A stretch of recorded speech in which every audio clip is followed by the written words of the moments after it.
Can somebody spam the link to the new stream in the old stream?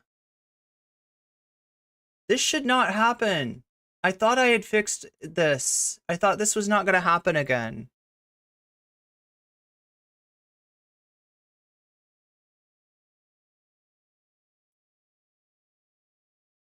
This is super annoying too, because it's not just that like I have to restart the stream. It's that I have to go put in the thumbnail, put in the title, right? None of it's like automatic. None of it, like it would be so awesome if YouTube was like really smart and it was like, oh shit, your stream just went down. Here's all the information from your or even just connect it to the other stream. I don't know, chat, I'm bitching. That's not good for me. I need to just set that.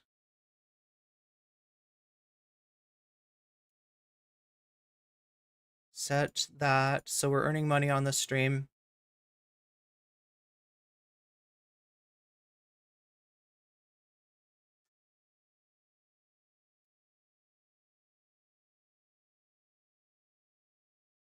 And oh my god, it just pisses me off so much.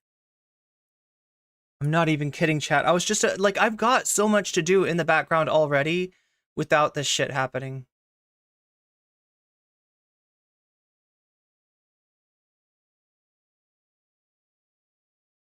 Come on, come on. Luke became the Empire? Wait, which one? Oh my god, what do you call it? What is the new version of the Empire again? Oh my god. Oh my god. Top of the hour ad break is coming at you again on Twitch because of my, I don't even know. I don't know. The stream died. I had to restart it. It makes the top of the hour ad break repeat itself. So you get extra ad breaks. Oh my god. What? Nothing is working right now, chat. I'm pissed off. How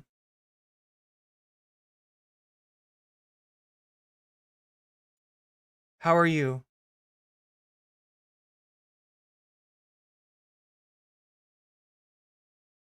Jake Skywalker is what Mark Hamill called the character. Yeah, 16 seconds, 13 seconds. You're about to get an ad break again. Figure out how to get yourself out of it if you can. What? What? Disconnected again. Wait, are we disconnected or not?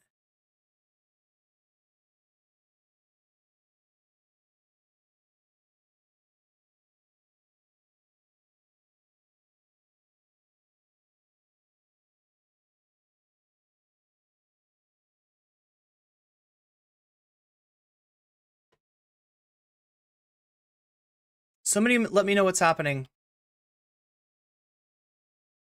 We're fine on the short stream. Okay, let me just make sure that I can tell that this is the short stream. Has it disconnected again or has it not? Because it looks like the long stream is like unstable.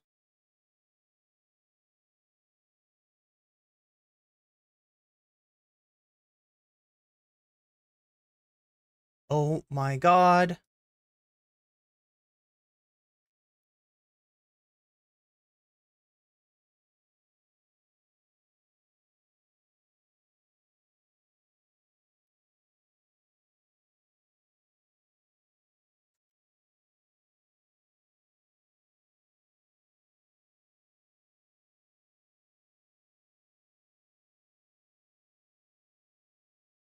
Ugh. Give me that thumbnail.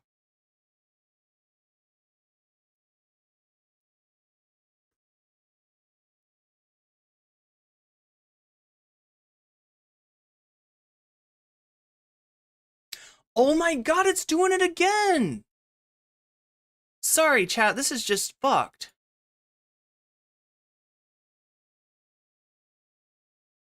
Okay, good, we got that. All right, now let's take a look and see what's going on. No, don't take me back to videos, take me to lives. Oh my god, okay. I don't even know what to do with this. I guess we gotta delist the last live stream because otherwise it'll compete with this stream.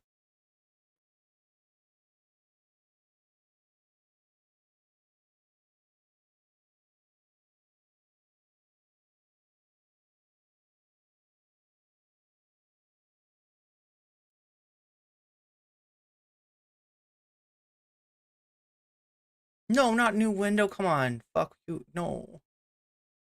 New tab. That's what we need.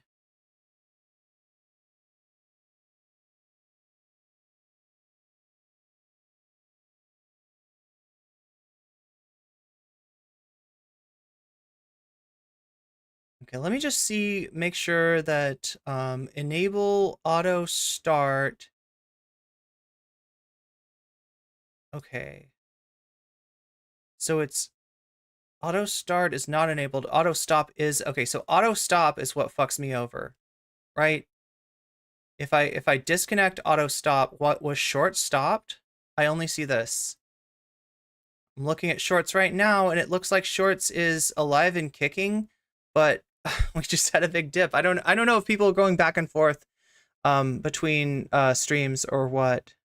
Anyway, the only thing for me to do is to finish with this Twitter shit. I just wanted to know what fucking Mark Hamill, like, what cursed shit is Mark Hamill saying? Star Wars questions, please. But I want to say once again how all right, so grateful I am. This is happening right now. You've got a former president on trial at New York State Supreme Court. You have anti-Semitic protests happening on college campuses all over the country.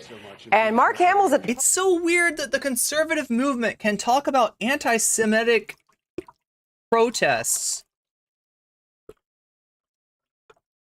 while half of their movement is actively anti-Semitic. Half of their movement thinks it is an article of faith to blame the Jewish people for the crucifixion.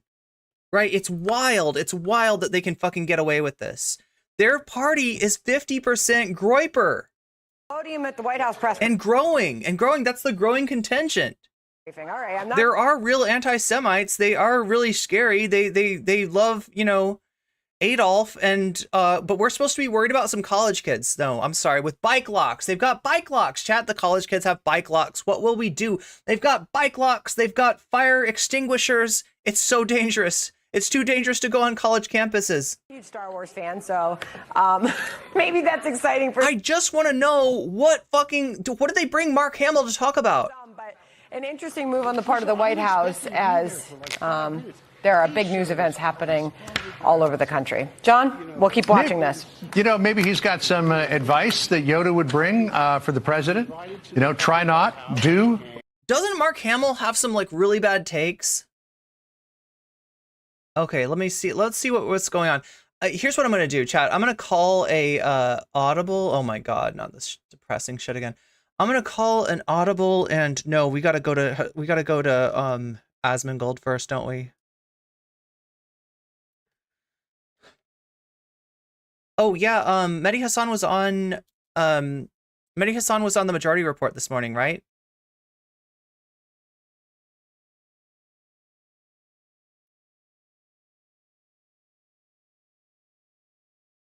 Okay, so hopefully, chat, I can hopefully I'll have a chance to connect with my tech team today. If you're on that tech team, find me after stream if you can, if you're not busy. I know you've all got lives and stuff, but if you got the ability to, I would love to have a little chat about exactly how to set this stream up so that it never crashes again. I think I know what keeps it from permanently disconnecting, but I need to know how to make that a default setting, because apparently I set it and I forgot it, and now it's set back to the bad setting. So maybe we can figure that out. What do we got here? Elon's most controversial... Oh, shit, we gotta watch that, too. Where is it? God damn, does he upload a lot? Oh, did he change the title to this?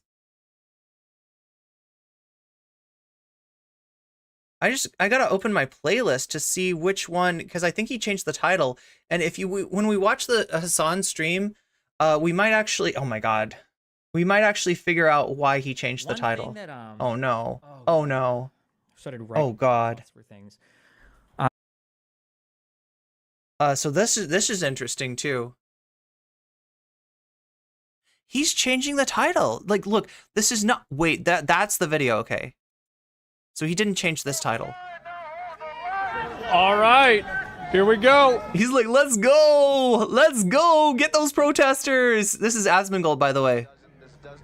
So I'm giving you a little background before we start the debate to just see what Hasan and Asmongold are debating about. I'm also going to give you a little bit of Asmongold's other content as of late. Now, we've kept up with some of this. We've watched his take on furries and how they're forcing our schools to have litter boxes in the bathroom, which he fucking believes, right? Not even Joe Rogan backed off of this, but not Asmongold.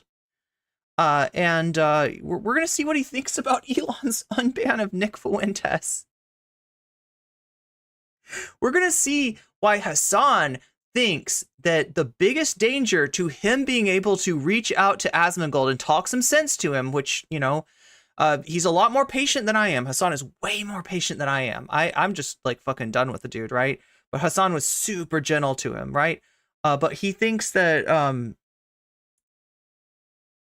the real danger, the thing that might make Asmongold harder to reach is the new audience that he's been attracting, right? A lot of streamers, a lot of YouTubers, especially YouTubers, will follow the numbers. When they do a video and it gives them more subs than usual, it gives them more views than usual, they're going to do more like that, right? And Asmongold is no different. But the videos that he's been doing lately are videos that appeal to a right-wing audience, right? So it's kind of, I don't know how, you know, his audience was in the past. People have some definite feelings about Asmongold fans, and those are valid. I don't know much about this guy's history, but what Hasan is saying is that recently it's been getting worse. So this is probably one of those videos that's going to end up attracting the wrong people or the right people, you know, like if that's what he's going for. CHP officers now closing in on the front of the encampment, and it looks like somebody's about to give the order to go ahead and move in here. I think we're seconds away from seeing some movement here on the east end, on the east side of this encampment, where there is a large makeshift plywood wall under construction. Oh, the cops are going for it. We'll see just how well constructed it was, but I think there's plenty of opportunity here. Here it comes. Waited all fucking. So, I mean, like, on one hand, like, if you're going to be like Hasan and kind of go easy on this guy, I mean, I guess one of the reasons is that it's not just him that. What just happened? Okay, we're good. We're good. Sorry, chat. I'm just paranoid now that the stream has gone down once or maybe twice. I'm not even sure. I'm paranoid a little bit, but I'm going to try to work through that paranoia. If you could help me, chat with like. I need emotional support chat today. Do we have emotional support chat? Anyway, so yeah, one of the reasons is that like he is kind of echoing what he's hearing from the news broadcaster. And this is something that you are going to notice if you are at all following this outside of the mainstream news, right? If you are at all aware of what's been going on, then you might perceive the cheerleading that is almost universal as far as American media goes for the cops here. Night for this. God damn. And to think I was gonna go to bed. So he actually stayed up. Unlike me, I went to bed. The moment of truth, yeah. They're touching the barricade. They sure are. Yep. Maybe they're looking for some more people who are willing to negotiate. Look at that. A whole group of students that were blocking the staircase now walking away with their hands up, being led down the back of Royce Hall. Dozens of students now being escorted away from Royce Hall with their hands up. And officers now no combat. Yep. Wait, are you talking to me? Oh, sorry. I thought he said no combat chick. Just give up. Just give up, boys. Let's go. They're done. They roached out. Roached out? Oh, bro, they're pulling that shit down. Is that a weed reference? Is roached out a weed reference? I'm not sure. Here we go. Hold the line, bro.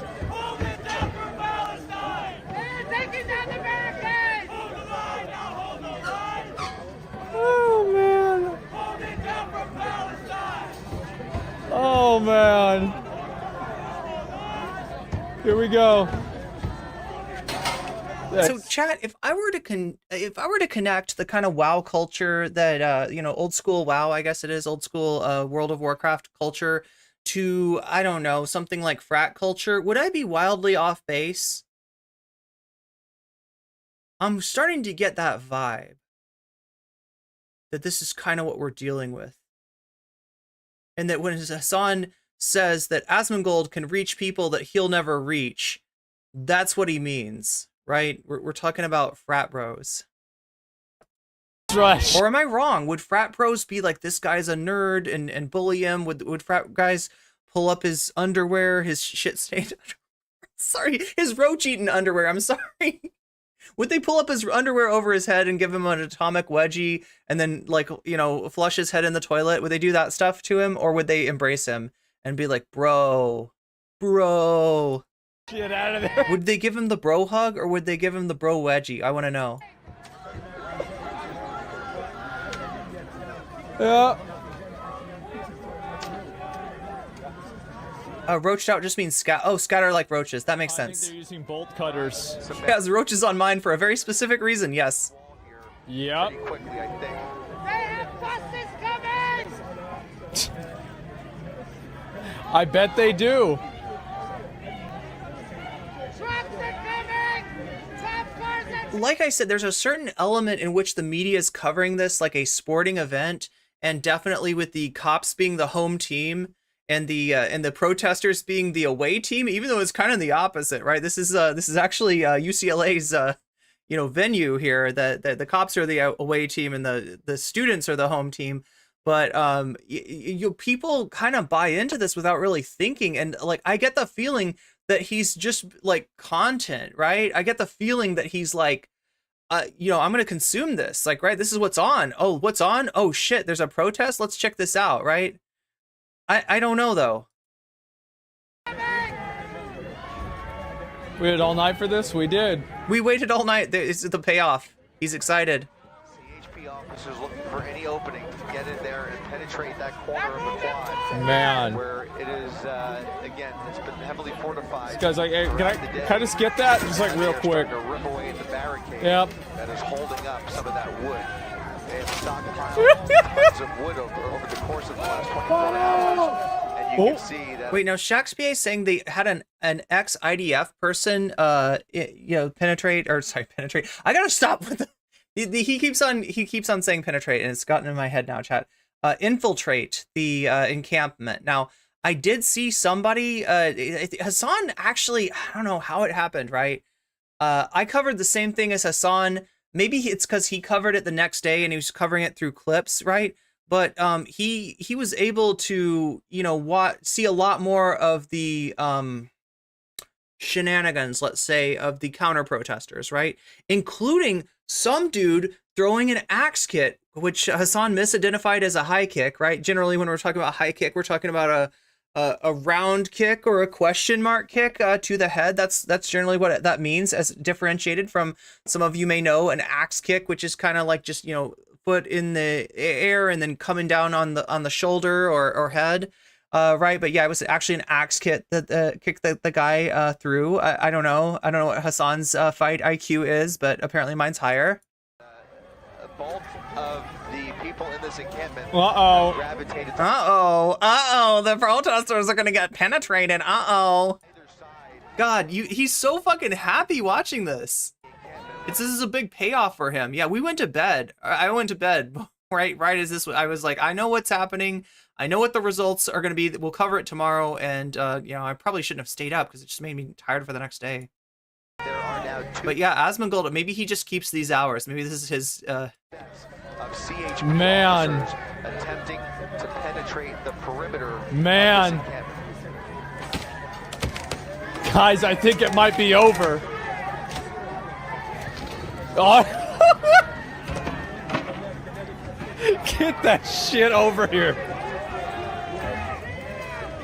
Uh-oh. Open this side. This is the walkway that leads to the front of Royce Hall. I think that leads to the front door, if I'm not mistaken. Oh, man.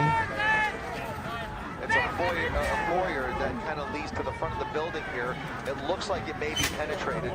There are a whole There's another group one. of supporters and protesters. They are just tearing that shit down. Under that roof there, you can see umbrellas trying to conceal, or maybe, I don't know what they're doing with those umbrellas, quite frankly. Jesus. Look at this. I think the cops are using like bolt cutters or something so they don't like lock those like metal things together. I'm not sure. They're tearing apart that barricade. Yeah, so those are bike racks. I would guess that the bike racks are probably held together with bike locks. Not that I have any experience of doing anything like this, chat. Of course not. But like that's just the most obvious thing, right? To hold together a maybe a chain too to kind of fasten it there. Or even you go around, like, anyway, there's various ways, but so yeah, they would be using bolt cutters, I guess, to cut the D-locks or chains. I mean, you could also just snap tie them together, right? But obviously that's going to be a lot easier to cut through. I can't tell though. I'm trying to gotta look at the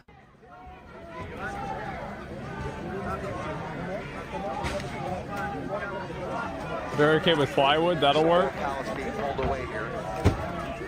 Well, I mean, let's be honest, nothing was gonna work.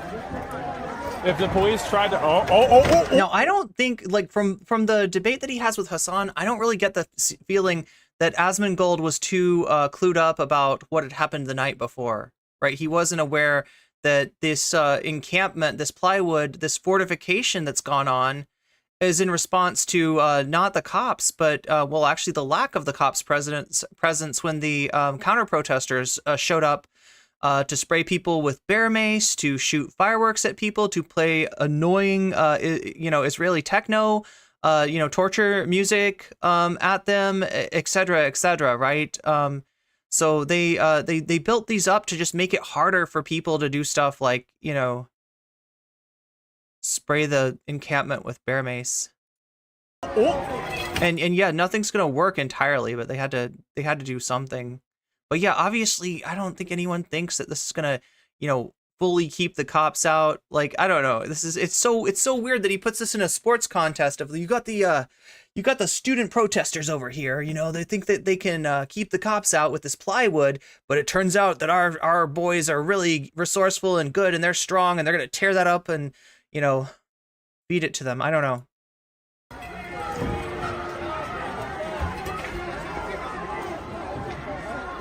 Here we go. I get the feeling he'd be eating popcorn if he had any. Here we go.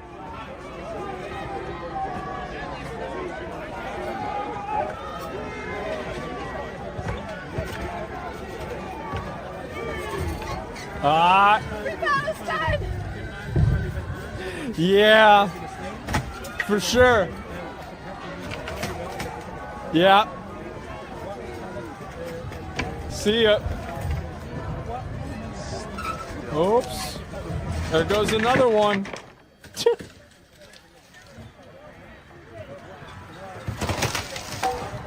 Uh-oh.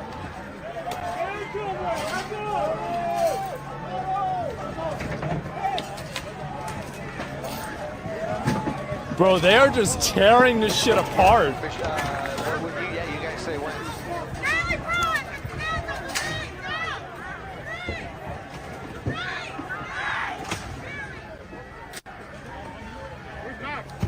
Uh-oh. Look like a mortar, guys.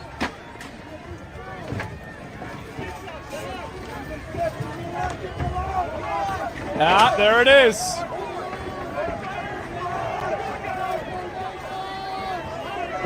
Uh-oh. Really difficult to see what's happening in here. They about to scatter? We'll see what happens. Whatever barricades are in their way, using multiple entry points to try and break through here. You can see them tearing up umbrellas, tearing up signs, pulling away signs, and Look at that. On both the upstairs and the bottom of those stairs, plywood is now coming apart, and that wall is about to come down. That plywood wall is about to come down. It sure is. And the end is near for this encampment. It certainly appears as though they are not facing That's like $10,000 in plywood.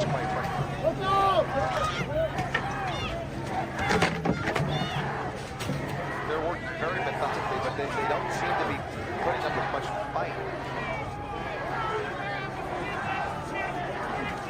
Yeah, it's crazy how passive the cops seem to be. They're not even really doing a whole lot. They're just getting the wood and moving the wood away.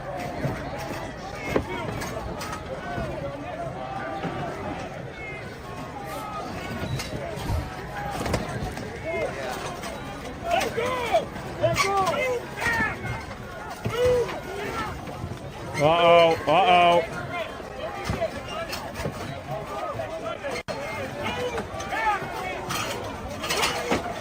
There it is.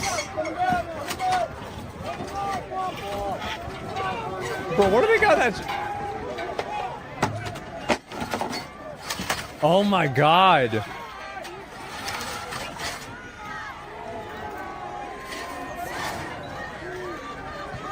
Not the tent, bro. The tent is gone. The walls coming down piece by piece.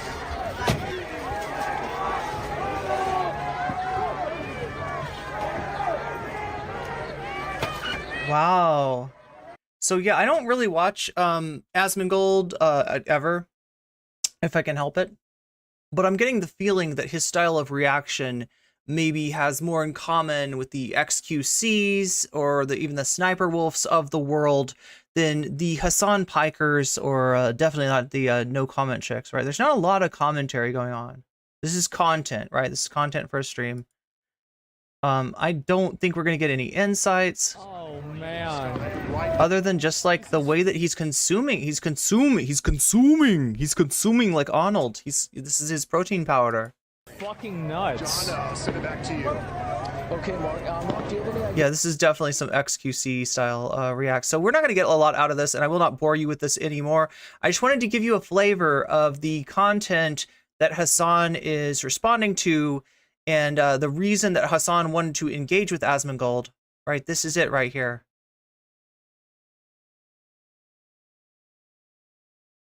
There's one more though. So, there it is.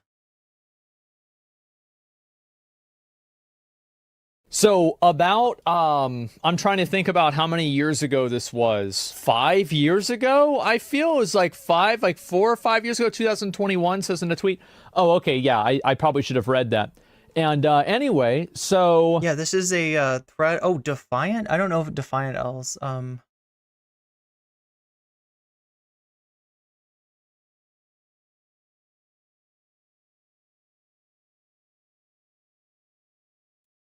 Goldfish memory, completely contradictory statement, only 2 days apart.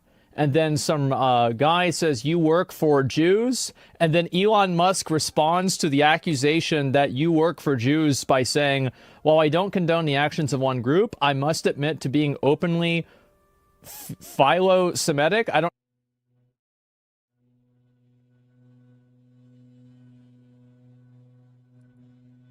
know what that is.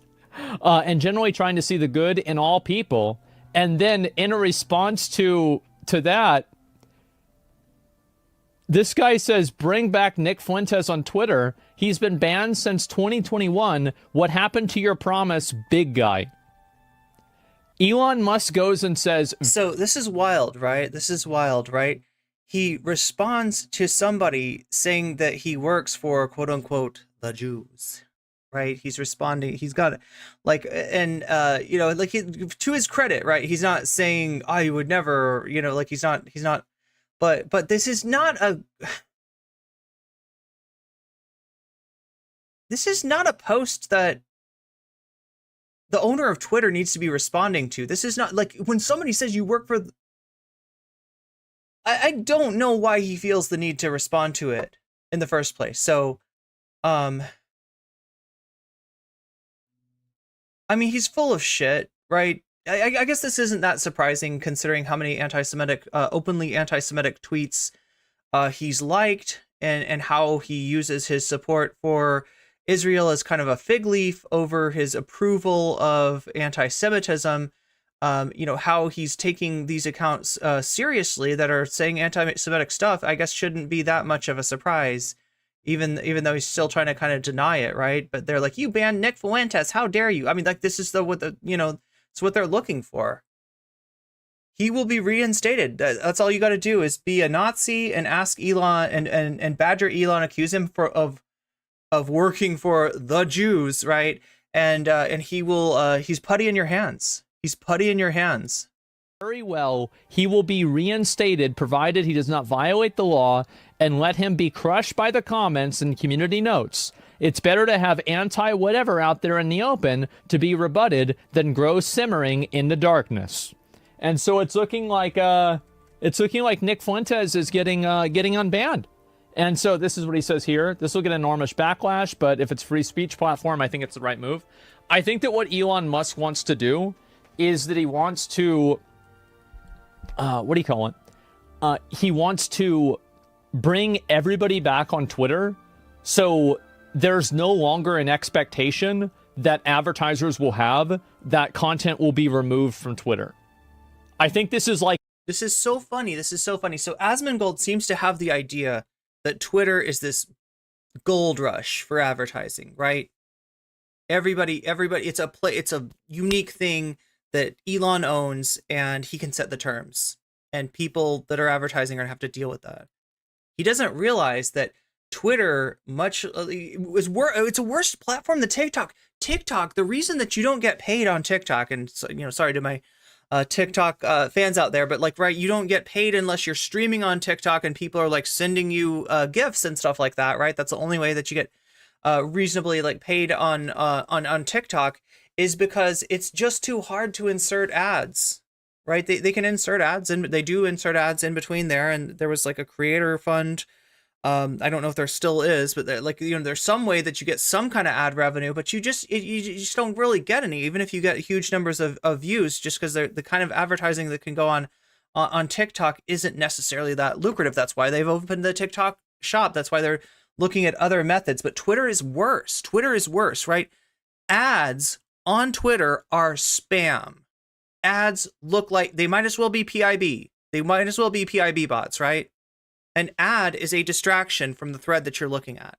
An ad is either you're scrolling your feed and you're like, people that I follow, people that I'm interested in, people that are retweeted by people that I follow, stuff like that, right? It's what you're getting in your feed. And then all of a sudden it's like Liver King, get it, the new program from the Liver King, and that's spam. You don't want to watch that. You're just right past it, right?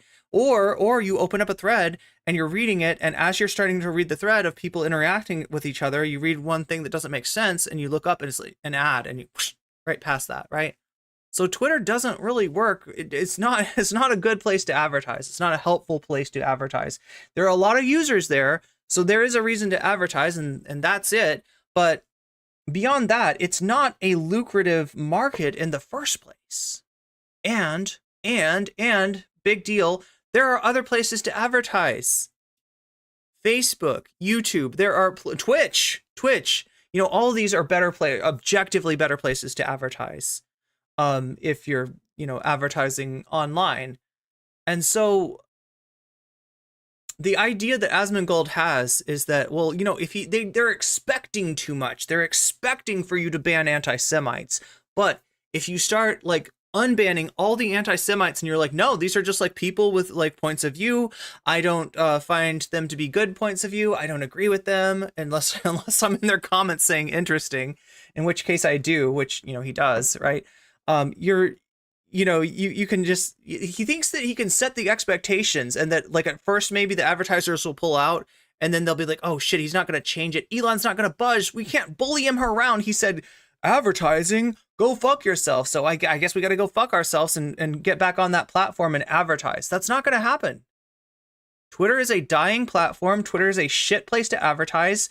And him bringing on Nazis is the nail in the coffin of that particular Dracula. So like a meta level, we're playing Castlevania today, chat. Strategy that he has, where it's like, basically, I'm going to unban everybody. I'm going to not ban anyone.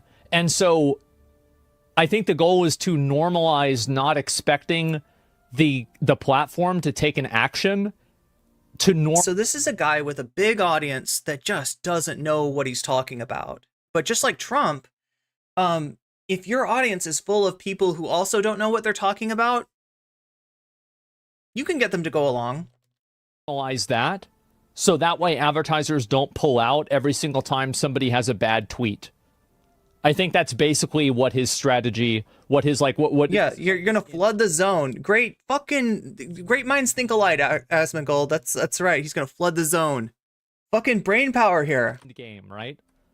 Fuentes. Chat, if we looked in his ears, like, you know, if I had one of those doctor's tools and I looked in his ear, do you think I'd see like roaches crawling around in there? Do you think his brain is eaten out by roaches? I gotta wonder. Do you think there's a dead rat in there? You look in just the right direction, you can see the dead rat. I don't know. Openly asked for the total extermination of many ethnic groups with a rhetoric that would make a Nazi blush. Well, he's not, guys. He's not calling for extermination of ethnic groups. It's of cookies, okay? Come on, you've got to get it right. And I think that this kind of stuff, I do agree with Elon with the fact that it's better to have this kind of stuff out in the open, because I feel like a really good example of this is Andrew Tate. I feel like after Andrew Tate got reinstated to Twitter, it became a lot more obvious that some of the things that he was saying were just fucking stupid. And I think that the more that people actually see the opinions of anybody, the more that people can actually discuss with those opinions. Andrew Tate got popular because those things that you described as stupid, right? I'm glad that you can see that. I'm glad that you can say that. I'm glad that somebody with your kind of audience of potential customers to Andrew Tate is saying bad things about Andrew Tate, right? That is truly glorious. But they don't sound stupid if you are, you know, the kid from the poorly programmed NPC video, right? If you're a desperate person out there, you know, wondering why, you know, no girls will talk to you, then maybe the Andrew Tate stuff doesn't sound as stupid as you think it does, Asmongold. Are and the validity or lack of validity of them, right? Kind of true. Yeah. And so this is what he says. I believe Nick was also incredibly radicalized as a result of censorship. Well, I think a lot of people have that happen. Does anybody else think this? Did Nick get more right-wing?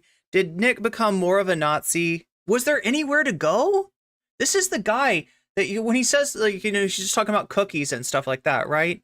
It's a clip where Nick is talking about Cookie Monster, and potentially if Cookie Monster had this many ovens and he had to cook 6 million, and notice that number, right? Cookies, but there's only this many ovens, then how could Cookie Monster possibly do that? It's almost like maybe there weren't actually 6 million cookies. So in other words, it's Holocaust denial. That's what he's doing, right? Using the Cookie Monster, perverting the Cookie Monster into a fucking genocidal murderer. That is what Nick Fuentes is doing. So like, how do you get more radicalized from that? How do you go from fucking Holocaust revisionism, Holocaust denial, to some position? What's the more radical position? Is he gonna throw Oscar the Grouch and Big Bird in there as like Himmler and Goebbels? Like, what's he gonna do? What's he gonna do now? How's he gonna further radicalize? How's he gonna corrupt Sesame Street even more? Like, so what I think happens is that people might get kicked off of the platform, or they get kicked off of like some group, or they get fired from a company, or they have something happen. Like, most people get radicalized not because of reading online rhetoric, but because something happens to them in their personal life that validates the online rhetoric that they were already aware of. So, like, for example, look, you could make that argument for Anna Kasparian. You could make that argument for Chud Logic, right? You could make that argument. I don't know. I'm trying to think of who else, right? For people that do the leaving the left thing or whatever. But really, I think it's grifting. I mean, most likely, in most cases with Chud Logic, we basically know it's grifting. With Anna Kasparian, strongly suspect it's grifting, although it could be just like, you know, her brain got broken by the lockdown. I don't know. But like he's just jumping to this conclusion of like, yeah, it's like people get canceled and they weren't going to be a Nazi, but now they're shaving their head and getting that swastika tattoo because they're like, oh, I guess the Nazis were right. These lefties are are the fucking cancer of the universe. Somebody, has a bad experience with like a girl, right? And then they go online and they start looking for information. It's the whammons. It's the whammons that are doing it. Sorry, whammons out there, okay? You need to find your nearest incel and go to bed with that guy. Because you having these ridiculously high standards by which you will only sleep with the top 20% of alpha chads, right, is what is causing the radicalization. That's where the groypers come from. They were going to get laid, but your standards are just too damn high. And you're too hypergamous, and you're on that cock carousel. You got to get off that cock carousel, put on a trad wife dress, and get in the kitchen, make some babies, stop voting. Or if you are still allowed to vote, then vote however your husband tells you to vote when he tells you to watch it, and to become someone who's worthy of a wife. Why girls are bad, or somebody has a bad experience with a black person, and then so they go online and they start reading information about that, right? Most people have the cookie quotes, then people take the quotes, then make them their ideology. Yeah, no, it's incredibly gay. That's the gayest thing you can do, a megastar. Sleeping with women? Oh my god, that's the gayest thing that you can do. Oh yeah, of course, right?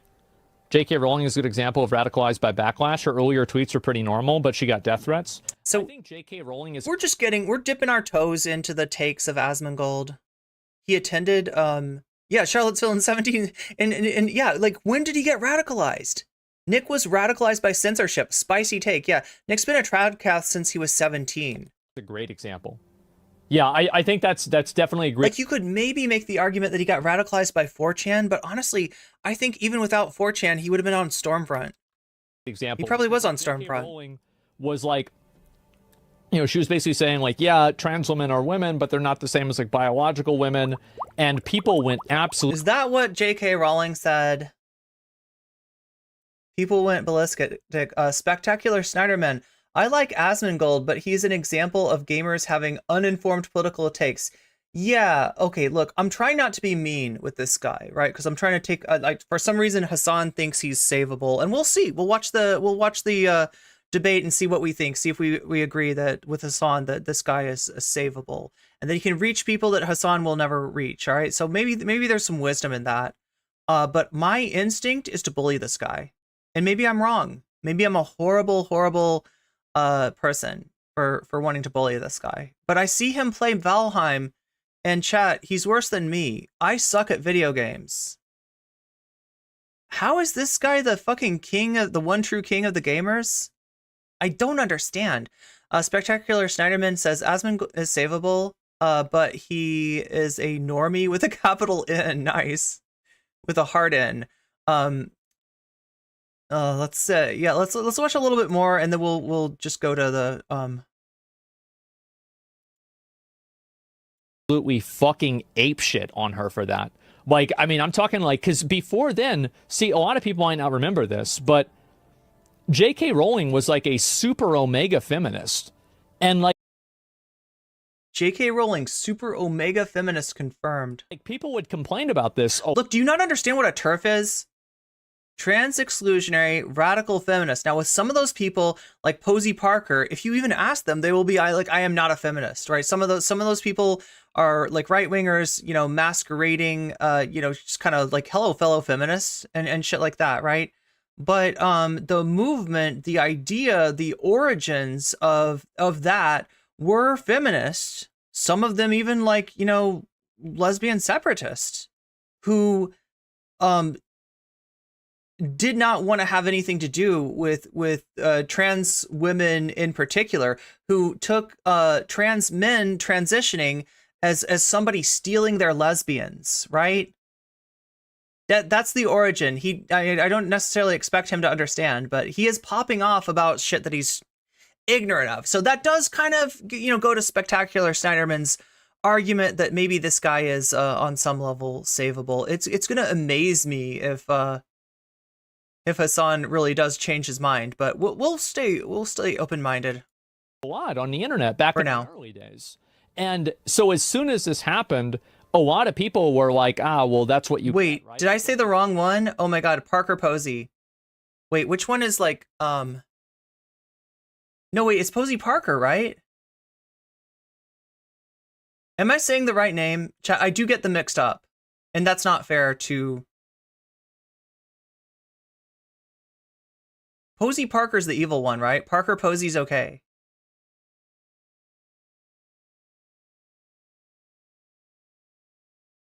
I should just call her, like, Kelly Jean, whatever her fucking name is. Kelly Jean Conway. It's not Kelly Jean Conway. Somebody out there knows. Somebody out there knows if I'm saying, which one is the beloved indie film actress? That's what we're trying to figure out. Yeah, hence the name TERF, exactly. Well, I don't know. Maybe he doesn't know what a TERF is. I don't know. You killing the Legion on your first entrance into Nipton makes you a good gamer in my book. The fact you haven't played very many games makes it more impressive. So you got to understand, though, is we're talking about Fallout New Vegas, which you can, if you've missed it, right? I've been playing through Fallout New Vegas. If that's something that you're interested in, go over to More Comment Chick and subscribe, because that's where all those VODs are. That's where all those VODs are. They're probably on Twitch too, but nobody watches Twitch VODs. I'm not sure anybody watches Twitch. But regardless, right? I've been playing through Fallout New Vegas. I will say, though, that I think that because I'm playing on Game Pass, I started out with a lot of DLC. Somehow the DLC I feel like it gave me items. I feel like I've got like in-game items that I'm using. Like, for instance, my armor's pretty top level. And also I've got Ed E with me. Ed E, my shiny metal friend, who's basically carrying me through this game. Most of the killing is being done by my robot, not by me, because I do kind of suck. But yeah, for some reason, chat, it took Asmongold longer to figure out Valheim than it took me to figure out Valheim, which that says something. That makes me doubt his claim to the crown, the one true crown. This audience, and then now they're turning on you, and that's it. She's still is a TERF. Yeah, and TERF, for anybody who doesn't know, it's a trans exclusionary radical. Okay, so Sasha G says Parker Posey, I think, is the actress. So here's how I remember it: Parker Posey, nice and cozy. Posey Parker, Turfy Barker. I don't know, something like that. Feminist. It's a term that people use for like women that feel like trans women aren't women, right? That's basically what's going on. And so I think what's happened in the process of that is that J.K. Rowling has gotten more and more radicalized away from that group and away from like the ideology that she used to be kind of promoting, because of the fact that people lashed out at her so much because of that. And so the truth of the matter is that J.K. Rowling was always this way. J.K. Rowling was from that contingent of feminists that are so adverse to the idea of, like, you know, what, like male infiltration, that they regard, you know, the presence of a Y chromosome as making any sort of, you know, feminist grouping impure. So that's where she came from. Now, her audience was a little different, right? Her audience included a lot of trans people, a lot of LGBTQ people, and I think she recognized that, and that's why she hid her power level for years and years and years until, you know, her mask slipped, people called her out on it. I mean, look, I guess there is, like, I do see, like, movement. I do see, like, you know, radicalization of her rhetoric. I don't know if that's necessarily reflective of radicalization of you know, J.K. Rowling as a person. They aren't, like, yeah, I mean, do you guys see the same perspective that I do with that? Like, I don't know, like, what do you guys think? You know, she's a horrible person. Yeah, like TERF. Yeah, there he goes. Dumb ideas need to be publicly shamed. Well, I think it's important for dumb ideas to be publicly shamed, but they also have to be in the public, right? I think you have a point. Yeah, and they're using metaphors that, like, I don't know, like the metaphor of sunlight as the best disinfectant, right? Okay, sure. Shit's less likely to get moldy if it's in the sun, as opposed to it's like packed away behind the wall in your bathroom where you're taking a shower, right? One place is insulated and moist, the other place is open and sunny, and air can get through there, right? That is a physical reality that you're describing. This is not. This is culture that you're describing. And what you're saying is that, like, I don't know, not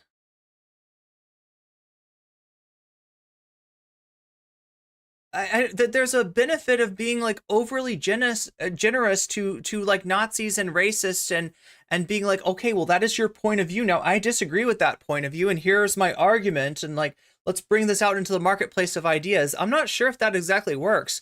The Nazis tend to do well in the quote unquote marketplace of ideas. When you're talking about like debate sports, your blood sport debates, right? That's where that started off with Nazis. That started off with Nazis, that spun off Nazis, and the best people that spun off of it are still like reactionary, like even the leftists that tried to make their name for themselves by arguing against these people were people like Destiny and Vosh. So no, I don't buy that. I think that's what happens, right? I do not think we have to hand it to them. Turfy Barker, yeah, did I say that wrong? Is much darker. There we go. That works. Don't like them dark. Okay. I don't know that much. Maybe she's racist too. So she became this way because people were criticizing her for being this way. Yeah, that's kind of what Asmongold is saying. But that's I don't know if it's his brain saying it or if it's the roaches that are. Maybe the roaches have taken over. She's definitely become more obsessive. Yeah. It's all part of the escalation. You start out, this is a concerned ally, receive backlash, weaponize that backlash to play as the victim. Yeah, to play that that cancel culture narrative. And then that brings you in more of a right-wing audience, and then you go about being captured by that right-wing audience and get worse and worse. But you're probably right. Her actual beliefs haven't actually changed that much. Yeah, it's like what she's willing to say. It's how much she's willing to like sort of play, and also like losing part of her fandom, which is going to happen when she tries to straighten out people's views of women-only spaces.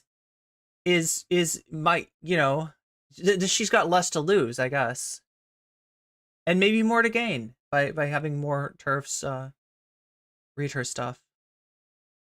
JK has been leaning on her. Oh, that's actually what it was, right? She was friends with a bunch of TERFs, right? Before any of these viewpoints ever came out, it was just like kind of weird because like a lot of her friends were of this mindset and would say horrible things and do horrible things, and she would defend them. Ben Dell is an example of radical lesbian feminist who's become singularly obsessed with being transphobic. Is there like, oh my God.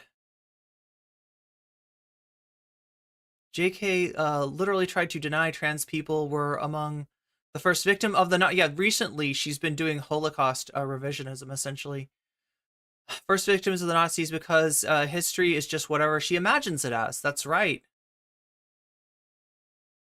Rinse and repeat, then you go mask off when more people are on your side. That's why I prefer the video essay format to the marketplace for the marketplace of ideas instead of the straight up debate. Video essay format allows a person to go through and pick apart and debunk the... Yeah, a lot of what debate is about is performance. At the end of the day, right? The things that thrive in debates are more often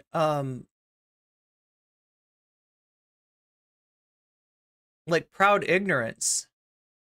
Like that still seems strong, right? You know, if you double down on a bad point of view. Is that, somebody gets censored or something like that, or they get banned off of a platform. And then after they get banned off of the platform, they become more and more and more radical, right? And I think this happens in real life too. Like think about a lot of like weird like school shooter people or, like terrorist people. Like this is generally kind of what happens, is that somebody gets marginalized by society in one way or another, or by a group of people. And then they just... I'm sorry, but this is brain rot. What do you think marginalized fucking means? Do you know who's marginalized? Is it rich, white, British women who live in a castle? Is that who gets marginalized? Is that what marginalize? What the fuck do you think marginalization is? Right? Look, you got a lot of people that are marginalized for various reasons that have nothing to do with their points of view and everything to do with their identity, right? And these are the groups from which solidarity actually starts. And it's not a easy, progress to form those bounds of solidarity and to respect each other and to learn to defend each other and not to get, broken apart by wedge issues. But it does eventually happen, right? And it happens more in groups that are marginalized. You being marginalized actually makes it more likely for you to have some compassion for other marginalized people. You being privileged tends to have the opposite effect. Become more and more extreme over time until it boils over and they ruin their own life, or they also ruin other people's lives in the process. And so, yeah, I think probably that happened with Nick, but I feel like Nick has always been pretty extreme, right? Okay, so yeah, like, I don't know. What does Hasan say? This guy's got, like, out of 10 opinions. Oh my God, I'm trying to remember. Like, it sounds like he's got dueling ideas going on. Like, he said before that he thought Nick had gotten radicalized by his exclusion, by getting, canceled by the Daily Wire, kicked off Twitter, kicked off YouTube, etc. But that at the same time that maybe Nick's always been this way. So I don't know. AC's saying the Vanguard says the Vanguard will be there. Speaking of the Vanguard, all right. Like I said, they've been talking about a new strategy for their content, and I just wanted to see how everybody felt about this because they dropped some facts on me today on their stream. Not so much like political or rhetorical, but they were talking about YouTube stuff, and they were talking about their YouTube. And something that they claimed had been holding them back was leaving the streams live. Now, because I don't have the money to hire an editor, and oftentimes I'm grinding so hard that I don't even have time to do any edits, live streams are kind of like all that I've got. And they have been building my community a lot faster than when I was taking more time off and doing more edits, right? So that's kind of worked for me. But what they're talking about, right, is I think they're taking their live streams, and instead of they do the live stream, but after the live stream, it becomes members only. And I know that there's definitely some people who don't like that. And I'm not trying to have a go at them or anything. I'm just trying to figure out what to do for myself, because there might be some wisdom in what they're saying. I'm not sure. I definitely don't want to put you in a place where if you miss the live stream, there's no way to watch, right? And I will always leave the VOD up on Twitch unless something happens during the VOD that like causes me to have to take it down, or you know what I mean? Unless there's some threat to me being staying unbanned on Twitch. I have the luxury of dual streaming, at least as long as I can afford the dual streaming software.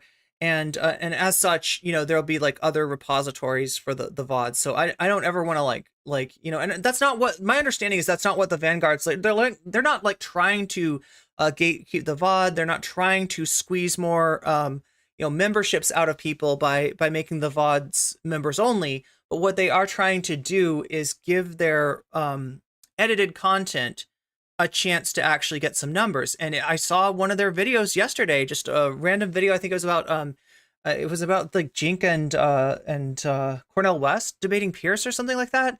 Like, it got more than twice the views that they normally get. So whatever they're doing is working. I'm guessing they got that advice from Pondering Politics, who's really kind of taken off, and is also kind of a fan of the Vanguard. But I don't know. I'm trying to decide, Chad. I definitely don't want to do anything that's going to make people feel like Lance does that with his live streams. It made me have to get a membership because I was always running behind, and he would go members only. Does he not have a repository on Twitch though? Lance does something similar. I need to get an intern editor. Oh my gosh. Surely someone will edit your VOD down to clips in exchange for experience. Ugh. You know, I would love the real solution for this is for me to blow up and be big enough to be able to support myself and pay an editor. I don't like the idea of, you know, paying people in exposure. You know, sometimes people have edited, you know, for me on a like a pro bono basis, but I just know that, you know, especially if their editors, if their editing style is like my editing style, they'll spend a long time on it, and I just feel bad about that. Just do that, yeah. Just get big, just get good. That's what we got to do. Just get rich. There we go. That's the answer. That solves everything, Sasha G. Maybe if I get a My Pillow, then I can pray every night on the pillow, and God will, you know, grant me prosperity from the prosperity gospel of Mike Lindell. If you rub that pillow between your legs hard enough, something amazing might happen. Yeah, I don't know if he's... I mean in a prayerful way, chat. Don't get your mind in the gutter. Any more extreme than he is now. As I said, I haven't watched any content from Nick Fuentes probably in like 3 or 4 years. So You used to watch Nick? I haven't really been keeping up with it. I don't know. Maybe you watched the Media Matters clips. Let's see the rest of this. So then Elon Musk responds. He says this, fate loves irony but hates hypocrisy. I cannot claim to be a defender of free speech, but then permanently ban someone who hasn't violated the law, no matter how much I disagree with what they say. This is probably cause us to lose a lot of advertisers. It makes me sad, but a principle is a principle. Yeah, and I think that also the advertisers will come back.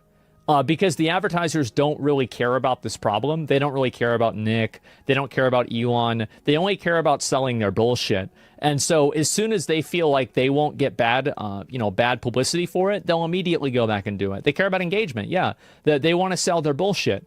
And so that's what I think will happen.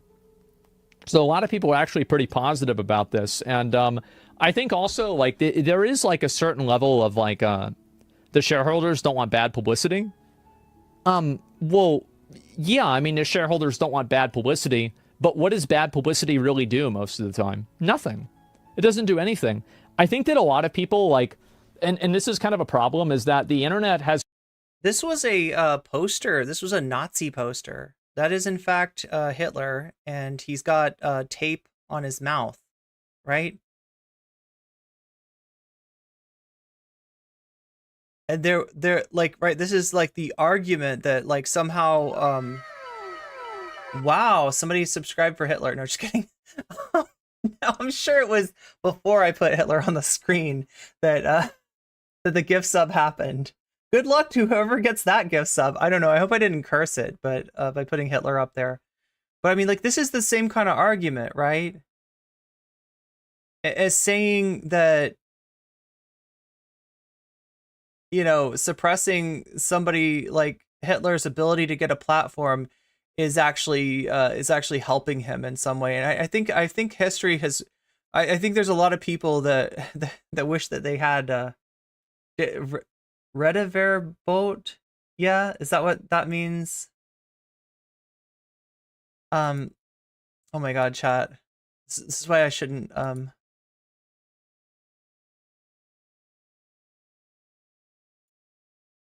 Omega Star, thank you for the gift sub to Andy Kowalski. Sorry for cursing that gift sub for you, by the way. It's just bad timing on my part. Anyway, we won't look at any more Hitler pictures in the future. It's created a sense of urgency whenever people are angry about something. But one thing that I've learned... Helping her get rich. Hey, you're helping me eat a healthy diet of more than one meal per day, which I you know, it's not exactly, it's like look, this is... And like, you know, here we go. Oh, look at this right here. Asmongold's controversial views spark heated online debate. There we go. See? And so I guarantee you in a week, nobody's going to be talking about that. It's going to be over. Yeah, that's it. And that's always how it goes. Elon is alienating 50% of the base who wanted his product, and by the end... Look, Asmongold, on the off chance that you watch this, right? Have a conversation with Devin Nash about advertising. Although, I don't know. I feel like Devin Nash has had some pretty bad takes on... Devin Nash has had some pretty bad takes on Twitter lately, right? But, like, Devin Nash is at least somebody who understands the idea of brand risk. And that's what we're talking about, right? There was a reason that Twitch banned gambling, and that's true that there are there are some gambling that's not banned on Twitch, but by and large, having something on the platform that is seen as gross and icky, and anti-Semitism, racism, homophobia all falls into that, is detrimental to a brand. And for people that are advertising, they're not just selling products, they're also building a brand. And when you build your brand in the swamp, your brand starts to take swamp-like characteristics. Drinking his publicly traded company? Well, I think that he knows that he's doing that. And also, I think that if you're talking about alienating people, if you use the foundation of this person is, this is a bad actor or a good actor, and therefore, bringing them on will alienate other people, well, somebody's going to alienate anyone, right? I mean, like Donald Trump alienates people, and they wanted Donald Trump banned. And then, what's his name? That was the problem. That's why Twitter banned. They were afraid Donald Trump. Do you really think that they banned Donald Trump from the platform over advertisers?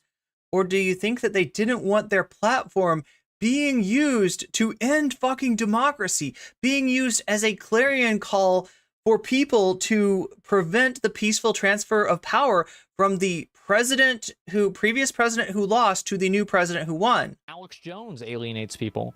There's a lot of people that get alienated. Elon Musk doesn't actually care about being principled and free. Yeah, that's right, Timothy Jones. They banned Trump on Gen 6. Yeah. Making his product. Or after. Well, we'll see what happens, right? I definitely think that bringing back Nick Fuentes will not increase the amount of money that Twitter makes, right? Like, let's just be honest. Okay, so that's one thing we agree on, Asmon. That's one thing we agree on. Elon Musk. But do you see who he's responding to? Right, this is Goya Bean Groyper. I don't know. Isn't there some weird meme with Goya beans? Because it has Goya in the title. It's like, like when you see people using the word Goyim, it's often a Nazi, like trying to claim some kind of marginalization by virtue of by virtue of them not being Jewish, therefore implying that the real power is Jewish people. That's famously marginalized group.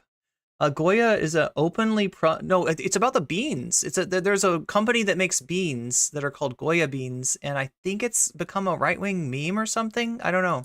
He's trying Twitter to be like a far-right meme. Evil movie where people shout for executions.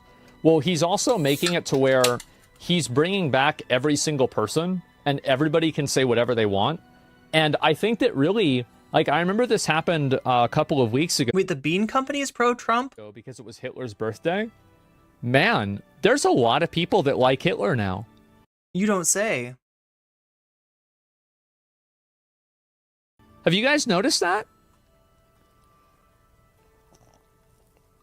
Yeah, look, this is a problem that YouTube dealt with years and years ago, right? I had a argument with one of my classmates who, I think his boyfriend worked at Google, maybe worked with YouTube, and we were talking about something in class, and I mentioned the sort of radicalizing nature of YouTube's algorithm, and he was just beside himself. Like, it was like in his mind, I attacked his boyfriend, right? And I don't think that his boyfriend or necessarily anybody at Google is trying to spread right-wing ideas. However, I think that the effect of their algorithm, which prioritizes engagement and turns it into a fucking math equation, so there's no thought of social responsibility, right? A video which is like the greatest story never told, like a Hitler propaganda piece, like a Holocaust denial piece like that is going to do numbers, unfortunately, in the original. I think that was called the reinforce algorithm. Now the algorithm's gone through changes since then, and YouTube did respond to the fact that ban some of the content like that from its platform. But that tends, when your algorithm prioritizes that which has the greatest emotional resonance with you, it's so much easier to have negative emotional resonance, whether it's like about fear, whether it's negativity, whether it's hatred or whatever. Like that stuff is really easy to do. It's harder to give somebody like a wholesome, like, right, I mean, there is an emotional state attached to like wholesomeness, attached to something that warms your heart, right? But it's just harder to put that content together. And the easiest road to go down, the path of least resistance, unfortunately, is a much darker path. And that is the path that YouTube was going down. That is what happened right before the 2016. Like that's the time period I'm talking about, 2014, 2015, right? You can connect the emergence of the algorithm as and its prioritization of that which causes emotional resonance with the rise of a lot of this right-wing shit, which was just off the table before. Nobody agreed with this shit, and if they did agree with it, they had the good sense to shut up about it, unless they were in a meeting of fellow Nazis, right? So yeah, I think he's missing a lot here. Anyway, let's let him. I'm being 100% serious. Way more than a few years ago. Like, I feel like the Adolf Hitler fan group has grown by like 300%. There's been a lot of them. Yeah, Yi really grew the Adolf camp? Yeah, maybe. A lot of Adolf enjoyers. His speeches get millions of views on YouTube. Yeah, but I mean, like, I think that's for a historical reason. Let them expose themselves? Yeah. I'm not so sure about that. So with Nick getting unbanned, I feel like that's going to really kind of change the atmosphere. UC Love says they don't want their ads played as a Nazi speaks. He's out to lunch. They were always there. They just feel validated now. Well, I think that's a really good point, too, is that there were always people that had these viewpoints, but now that they're not getting immediately deplatformed for them, they're more confident in saying what they are. There's the same people who praise the Columbine shooters. Oh, yeah. This is what's wild, right? He's all over the map. Right now, he seems to be making an argument against his original argument. Another really good point. I haven't really talked about this a whole lot, but inside of like incel cultures, there is a huge fucking amount of people that are like massively positive about school shooters. I didn't even know this, right? But like they look at people like Elliot Rodgers, the Supreme Gentleman, and a few of the other guys. Yeah, it's disturbing. Yeah, because they feel like those are the guys that broke out of the Matrix. Yeah, high scores. Exactly. Yeah, actual insane people. Yeah, and I think, like, why do they do that? It's probably a power fantasy more than anything, because I think a lot of people that are incels are generally marginalized. And so because they're... That's marginalization.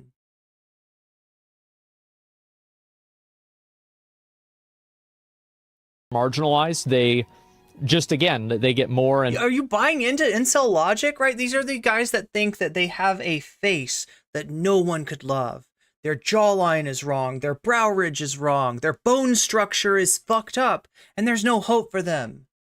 And that's the, the black pill and the red pill is like, no, but you could become an omega fucking red pill Chad, and then if you use the proper PUA techniques, if you do enough mewing, it'll change your face, and then, the black pill people are the people that become the... Anyway, I feel like, I don't know.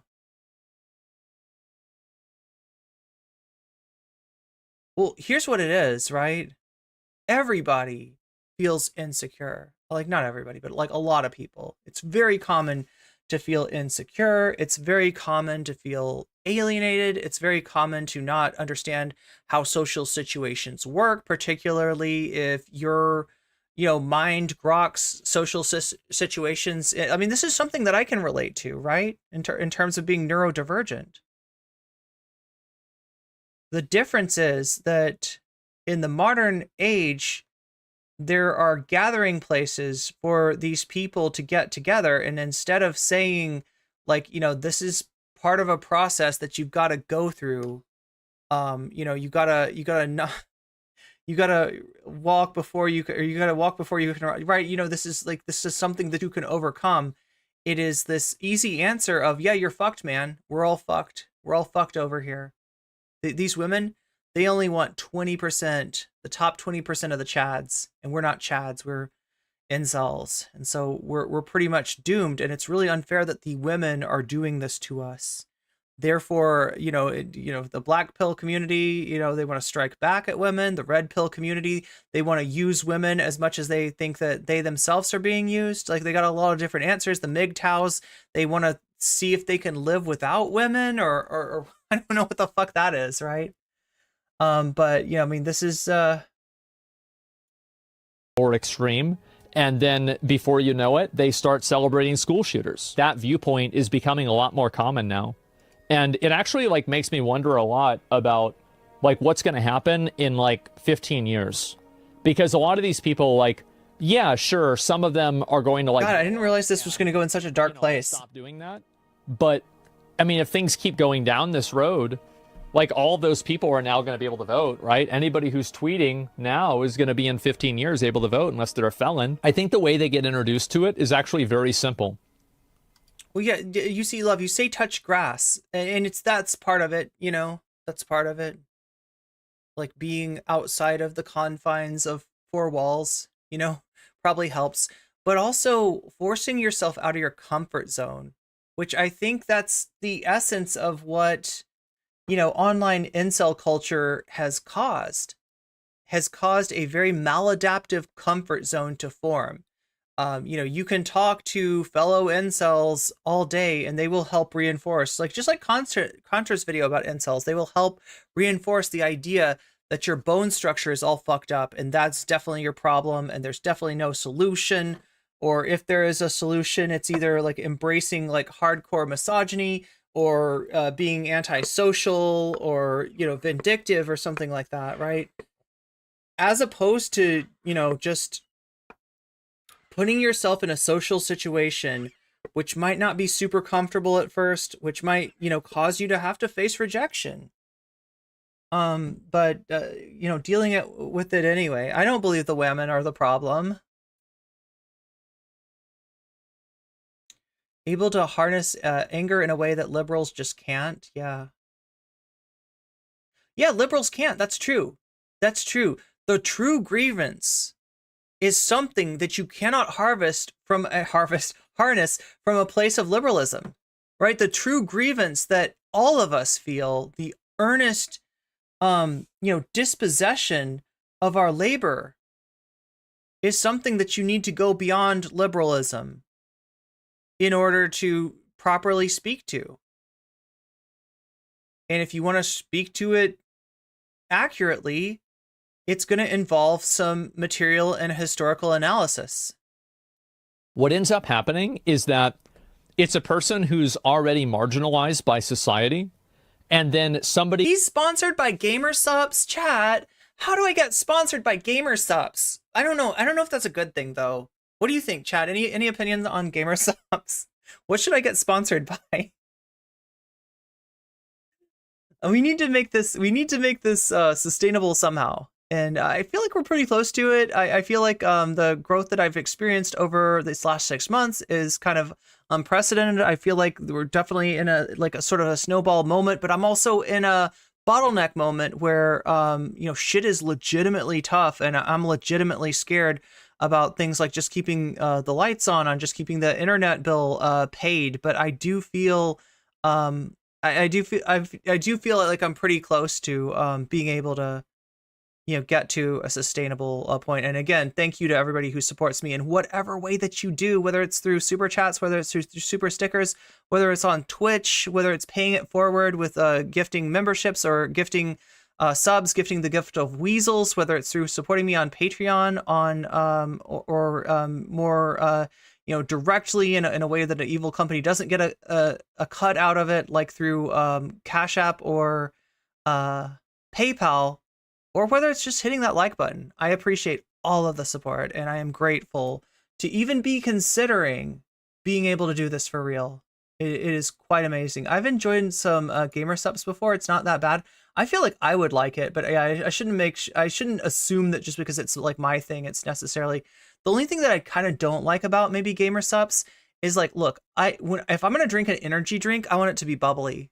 In fact, my preferred energy drink. Has anybody ever tried this stuff? It's just like seltzer water with caffeine. That's like my favorite shit, but it's way too expensive. And it doesn't seem like it should be. It's literally just seltzer water. I feel like I could make this by myself. I feel like I could just order like powdered caffeine and get a bottle of club soda and mix the two, and I'd have my very own energy drink. Maybe I should do that. Maybe that's like the cheapest way. I just like, I don't know, chat. It doesn't feel very organic. Maybe I should make my own gamer stuff. Maybe I should make my own energy drink. And it's literally just like this effervescent seltzer water, like with a little spritz of lemon or lime or some kind of delicious little fruit in there, some blueberries, just a little bit of cranberry, something kind of tangy, right? I feel like I could make a better energy drink than anybody out there, chat. If I could ever get my shit together to actually do it. No, no, we're not going to do pink sauce. This is sounding more and more like Irene gets this, it just tries to start a business at home and it ends up like pink sauce. Like, I put together the energy drink and it goes bad on the way to the customer, but people are drinking it anyway because they like me and they get sick. I don't want to have that happen. I don't want to be the pink sauce lady. I'm trying not to be the pink sauce lady. Ooh, but a pink energy drink though? Oh my God. Anyway, chat. I feel like I've edged you long enough. Where are we at? I can't even tell. Oh my God. Wait, what's going on? For some reason, chat, it doesn't look like I'm live. I am though. I've got 50 viewers, right? I can't even tell. Selling energy drinks to kids seems immoral. Are you kids? Do I have any kids in my audience? I've looked at my demographics. It does not look like a particularly young audience. Giving the power of meows, but wait, the duck can bestow the power of meows? I'm still alive. I don't know. It's my software, chat. My software's, but yeah, it says over 5,000 kilobytes. But then it also says it just has the symbol that's normally associated with the stream not working. But I think it's just a bug. Anyway, we're not going to worry about that bug. I'm going to get you to where I promised that we would take this. And we're going to take a look at this debate between Hasan and Asmongold. The battlefield of ideas, chat. Let me click on it here. It's this one, right? You can see this is an example of the kind of. Wait a minute. What? I'm referring to. What? Hello, everyone. It never gets old. I'm delighted to welcome to the table. It never gets old. It never gets old. On and they're hoping, understandably so, that these institutions that are supposed to be there. Hey, I gotta ask you though, does anybody have I need the clip where Vosh is talking about looking through his browser history, and I've tried to type it in like a search and on YouTube and I just don't find it. You know what I'm talking about? He's talking about, you ever go through your browser history after a after an 8-hour-long goon session, and you're like, oh boy, these girls look a little young. Oh no. I need that oh no, that oh boy. I feel like that plus the You can see this is an example of the kind of structure that I'm referring to. What? I need those together. Time, as a matter of fact, and successfully. All right, let's see what Hasan has to say. Mine, like you're talking about Martin Luther King. He also explicitly. So we're not going to watch so this okay, so let me just give you a little background, right? Because otherwise I have to watch like 2 more Hasanabi videos with you, and we're going to get enough Hasanabi, trust me, right? So Hasan watched Asmongold react to him on Piers Morgan. Hasan watched Asmongold, I think, react to the protests, right? And he was disappointed, but he was also very forgiving. Like he didn't he didn't just be like, oh yeah, fuck this guy. This guy is lost, right? It was kind of the opposite, right? It was like he was really disappointed. He didn't expect Asmongold to be like that. He said, I would be willing to talk to this guy, but I don't expect that he'd want to do that. And I wouldn't hold him to that. So he's not doing the debate bro thing of like, Asmongold, you have terrible takes on this. You fucking suck. You need to, if you think that your ideas are of any merit whatsoever, you need to debate me or else you're forever a coward. He wasn't doing that thing. He's kind of doing the opposite, right? And you know, it's interesting to me because like when I watch Asmon's takes, like I don't see somebody who's savable. I see somebody who's just like mindset, like always defers to the chud takes. When I see somebody that's convinced by years old propaganda that the furries are taking over our schools and they're forcing their litter boxes into your children's bathroom. Your child's going to open the door to a stall in the bathroom and there's going to be a litter box and your child's going to be forced to become a furry by pooping in the litter box, right? And the janitor's coming in there scooping out the poop of the kids, right? And the pee and the like, right? Like the fucking maintenance, the custodial staff is like putting up with like, you know, having to clean litter boxes because this has now become the new thing is that every kid is a furry now, right? Asmongold bought into that. He was like, yeah, these fucking furries. I can't believe these degenerates. I can't believe they're doing this. And these liberal principals and teachers that are indulging them in this behavior. When in actuality, there's a good explanation for there being litter box in schools. And unfortunately, it has to do with school shooters, right? When you've got a situation where you've got an active shooter, not just a drill, but an actual active shooter, you end up with classrooms full of kids barricaded in, scared for their lives. Teacher also in there, scared for their lives. And the student's like, I've got to go to the bathroom. You are not going to let that kid out of the classroom in an active shooter situation. And in the past, what they'd done is they were just like, I guess we got a trash can here. You want to go in the trash can? And the kid sits on the trash can in front of the whole class, like pooping and, you know, like that's terrible. Everybody look away, you know, while they poop. That's a bad idea. So they decided instead, let's get buckets, let's get cat litter, and let's get a tent, right? So then we can open up the tent. If any kid needs to go to the bathroom, they can go in there, they can have privacy, and they can do their business like in, unfortunately, some litter, because that is the least objectionable solution. The other solution would be putting like bathrooms literally in every classroom, which I'm sure would be way expensive and take a long time to do. So that's the reason that there was like, you know, this kitty litter thing started in the first place. But it doesn't take much for the paranoid mindset to turn that into the furries are taking over our school. And Asmongold fucking ate that shit up like it was tiramisu.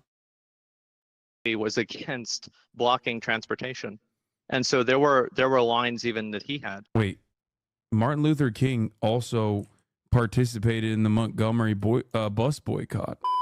It's all good. But yeah, I didn't want to derail your stream or anything, or like No. interrupt it. Like, No, not at all. My stream is a sequence of endless derailments in general, so yeah, so is mine. Yeah, mine too. And if I want to talk about kitty litter, I will.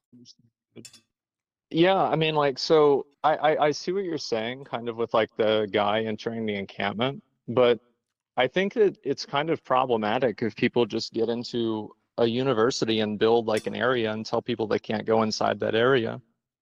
And also, like in the video, it's hard for me to know whether they're really stopping them from the encampment.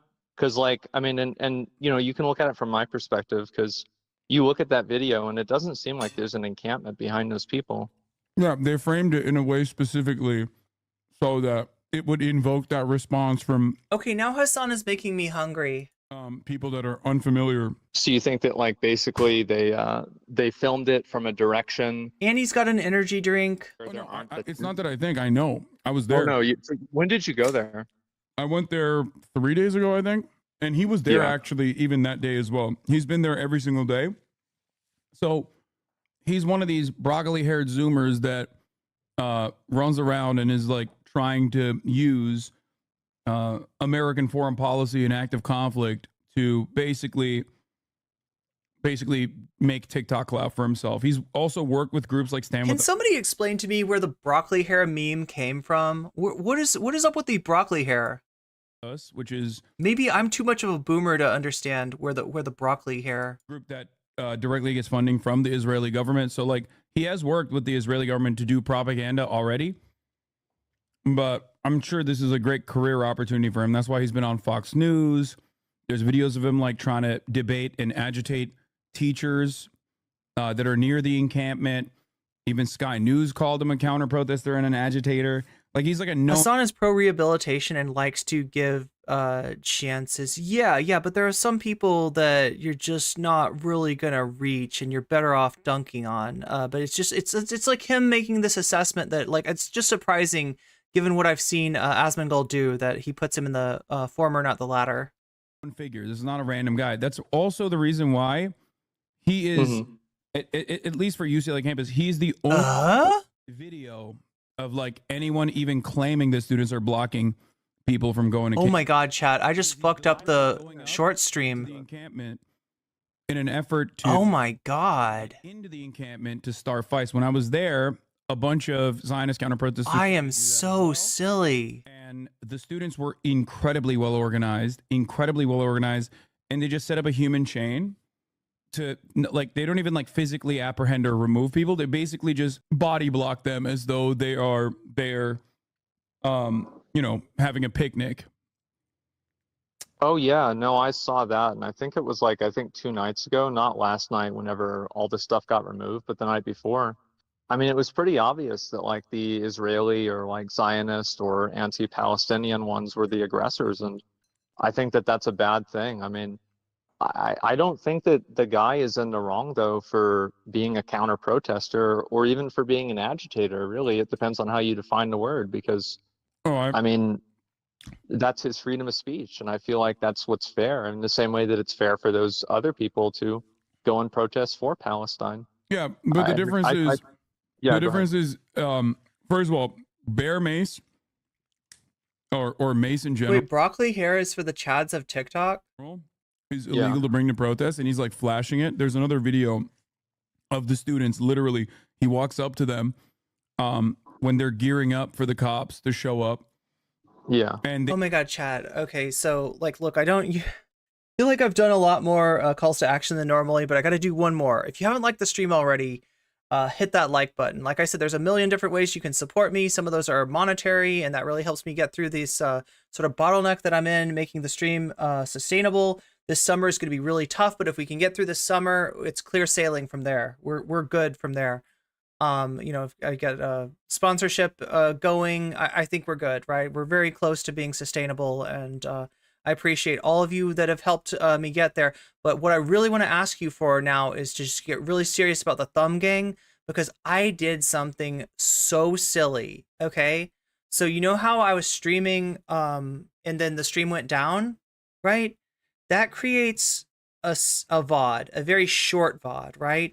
And a VOD which will compete with my live stream. That's not good. I don't want to be competing with my own live stream. So in order to stop that VOD from competing with my live stream, I tried to unlist it, but I'm using the same thumbnail. Everything kind of looks the same. And instead of unlisting the short VOD, the 1 minute and 33 or 22 1 hour and 22 minute VOD, I delisted the shorts live stream. So especially if you're in shorts, but also anywhere, right? Make sure to hit that like button, right? Help me get back on track, because like this is an unforced error on my part, and the only way we're gonna recover is with the thumb gang taking over. If you want to, you can even go between streams. You can even go to the short stream if you're in the long stream, or you can go to the long stream if you're in the short stream, and you can hit like on the other button. I think that's perfectly okay as well. But we got to get back on track somehow, because I completely screwed the pooch on this one. The students say we are peaceful. I shouldn't have said that. That's going to get clipped, isn't it? Vosh is going to use it to be like, she criticizes Vosh for being into horses, and yet she's into dogs. Oh no. We're peacefully protesting. Oh no. Oh no. Here, like, we see your bear mace. Like, please, you're making us feel unsafe. And he actually literally does not have a right to have that on him. And yet, yeah, Timothy Jones, you were cluing me into that. I just didn't pay enough attention. God damn. That very same night, last night, he was over there dabbing it up with the cops and shit. The cops obviously don't give a shit about the pro-Palestinian encampment, especially because now people are going to start associating me with the dog pill. God damn it. Prior, at this point, when the counter-protesters actually entered tried to enter the encampment, I'm going to get a seat. Just a second. With weapons, they came with fireworks, they came with skunk spray, they came with bear mace. That was like the day that because they were chanting the "Where were you?" Was this the "Where were you" moment? I don't know what do you mean? Where were you? Yeah. I guess you were sleeping. Like last night, whenever it happened, like a lot of the protesters were like chanting at the cops, and they were saying like, "Where were you?" Yeah, yeah. Okay, so like we're talking about the same thing, right? So okay, if Hasan's gonna eat, I'm gonna eat. The reason why I hope you don't mind. Where were you last night to the cops is probably because the night prior, Zionist counter protesters actually stormed the camp and beat the shit out of some of the Palestinian students, like or pro-Palestinian students, with like wood pallets. With 2x4s. I watched it happen. I watched it happen live. It was disgusting. Like I was kind of disappointed that the police didn't arrest any of them. Yeah, the police came. Hey, I'm wondering about this picture. Is this something? Is this like Asmongold's PFP or something? The police actually came. They did. Yeah, and they stood by for an hour and 30 minutes in single file line formation while these guys were beating the out of, and these guys aren't even students. Like you can see it in the video. They're like, these guys are like adults. They're older. You know what I mean? They're like older than the students too. There's also the protesters that are Palestinians that were identified as being older as well. Yeah, so yeah. it's hard to I know. really I'm saying, No, I'm saying that like a lot of these guys, especially the more violent ones, have already been like identified as not going to UCLA, and they're basically return customers. And they're basically return customers at this point. It was a big point of contention with the students too, because UCLA was like, "Oh, we are going to take administrative action against the counter protesters for being violent," and the students were frustrated with that because they were like, "How the are you going to do anything as an administration to someone who's not a student?" Because a lot of the counter protesters were not students, like there were known right-wing figures and stuff like that amongst the counter protesters. Anyway, so the reason why the students were frustrated, understandably, is because so Hasan's underselling it a little bit. There were actually known far-right figures amongst the counter protesters, and what's weird is like you did have some like far-right like fans of the IDF, but you also had, from what I've heard, some straight up Nazis in there. Like I said, this is a strange bedfellow situation where you've brought together like eliminationist Zionists with like actual anti-Semitic Nazis that that maybe just hate Palestinians a little bit more. Discipline so far, they are very they're as limited in their disruption as possible, and historically speaking, campus-wide protests such as this one is infinitely more disruptive than what the pro-Palestinian encampment looked like. I mean, we're talking in 1968, they were taking literally students would go in during the civil rights movement with guns and take deans hostage. In 1968 in Colombia, they took a dean hostage for like days. Yeah, I know about that. Yeah, they would literally just like shut off access for a dean from like leaving their room. They'd be like, "No, you're not leaving." So historically speaking, people on the right side of history that we understand were on the right side of history have taken way more radical and way more disruptive approaches to protest. So all things considered, both in the Columbia University, where they overtook Hamilton Hall again, just like they had done time and time again at Columbia specifically. That hall has a historical significance for student protesters. And also, especially at UCLA, where the encampment was like... This is just messed up, isn't it? Simply just taking on this massive lawn space. Where there's a lot of demonstrations usually. And building putting tents around it and trying to protect the tents from people coming in and it up. There are videos of counter protesters breaking into the encampment in spite of the human wall, the human shield, the human chain that they create. And as soon as they get in, they start throwing hooks, throwing bows, stealing people's tents, trying to break the tents apart and stuff. So that's the reason why they don't want to let in random people to protect the students, because they know the university won't do that. As demonstrated by the fact that they didn't do that when the counter protesters came and the cops literally stood idly by. I do think that like whenever I watched it live, there was like crazy. Yeah, kind of disappointed the cops didn't do anything. Look, if you've if you're at all knowledgeable about protests, you know that this isn't the exception to the rule. Whenever you've got a protester and counter-protester situation, the cops will do everything to the left, or what they perceive as the left, and they'll do almost nothing, and sometimes even help out the right. The few times where, you know, right-wing extremist brown shirts go so far that the cops actually do have to take them into custody, there's stories of the cops taking these people to Burger King, right? There's stories about cops literally shaking hands, right? That's why we say cops and Klan hand in hand.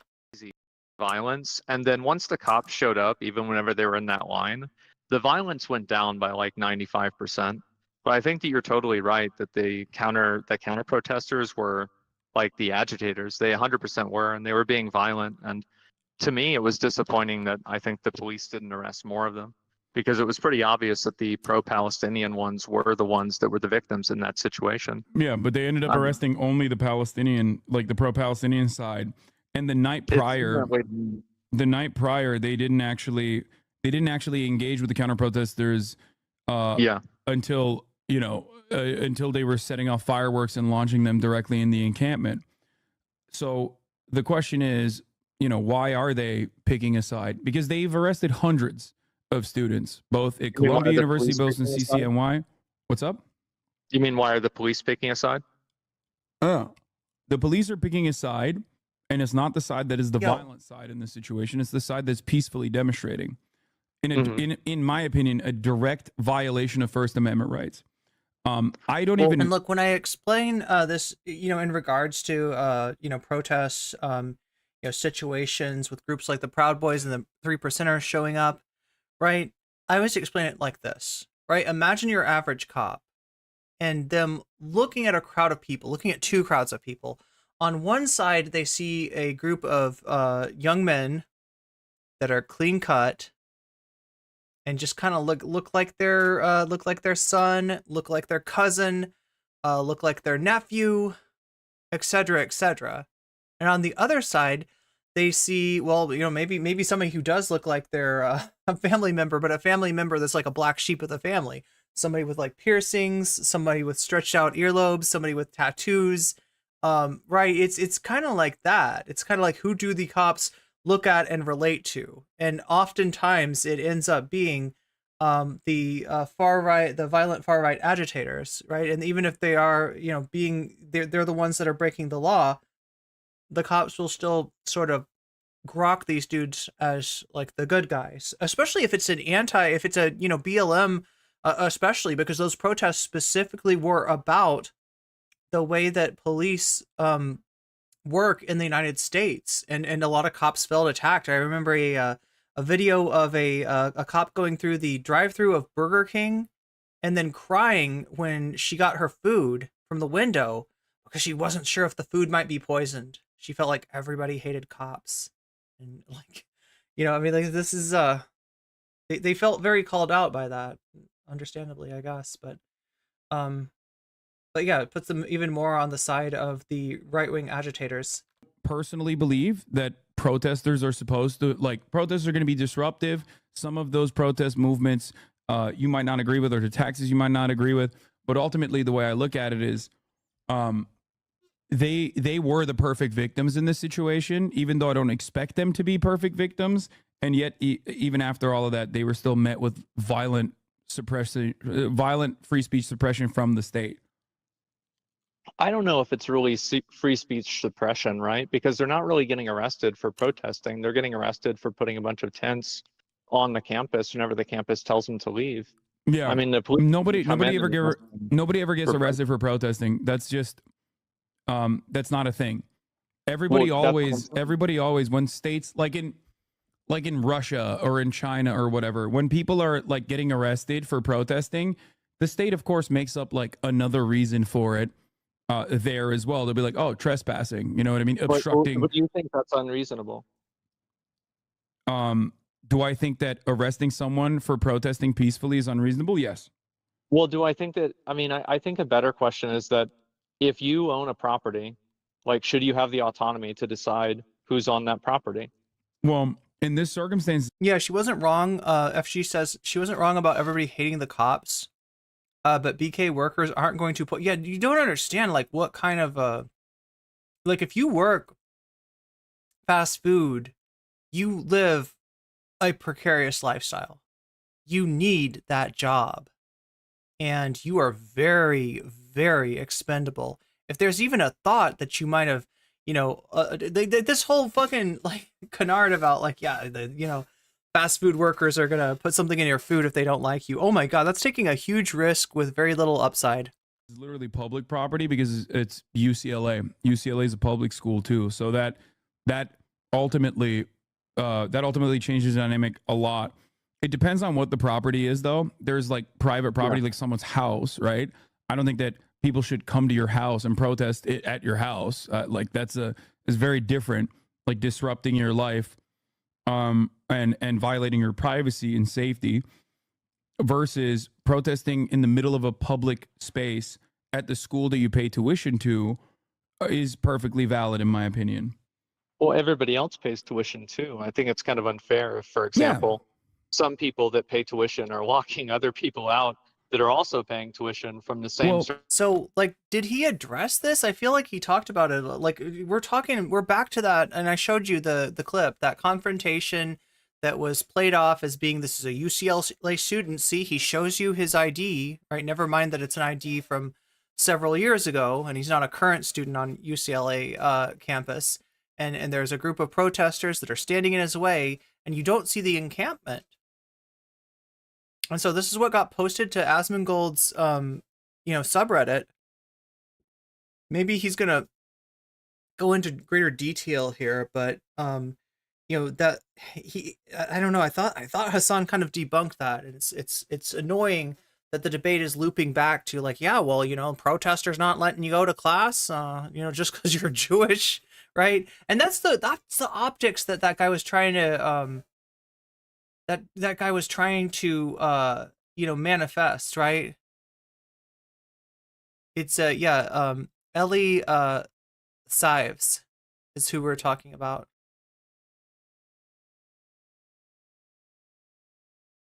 I don't know. I don't really see broccoli hair with this guy. Services that they're both paying for.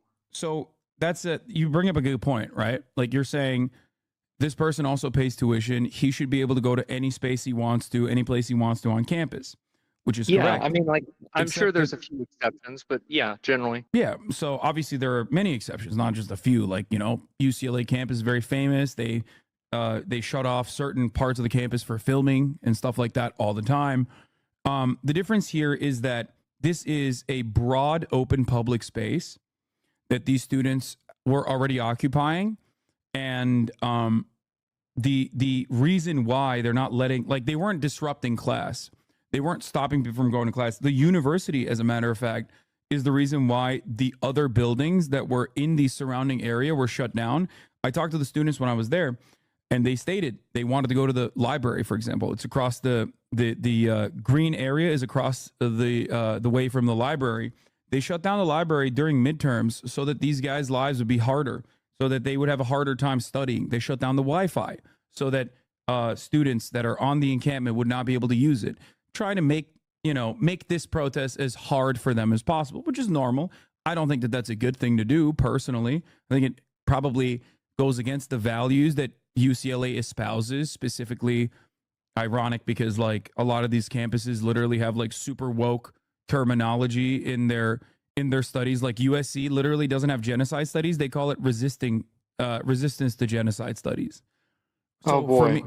So for me, it's like, if you're taking that extra initiative to be extra woke on the aesthetic front, you should probably not be surprised when your students learn the actual lessons that you're teaching in these classes, which is that you should resist the genocide, right? So the fact that the university turns around after teaching them about many different genocides that have happened all around the world, and then tries to do everything in their power to make it as like annoying for these students as possible is a little hypocritical in my opinion. It is hypocritical, but it's also... Hey, chat, I promise this is the last disruption. This is the last disruption. I'm going to do something really quick, and it's going to be really annoying, and it sucks that I have to do this, but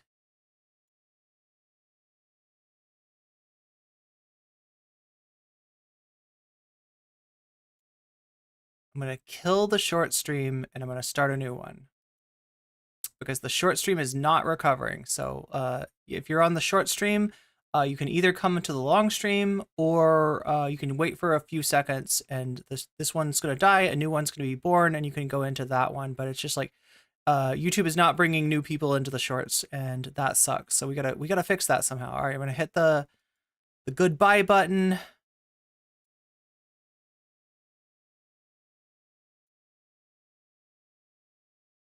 Hit that goodbye button into that stream, and then we go into here, and we start a new stream.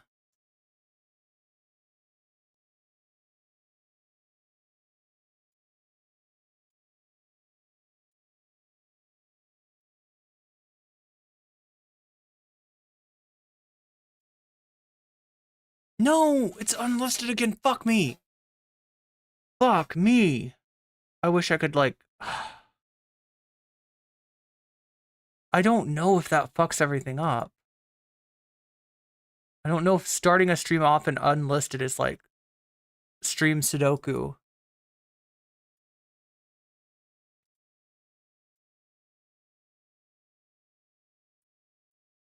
Let's see. I'm just fucking everything up today, chat. I'm so sorry.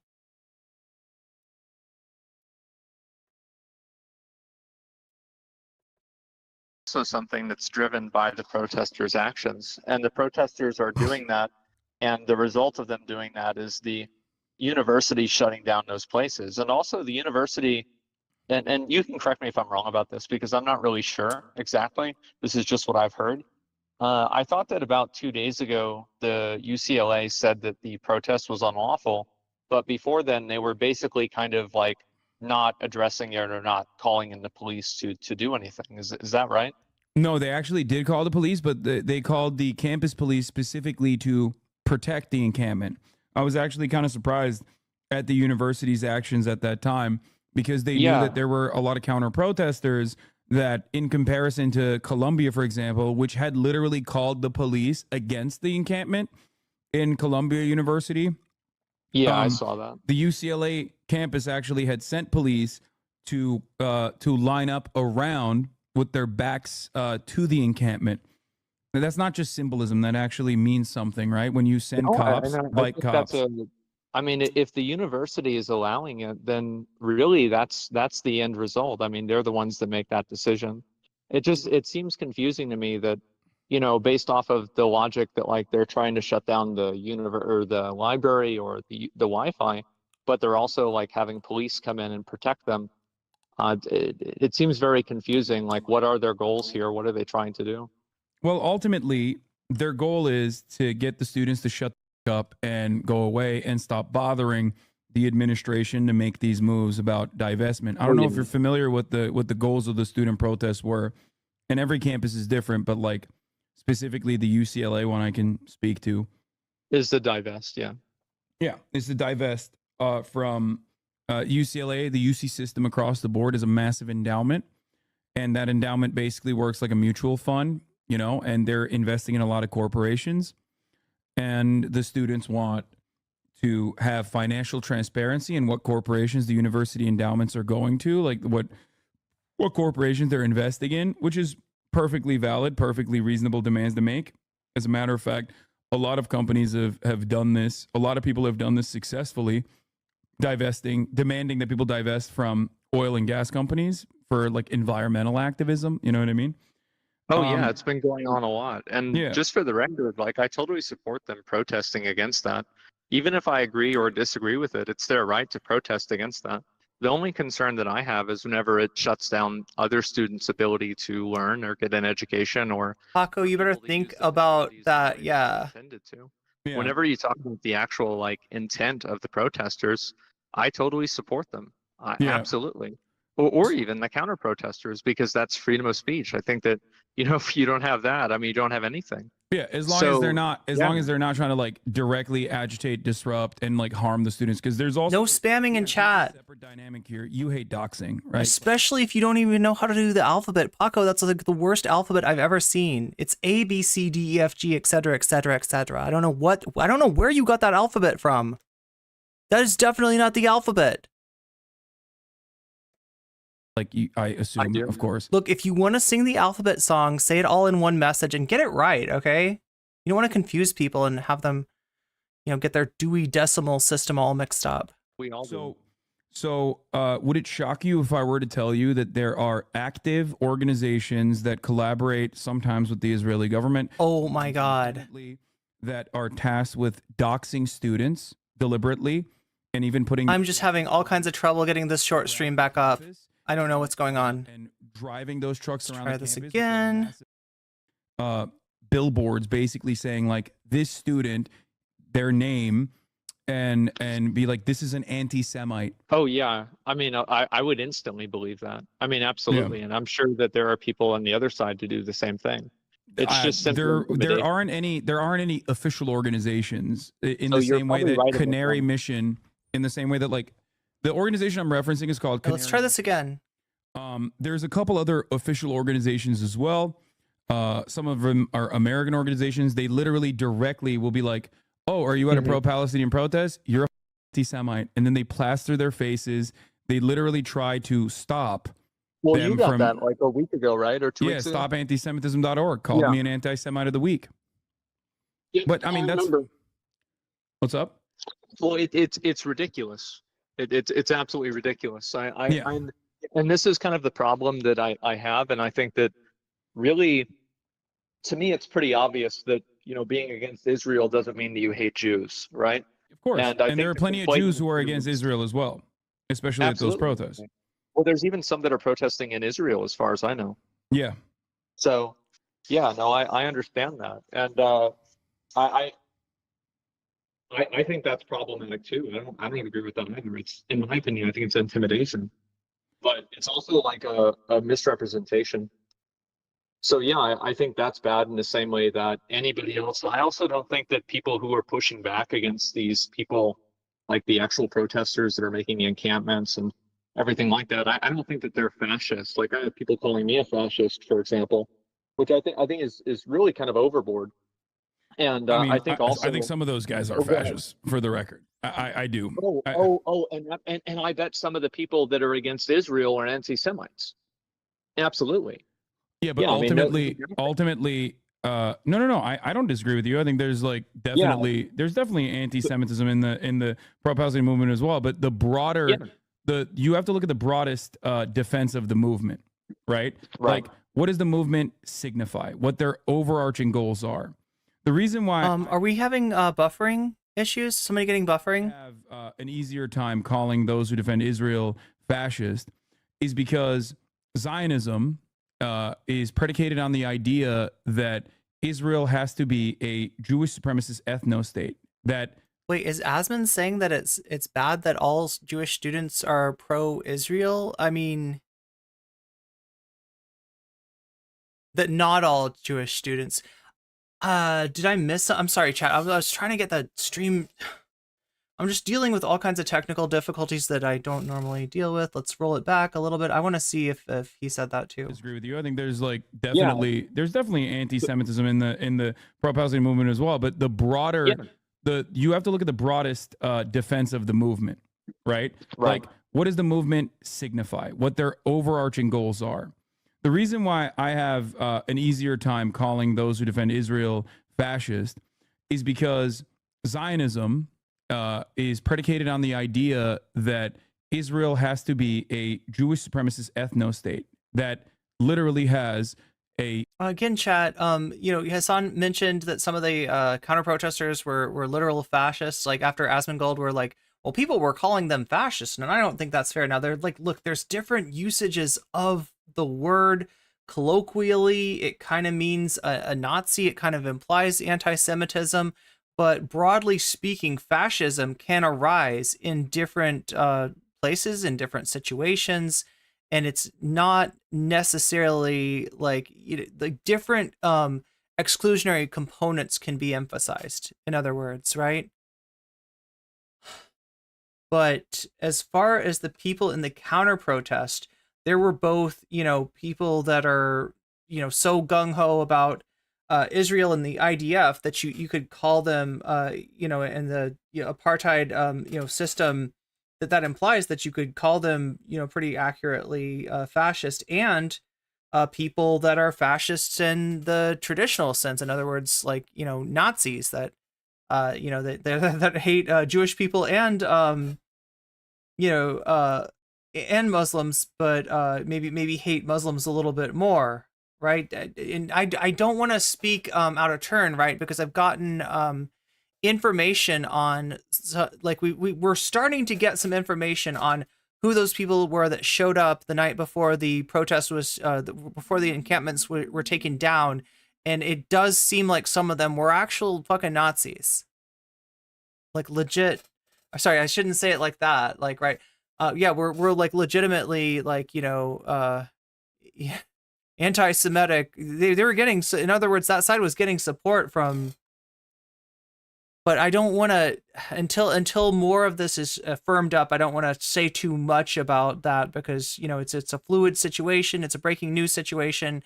And sometimes, like, the first information that you get isn't the most accurate. So a certain percentage of... But yeah, this is starting to get very complicated in a way that I don't think that Hasan's going to be able to fully explain to Asmongold. I know that maybe his goal isn't to fully inform Asmongold, and Asmongold having like a slightly less pernicious take is preferable to Asmongold, like, eating popcorn, cheering on the cops and saying fuck around and find out. But yeah, it's frustrating. Jews inside of Israel. This is a demographic concern unlike any other. Here in the United States of America, if we were to say America has to be a nation... Yeah, Tortilla, it's more than just authoritarianism, but that's... that is 75%, Irish... It's a component. English, yeah, and whatever, German, white, everyone would understandably go, that's insane. That's just white supremacy. But... yeah. Zionism is that exact same principle, is that exact same concept, but for okay, now we're good. Now we're good. Reasons, it has been able to shelter itself. Okay, so welcome back, Shorts. We had some technical difficulties earlier. We had the regular stream die. Then I had to kill the short stream because I messed up and unlisted it. And now it looks like you're back. Defensive posture, as though it is a defensive ethno-state. The valid reasons, of course, being the Holocaust and within the context of like World War II and like everything that happened. Yeah, so I understand that, and I mean, I'm not really a pro-Israel guy at all, honestly. I don't really give a shit about them. It's not my fight to fight. It's not my problem. It is actually. I mean, listen. Well, it is. I mean, that's a good point. Yeah, no, I know we do spend a shit ton of tax dollars to defend Israel. We gave $26 billion to Israel just this past week.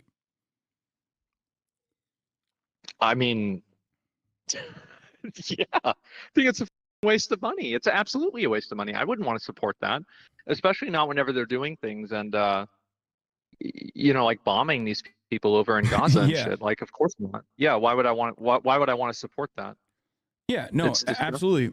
Which is why I think the protest that these students are engaging in is like not only perfectly valid, but I think their methods are above and beyond. Like there are rarely ever going to be protests where like you have a hard time finding a single person that doesn't say something wrong, or a single person that doesn't get ahead of themselves. You're totally right. I mean, you can't color an entire like movement based off of like the most like extreme examples, extremists, or like the most bad actors, right? The same as like, I'm sure there are anti-Semites that are.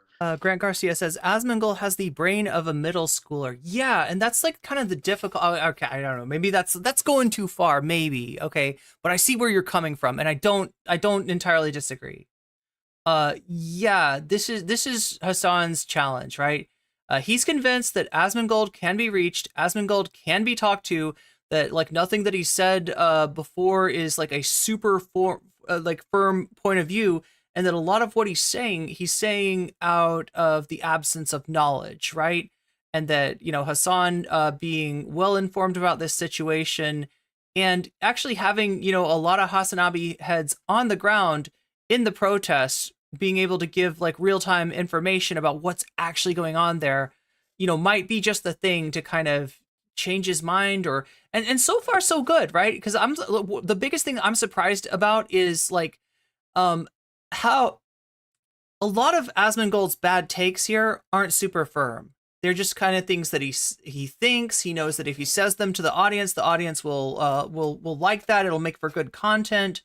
But when faced with more firm information that he doesn't have, he's gonna be like, okay, well, I didn't realize that before, and you know, right? So he is, I guess, more savable, so to speak, than I would have thought.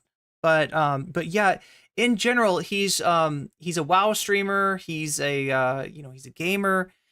He does cover other stuff because, you know, when you're that big of a streamer, it's very lucrative to be on stream. And, you know, there's only so much of whatever, you know, game that you're playing that you can play. You want to do some just chatting too. And that's where he's at. And then he's expected to give takes on these things. And he just doesn't really have, you know, a lot of the knowledge that it would take for his takes to be good. And so, you know, I'm surprised at how open he is in this conversation. Like, Hasan wasn't sure that he would actually even have a conversation with him to begin with, and it was just like really soft touch on everything. He didn't criticize Asmongold, he didn't dunk on him, he didn't dunk on his audience, he didn't say anything to kind of like, you know, burn that bridge down or to make this controversial or confrontational. Sorry. But you know, he's just kind of been essentially you know, he's been a professor to Asmongold. And so far, Asmongold is surprisingly no insight. No, he just pops off on shit that he doesn't really know about. That's all, right? I'm not saying that he's like the dumbest. You know, I'm not trying to make him out to be like, you know, profoundly ignorant or anything like that. Just that, like, this is not his area of expertise, right? He's a WoW streamer and a you know, even when he gets into something like Valheim, right, we see him struggle. So, you know, you don't necessarily expect him to have a large base of audience or large base of knowledge to draw from. And, you know, Hasan, on the other hand, is pretty connected to the protest movement, pretty connected to what's been going on, pretty connected to the news in general, since that is his beat, like, day to day, right? This is, you know, it's just an area of expertise type thing. Palestinian, you know, pro-Palestinian, but that's not the majority of them. There are also people who are trying to co-opt. Like, there's always like a bunch of charlatans on Twitter who are actually neo-Nazis, like, openly, but then they'll be like, oh yeah, how about them Jews? Like, they'll try to like sneak in to be like, oh yeah, we love Palestine, right? When in fact you look, you know, a couple tweets down and they're is my friend. Yeah. So that is actually part of the reason why these student organizers are very careful with who they let into the encampment as well, because they don't want to make sure that they want to make sure that there's no one that is like in support of Palestine or seemingly in support of Palestine that's in there to say like some, and they do a very good job with that too. If someone Nazi shit, and that's smart for them to do. Yeah, so that's the other reason why they don't let everyone into the encampment.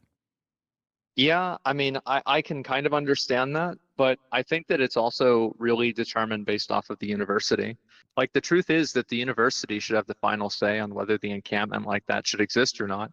And I think... Yeah, thank you, Sasha G. You put it better than I could have. He seems pretty apolitical, probably does not pay much attention. And yet, you know, this is going on. This is content for him. He's up, you know, late at night, you know, kind of seeing what's going on, and he sees that, you know, there's this event happening in real time, which you don't usually, like, political events aren't that interesting. Like, what are you going to watch, C-SPAN?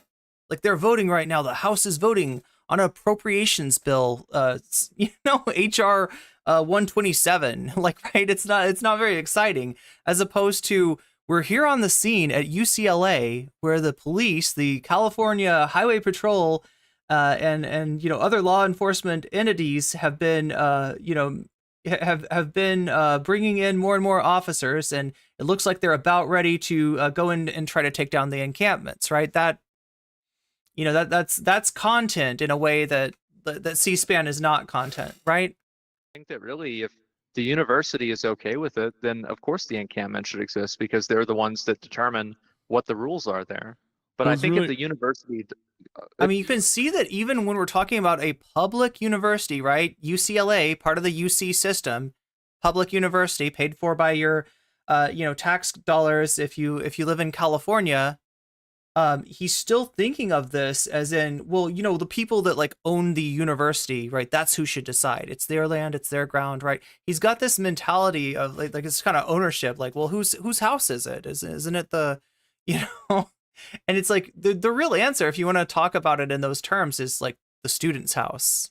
It's the, or even you could say the citizens of the state of the new California Republic. But yeah, no, he's still wanting to think of this as like, well, if the school doesn't want them there, then why should they be there? And it's like these kids are paying, pretty hefty tuitions, and some of that money is going into things that they find to be, highly immoral. It's going into, perpetuating an ethnic cleansing in Gaza. And they have got something to say about where that money goes, since they're the ones, they're the ones spending it. They're the ones taking out the loans, et cetera, et cetera. University doesn't want the encampment. I don't think that the students have the right to make an encampment there. I think that's unfair. I mean, I think that ultimately, especially like protesters will always. And he's also thinking about it in terms of rights rather than in terms of responsibilities. Those students, like, let's be real, those students do not have to be there. There is nothing in it personally for the students to make themselves part of this movement. They are putting themselves in harm's way, both in terms of potentially getting doxxed, but potentially, getting shit canned and having any like employment opportunities in the future just like foreclosed upon. And, literally putting themselves in harm's way as far as the violent counter protesters that are showing up trying to start shit. Like Hasan said, when they get into the encampment, they've been, literally starting fights with people, literally throwing hooks and elbows and, tearing down tents and stuff like that, right? So like there's not, the students aren't in this for themselves, right? That's one of the biggest narratives that needs to be torn down. And you're hearing this from a lot of like, politicians right now that, it's all about them. They think the whole world is about them just because they have this like, moral belief that what's going on in Gaza is wrong, that the whole world's got to stop for them. And they're allowed to come out here and camp out, and like that they're somehow getting clout from this. It's negative fucking clout.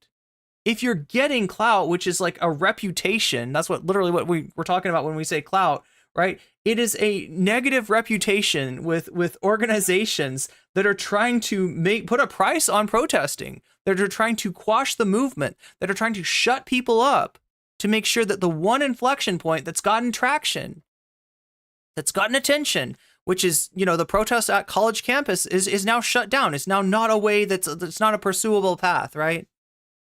So yeah, you've got literal like organizations out there trying to dox students for having a conscience and for putting themselves in harm's way like this. So disruptive, obviously, but if protests are only determined by how lawful they are, you can write a law to make any protest illegal, which Americans kind of have, as a matter of fact. I don't know if it would shock you to find out if I were to tell you that in your state, and does he? If you want to work for the tech, does he want the institution they are protesting? Are we talking about Asmongold or Hassan to endorse the bill protests? I'm not sure what you're saying there. A state, if you want to work for the city, you have to actually sign a law that says you will never engage in boycotting or demanding divestment or demanding sanctions on the state of Israel. Did you know this? So this is what I'm talking about, Hasan, like, dropping knowledge. And look, like I said, this is his beat. This is his job.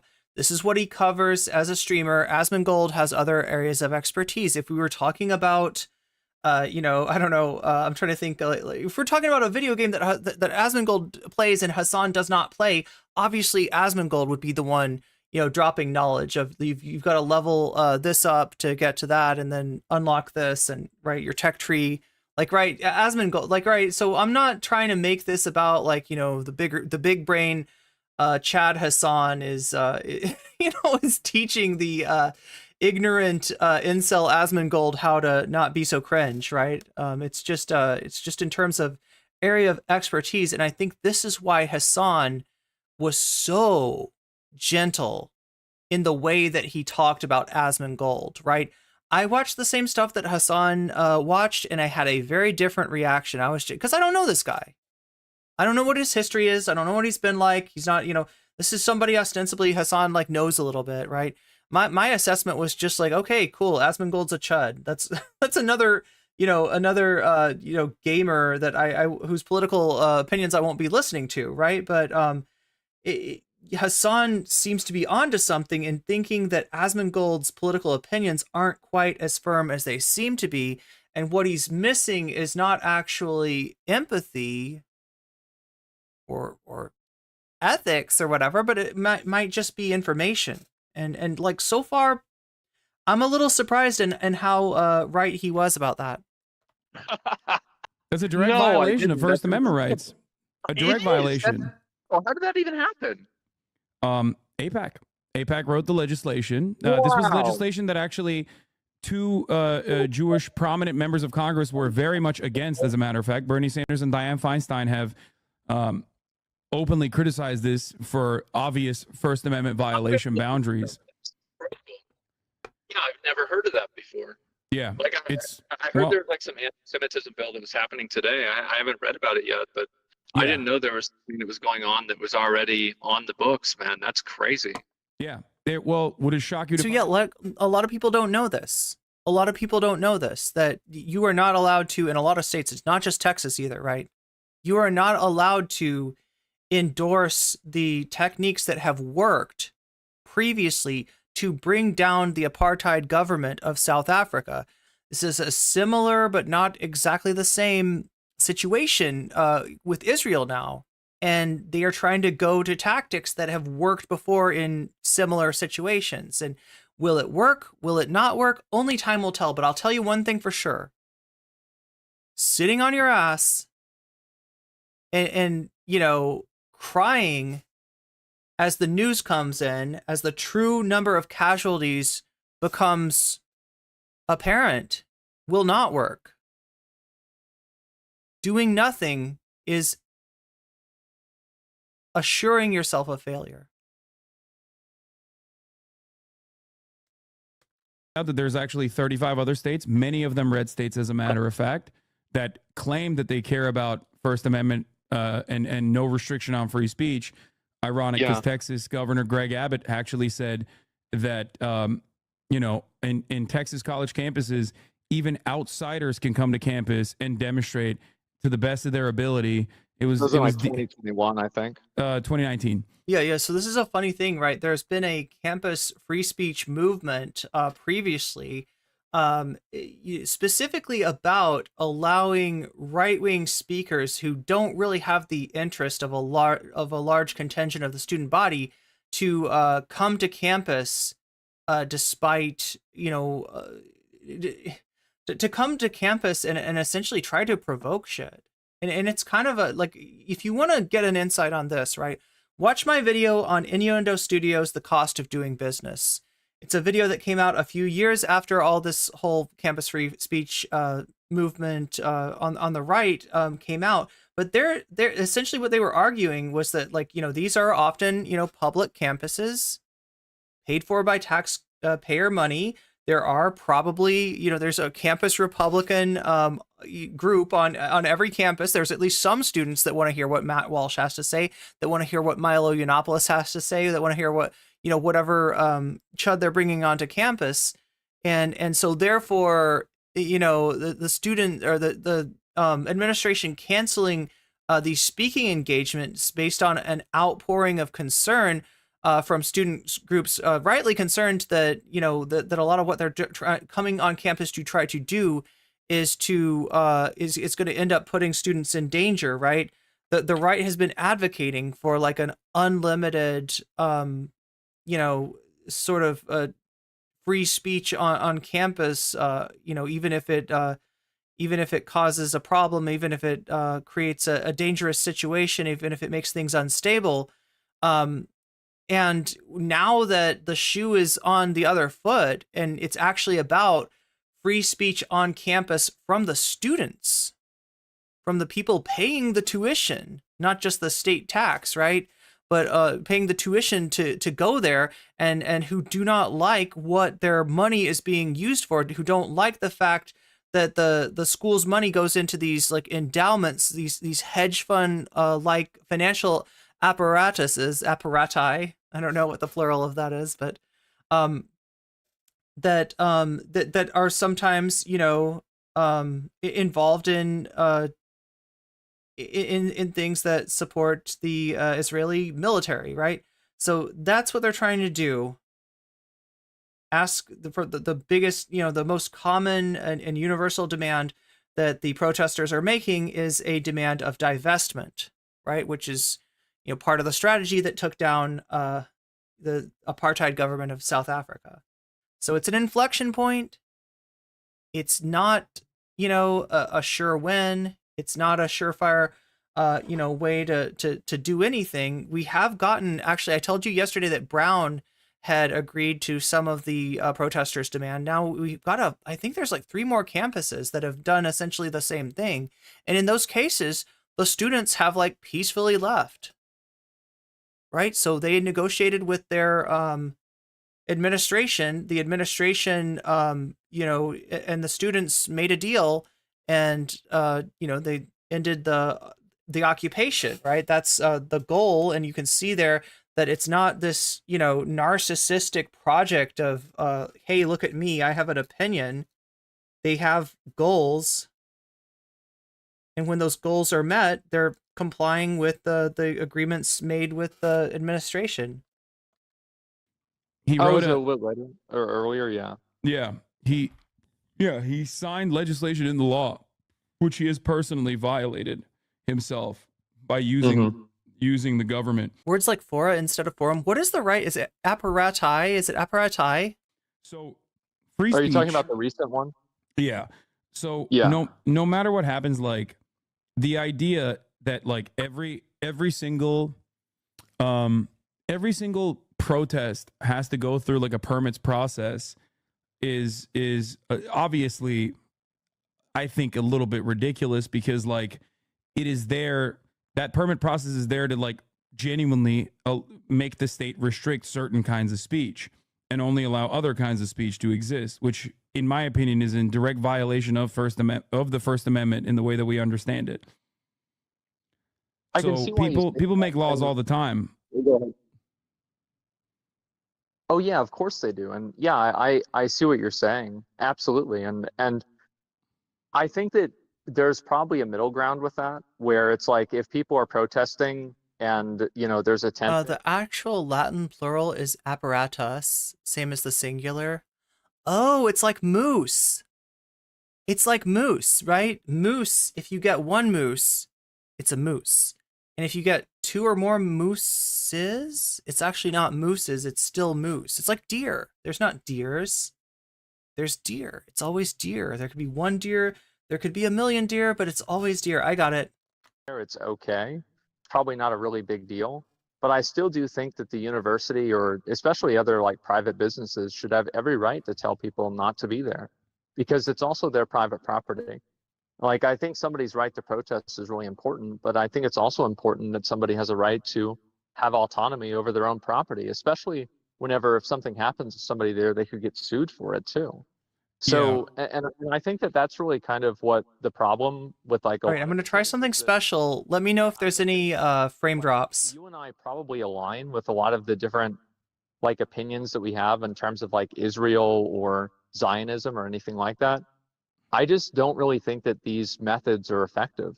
And I think that they alienate a lot more people than they bring in. I think like I think if the student protests were not effective, they would not have actually had multiple universities at this point meet their demands, like in Northwestern and in Brown University, and now as recently as a couple hours ago, Rutgers University has met the demands of Students for Justice for Palestine, which has led to the peaceful dispersal of the encampments. But beyond that, I think that another testament to the success of these protests is the violent reaction of the state. Because in some ways, like, police behaving in this way also galvanizes a lot of the protesters.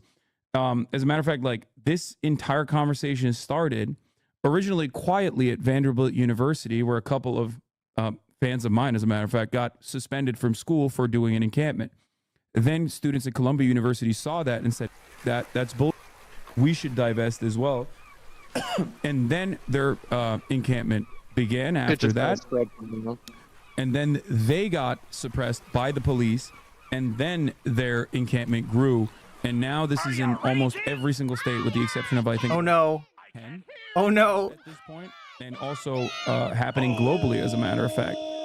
So in a way, they were profoundly successful.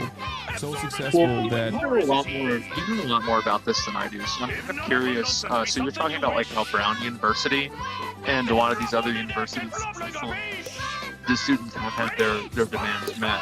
And so whenever you say that, oh, okay. Well, the ones that have, did they ever like have the police remove the encampments? Because like, I think if the university is allowing it to happen, then I feel like the protest is totally justified. It's completely fine.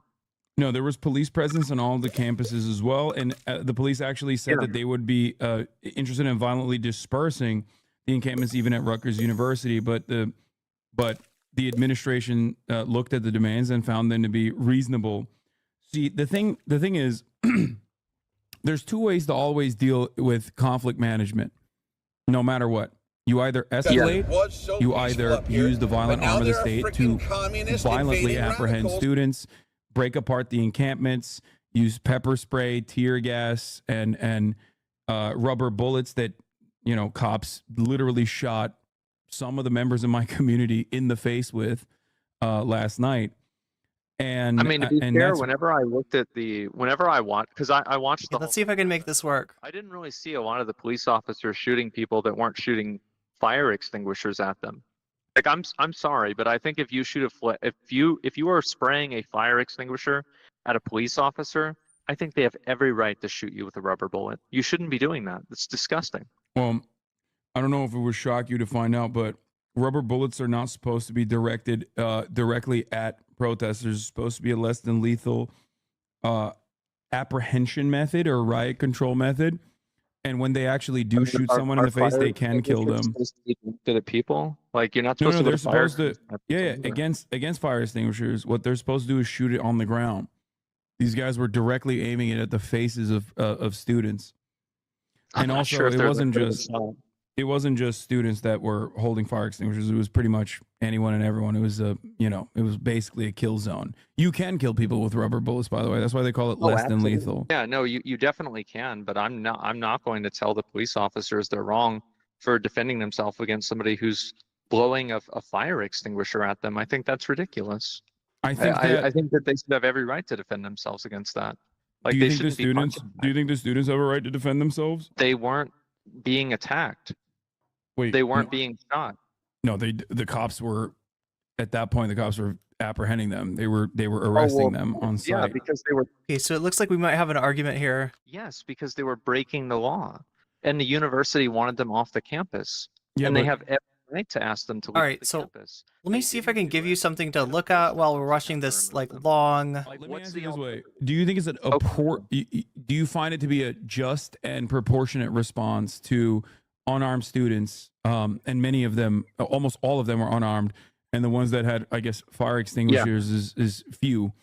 Do you think it's an appropriate response to violently, in full riot gear, violently apprehend and assault students? There we go. Because there we go. They're peacefully demonstrating, but the university now has demanded that they disperse. Like, well, I think there's two different. See if we can make this work. So for the students that are not being violent, because a lot of the students were being violent, they were throwing things at the cops, they were spraying fire extinguishers at them. I'm sorry, but that's not a peaceful protest. If you're spraying a fire extinguisher at a police officer, you're not being peaceful. So if the police officers are violent in return, no, I actually think it's totally fine. No, well, here's the thing.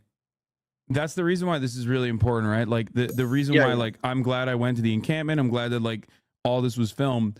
It was peaceful until the police came with weapons and with riot gear and started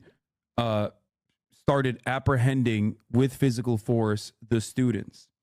Well, if you look at the visuals from before the police officers actually came onto campus, it was actually quite peaceful. People are dancing. People are, it's too loud. People are eating food and chilling overall. It's actually the university that, and this is what many students are saying as well, both at Columbia University, even students who might not have agreed. It sure with looks the like we're overall in a cause of the doozy of a protest. pickle. Now, I think I'm going to have to learn. Now feel that the university has left them out and left their and compromised their safety personally by bringing outsiders, specifically cops, to come in and violently apprehend students who weren't doing anything, who weren't harming anyone, who were simply demanding in the most peaceful way they possibly can, like literally, that the university divest from a violent state that they are funding and facilitating. And I get that. I also totally disagree with it. I think the university should have every right to decide who is and isn't on their property. And I think in the instances that you were giving me an example of earlier, like Brown, I think that Brown didn't ask the police to come in and Brown allowed those protests to happen. And I think that's totally fine. But if the university doesn't want those people there, I think that at a certain point, they have every right to have the police come in and remove them. And the truth is that I don't think that the police were overly violent to a lot of those people. I really don't. I think. I mean, there's a lot of visuals of people like bleeding profusely from the head, either due to getting hit in the head. But that's violence, right? Like that's. Well, it's violence because it is like there's no other. So here's an interesting question, right? So like, what would you propose as an alternative to that? Like, how would you solve? Oh, this is great. Yeah. Great question. So my solution to this would be exactly what Brown and all of these other campuses did, which is to allow the protest to continue and also meet the demands to the best of your ability and take an honest negotiation effort with the students. Because ultimately, if you believe personally that these students are in the right, and it seems like you specifically do think that these students are making just demands. Yeah, they are. Right. They have every right to protest. And like, for example, like at UT here, like we had a lot of protests, and it was very disappointing for me to see a lot of people in. Oh, he's in Austin. Just in the community in general, that were celebrating whenever the police were coming in and removing them, because these people were not being violent. They weren't breaking the law. They were just protesting, and I completely support that. Yeah, but until the university decides that they can't, is what you're saying, right. For UCLA. Yeah, so that's my perspective. So if the UT University of Texas Austin administration is saying like we don't want these protests on campus, leading to a police response would be just then. But you because you're I think go ahead. No, go ahead.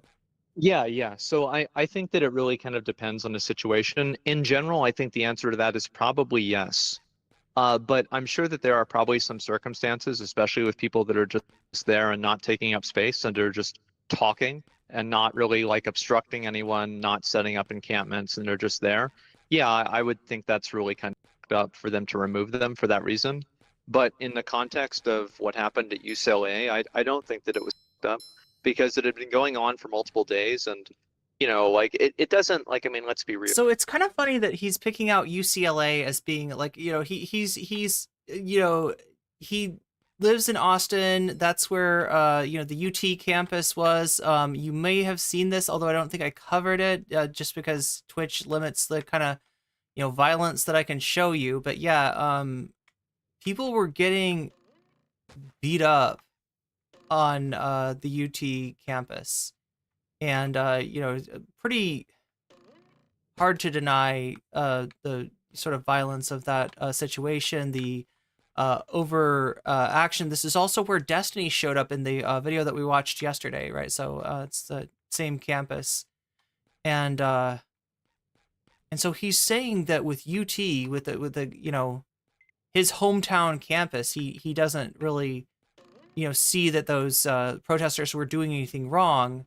However, he thinks that maybe because of the actions of the police. Well, no, actually this doesn't make sense. The actions of the police were obviously a lot more hardcore at UT compared to UCLA. But as far as campus protests go, right? If you compare UCLA to someplace like Columbia, right? You could make more of an argument that there's interference. There's oh my God, wow. If your argument is that somehow the students are interfering with the activities of others or whatever, it's a lot harder to make that argument. Wow, at UCLA than it is at, say, Columbia. So it's kind of funny that Asmongold has this idea of these are really bad protesters, right? The UCLA campus is big enough, and the area that was occupied is small enough that nothing is really cut off. Nobody's access is limited. Nobody's really, despite the clips that we saw earlier, nobody's being, prevented from getting where they need to go, or anything like that. It's one of the less disruptive protests, partially because of the wide, spanning nature of the campus there.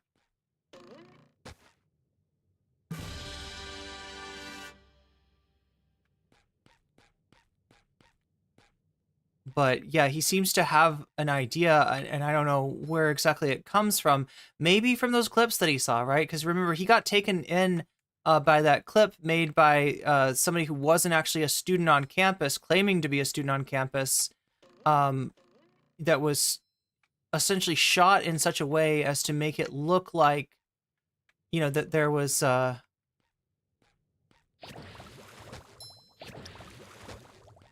that his access was being prevented, shot in a way to make it not apparent that there's something, that the behind the place that he wanted to get to was what was actually, the encampment itself, right? It did very misleading video that Asmongold saw. And that went kind of did numbers on Asmongold's subreddit. So,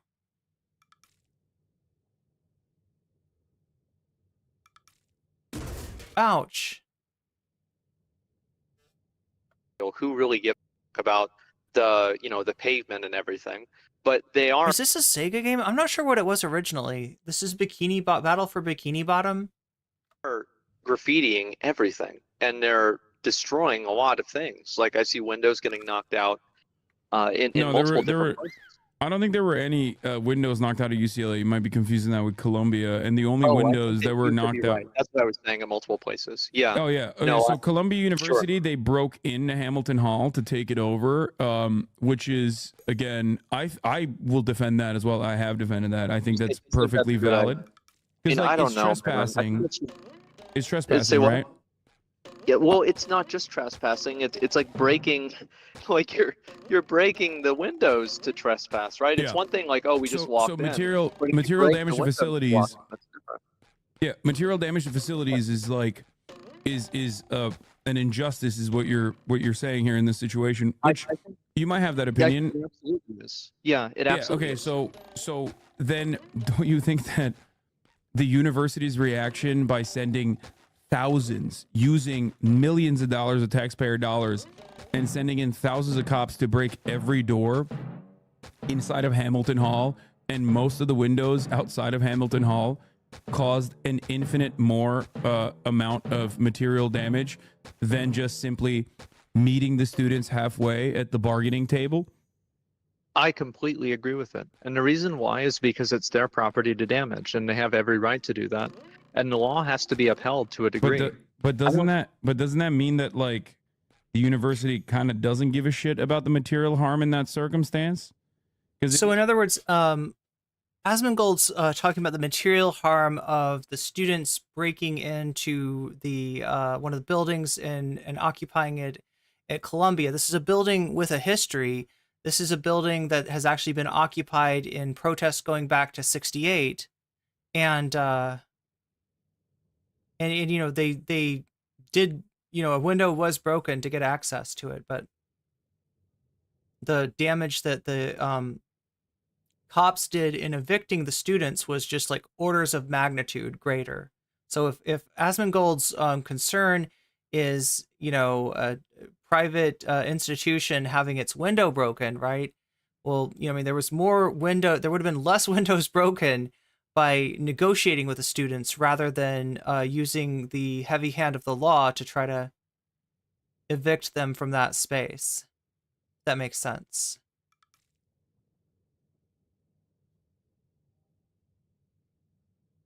Well, if they cared about what happens to the two windows. Well, it's not about the material harm necessarily. It's about having the autonomy of the material harm and being able to decide what you do with your own material and what you do with your own property and what you don't do with it. And I think that's extremely important. And it's worth more, and it's more important than any actual material or piece of property in itself. It's the essence that somebody has their own autonomy to decide what they do with what they own. Because one of the things that they just a little strange, right? That what Asmongold is saying here is that like it's the principle that really counts, right? What principle is that? The principle that you have the right to do, you know, with your property. You have the right to, you know, your house, your property, your space, right? But he's talking about a private university, right? So the concern, right, is understandable if you're talking about a person, like, you know, the government shouldn't tell you, you know, you're not allowed to, you know, light up a joint in your house, like it's your house, right?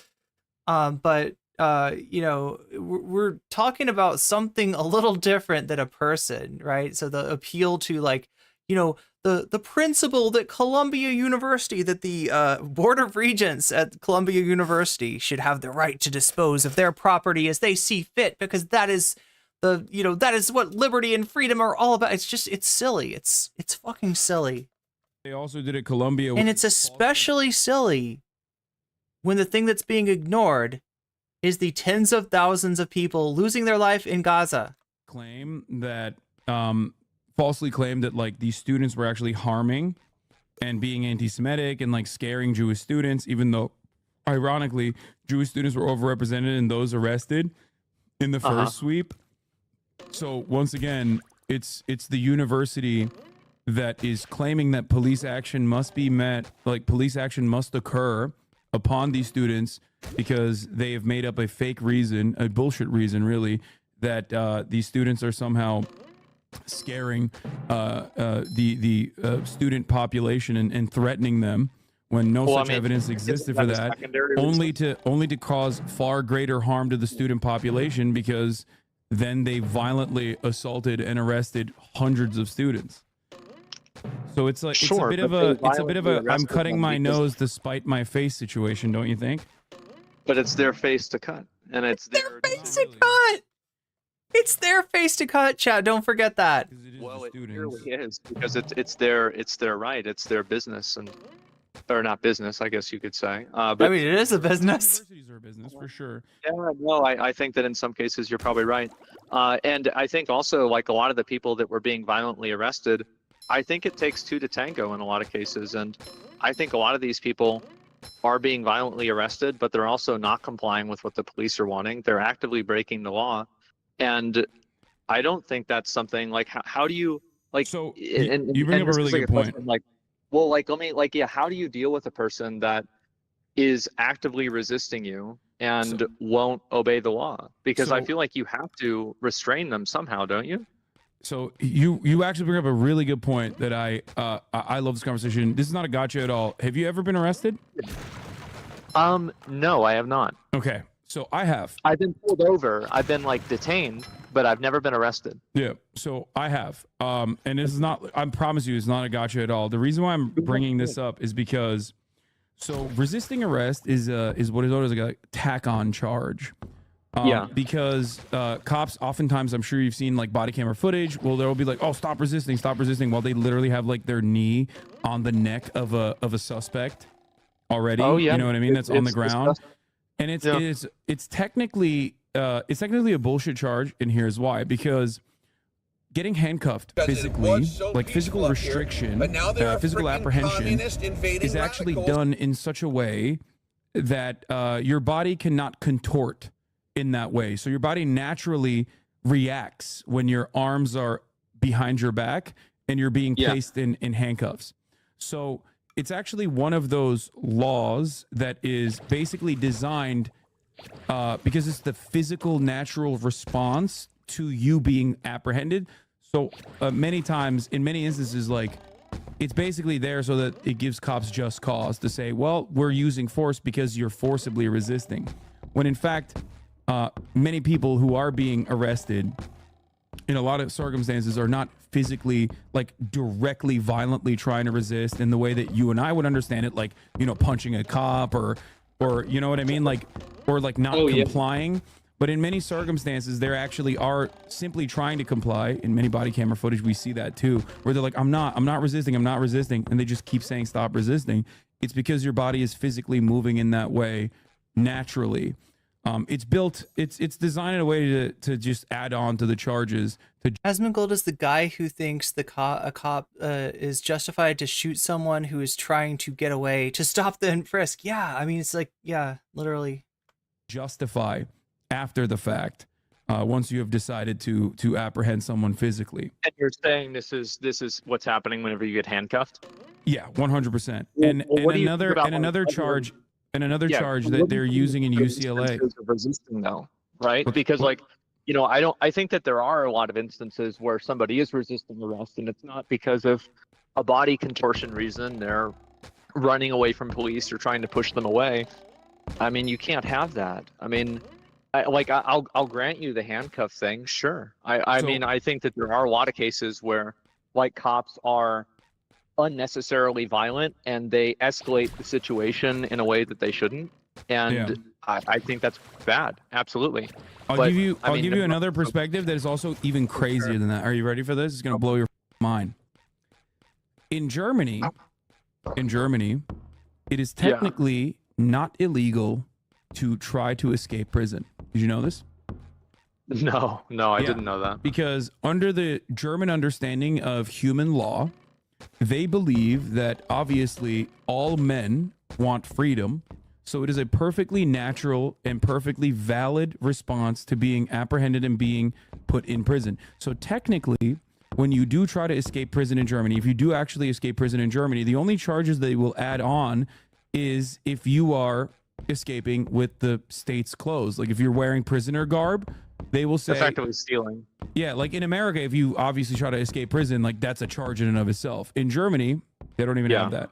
They don't consider that to be an additional offense to add on to your record, because they consider that to be the natural predisposition of humans, that they want to be free. It's just the reason why I brought it up is because, like, a lot of laws are designed around the culture and whatever our material conditions are, whatever we want the criminal justice system to do.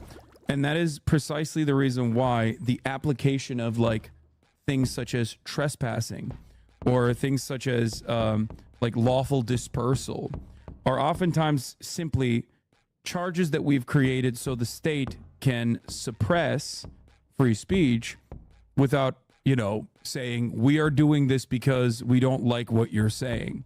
But that doesn't change the reality that it's a bullshit charge, a tack on. I don't know. In other words, part of the way that the state obtains the consent to govern, right?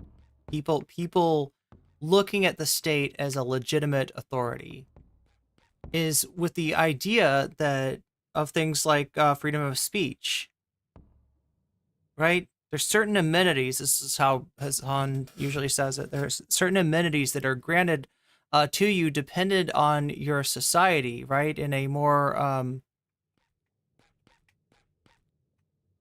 whether that be some sort of a social safety net, or whether that be a value like free speech that is supposedly upheld. Now, they want your consent, so they're going to tell you that your country is based on freedom of speech. This is something that they value, and this is something that's upheld. So if you're ever unsatisfied by something that's going on, don't worry. You can use your free speech to change it, to bring attention to it. But there's certain things that the government does not want to be changed. Foremost among those in the United States, I would say, is the capitalist mode of production. So when you're protesting for something that is maybe against the interest of the state, instead of saying, outright, you can't do that, the state finds ways to say, you didn't protest right. You didn't get your permit.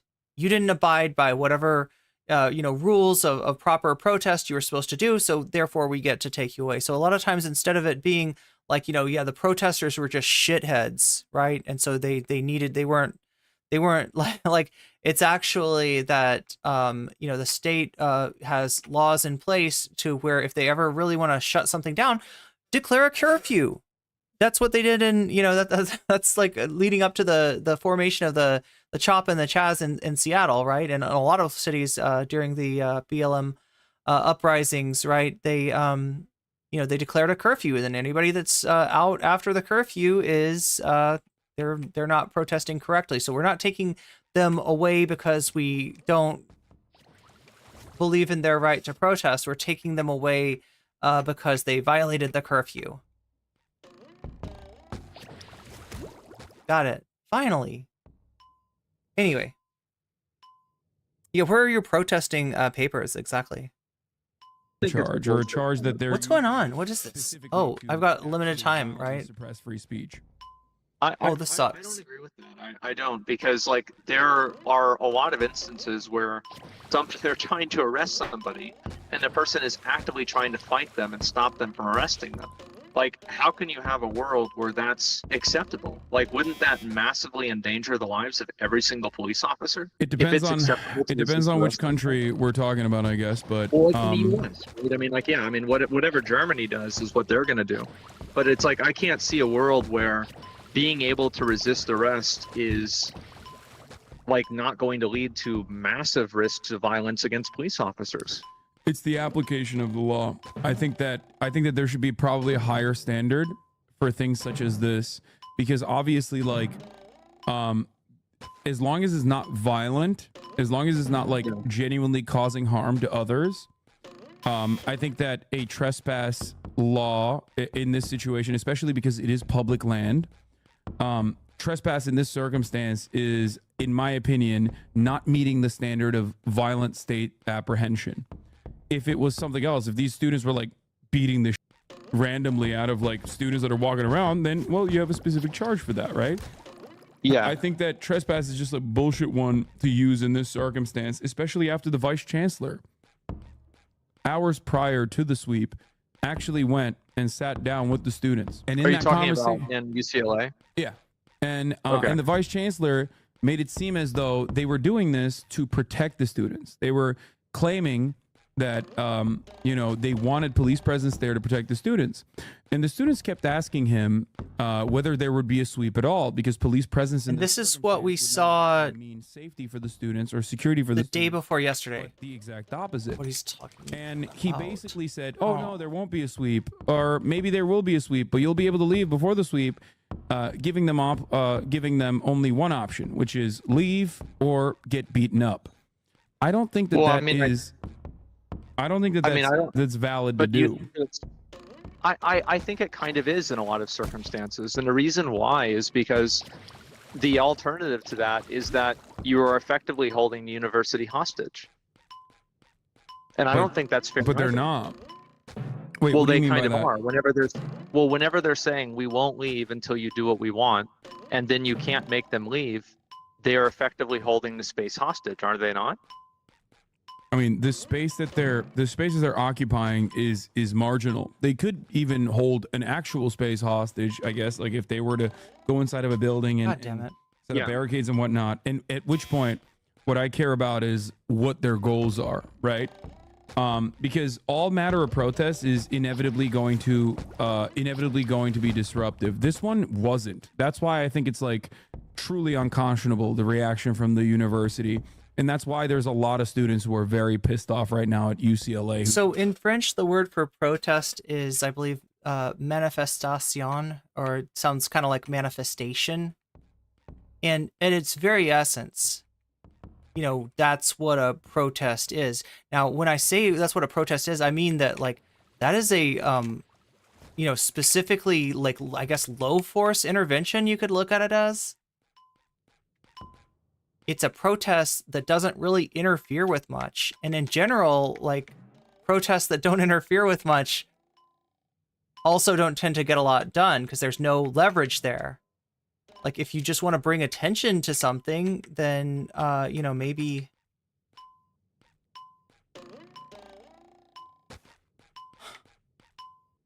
Fuck. Oh my god, I'm almost there. Okay. If you just want to bring attention to something, then, like, you know, a manifestation, like making people aware that this is what you're concerned about, and they should be concerned too, right? If they agree with you, then yeah, maybe that spreads the, you know, they see your sign and they're like, yeah, I agree with that sign. That's a based sign.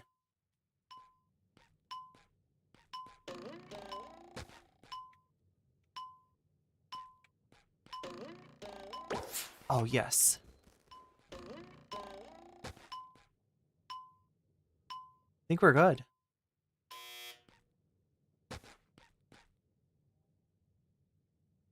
Like, this was unacceptable.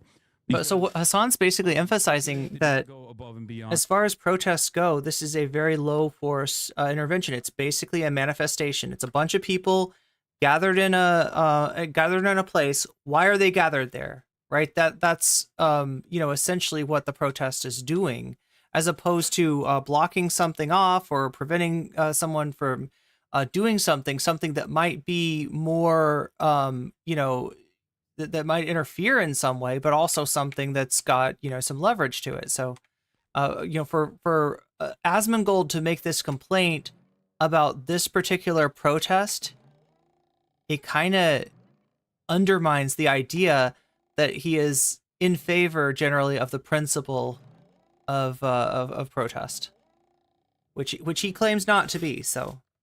They didn't do other things like, you know, actually block students from going to class. That never actually happened.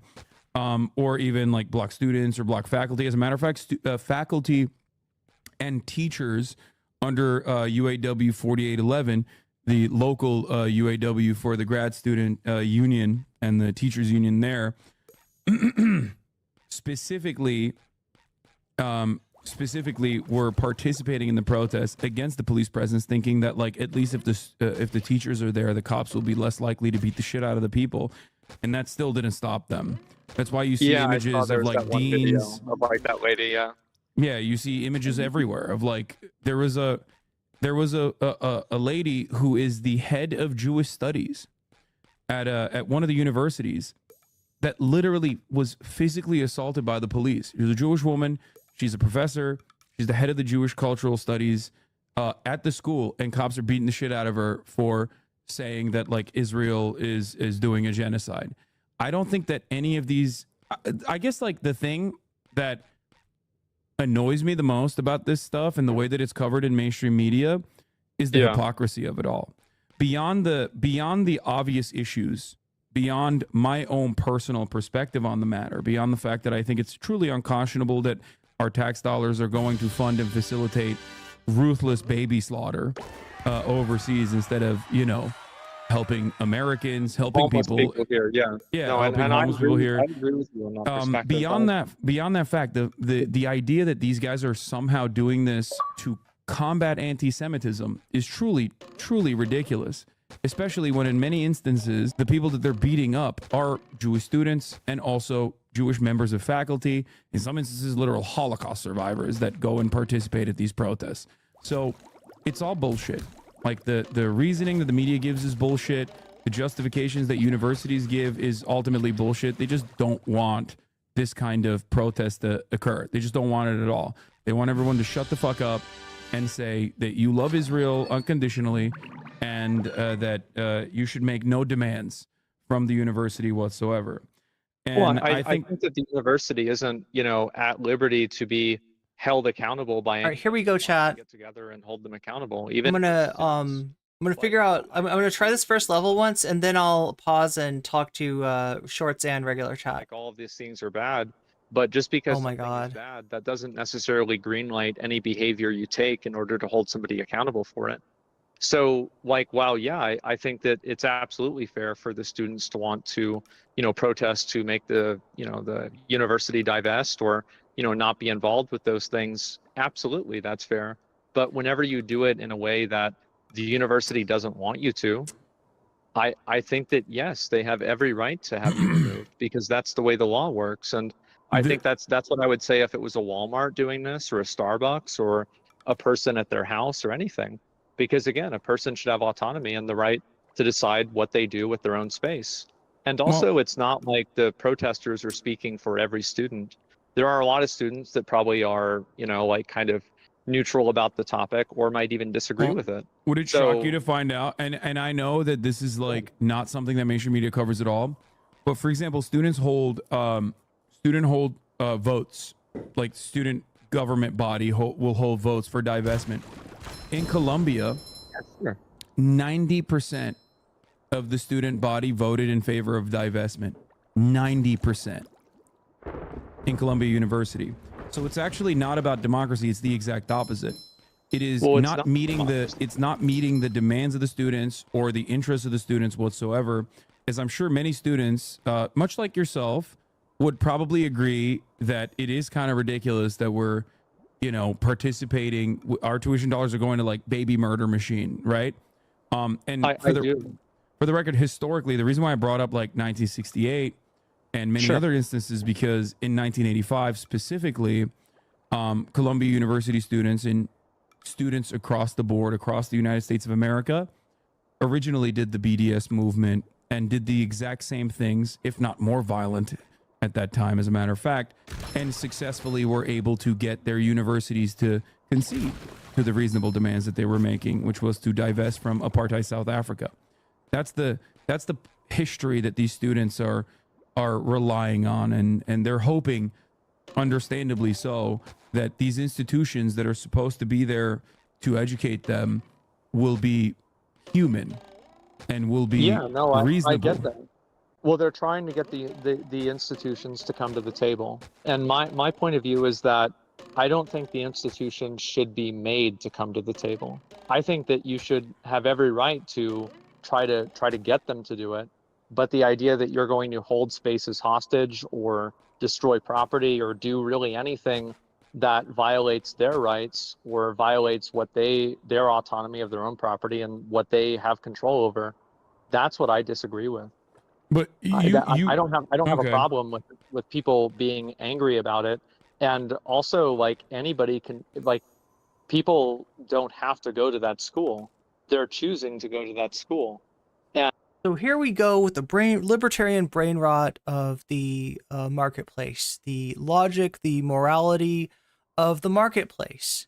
If there's a school which contributes in their endowment fund to the military industrial complex of Israel, and students don't like paying that tuition, students don't like their money being part of that, then they could just find another school where it doesn't happen.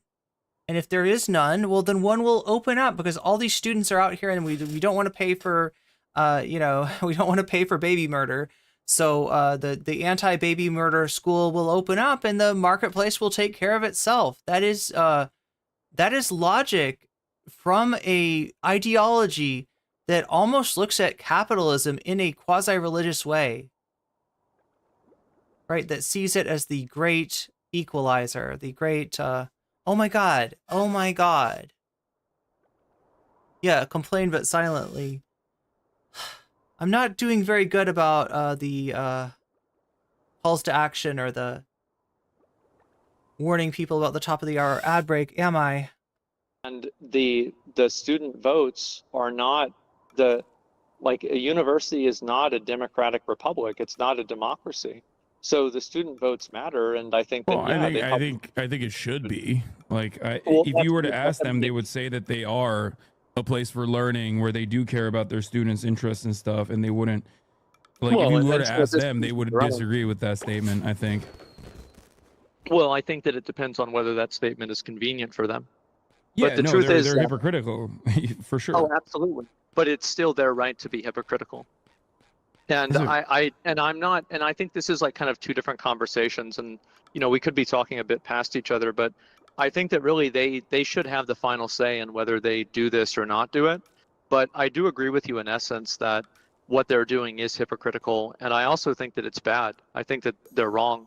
I just think that it's important that people have the right to do what they want to do, and they can't be intimidated or bullied into doing what a mob of people tells them to do. I think that's extremely scary, and that's worse than almost anything else.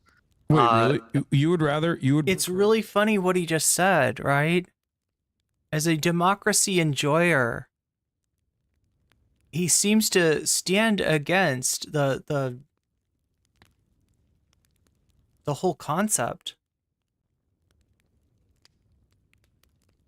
Or rather that, like, because the difference between the majority, the tyranny of majority, is the tyranny of minority. So you're saying you prefer the tyranny of minority to the tyranny of majority? Well, the tyranny of majority is democracy, right? Well, like, let's think about this a little bit more logically.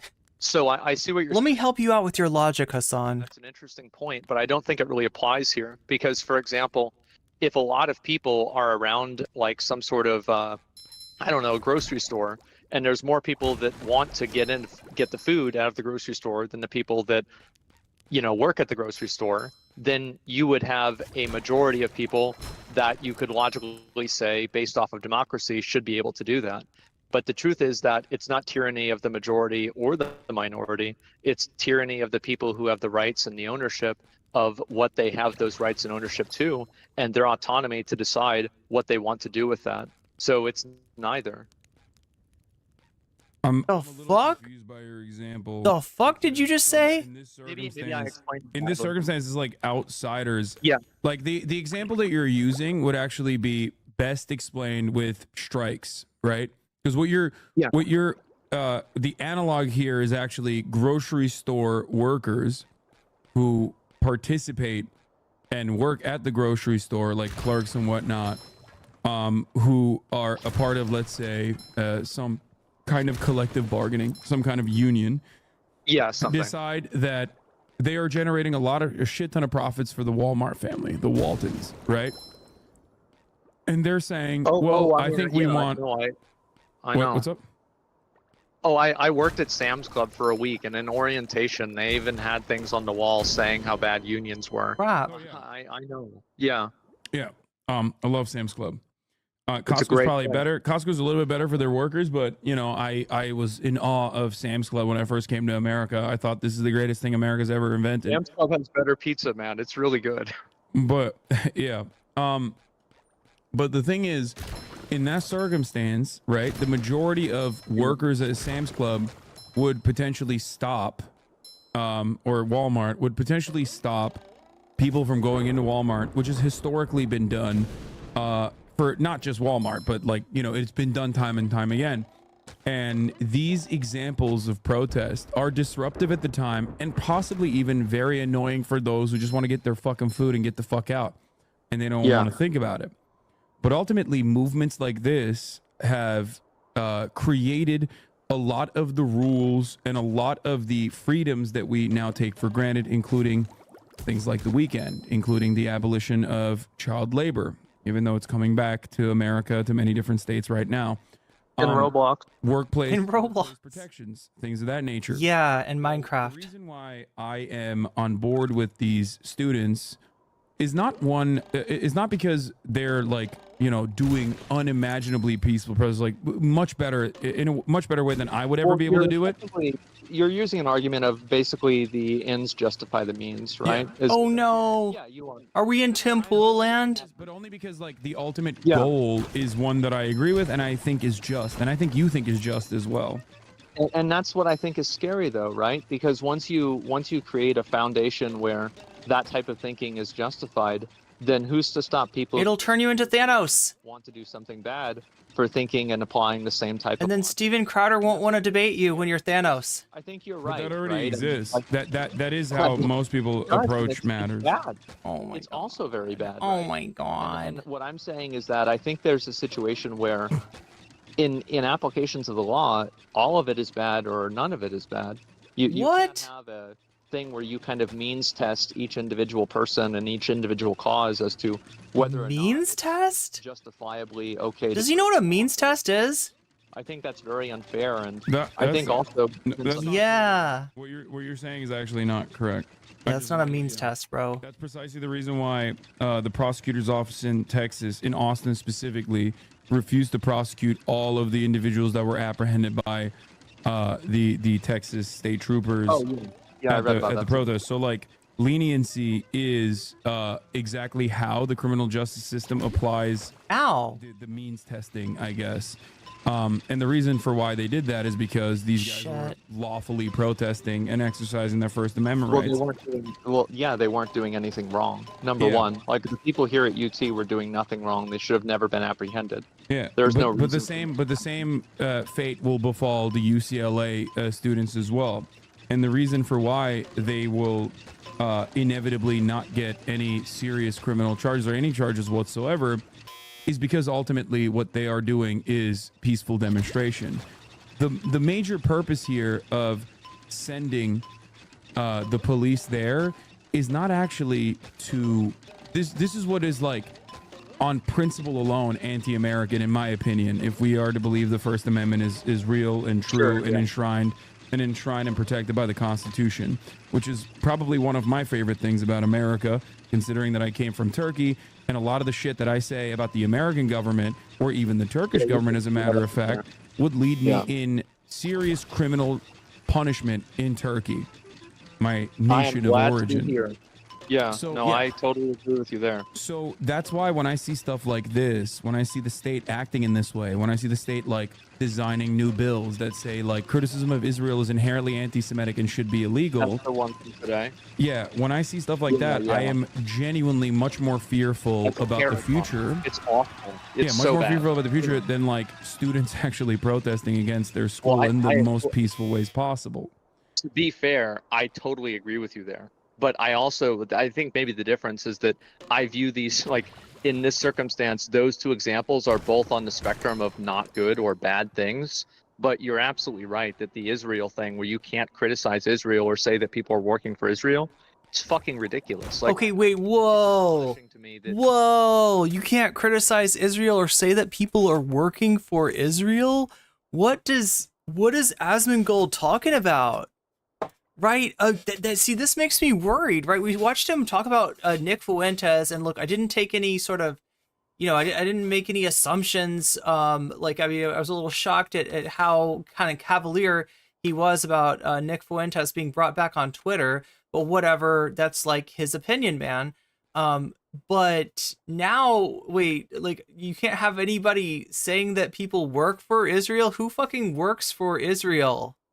Right, that's the kind of thing that like actually does, like, I'm not sure exactly what he's saying, and I don't want to jump to any conclusions, right? And I'm not saying that Asmongold is trying to be anti-Semitic, is like wants to be like, well, yeah, we all know that so and so, like, this just works for Israel, or such and such institution is in the tank for because like, I mean, sometimes like anti-Semitism can hide itself behind constructions like that, but I can't tell what he's saying. Oh yeah, or like or legit criticism of AIPAC type lobbying, or even seeing that that rather than the United States being the tool of Israel, most of the time it's more like Israel is the tool of the United States. Joe Biden said it himself. If Israel did not exist, the United States would have to invent it.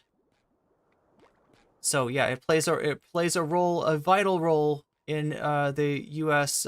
Diplomatic policy game. Oh my God, what the fuck is that? Huh? Okay, I guess I'm not supposed to go there. Oh my God, what, is he drunk? Is he gooning? I can't tell. SpongeBob doesn't goon, right? Pretty sure SpongeBob. So the question, I guess, is how do we resist against that, right? And I think the reason why the founding fathers enshrined The founding First Amendment fathers. in the Constitution was specifically because there should be healthy dissent against the government in order to stop the government from being tyrannical, from behaving in a tyrannical way, which is precisely the reason why I think that the UCLA students are totally in the right, and the university, instead of taking them seriously and trying to mediate the situation in the same way that other colleges have, seeking the rabid dogs of the state that fucking take that cost LA taxpayers $2 to $8 million, $2 to $8 million a day. When, let me tell you, okay, if you get your fucking shit stolen out here, they're gonna be like, lol, write a report, okay, and give it to your fucking insurance. It is it's the entitlement and the lack of interest in actually doing your job that really frustrates me about, especially Los Angeles Police Department. You and I both know two different people that have had their car stolen that the police did nothing about. Both Ludwig and Myth got their car stolen, and in both cases the LAPD said, lol, sorry.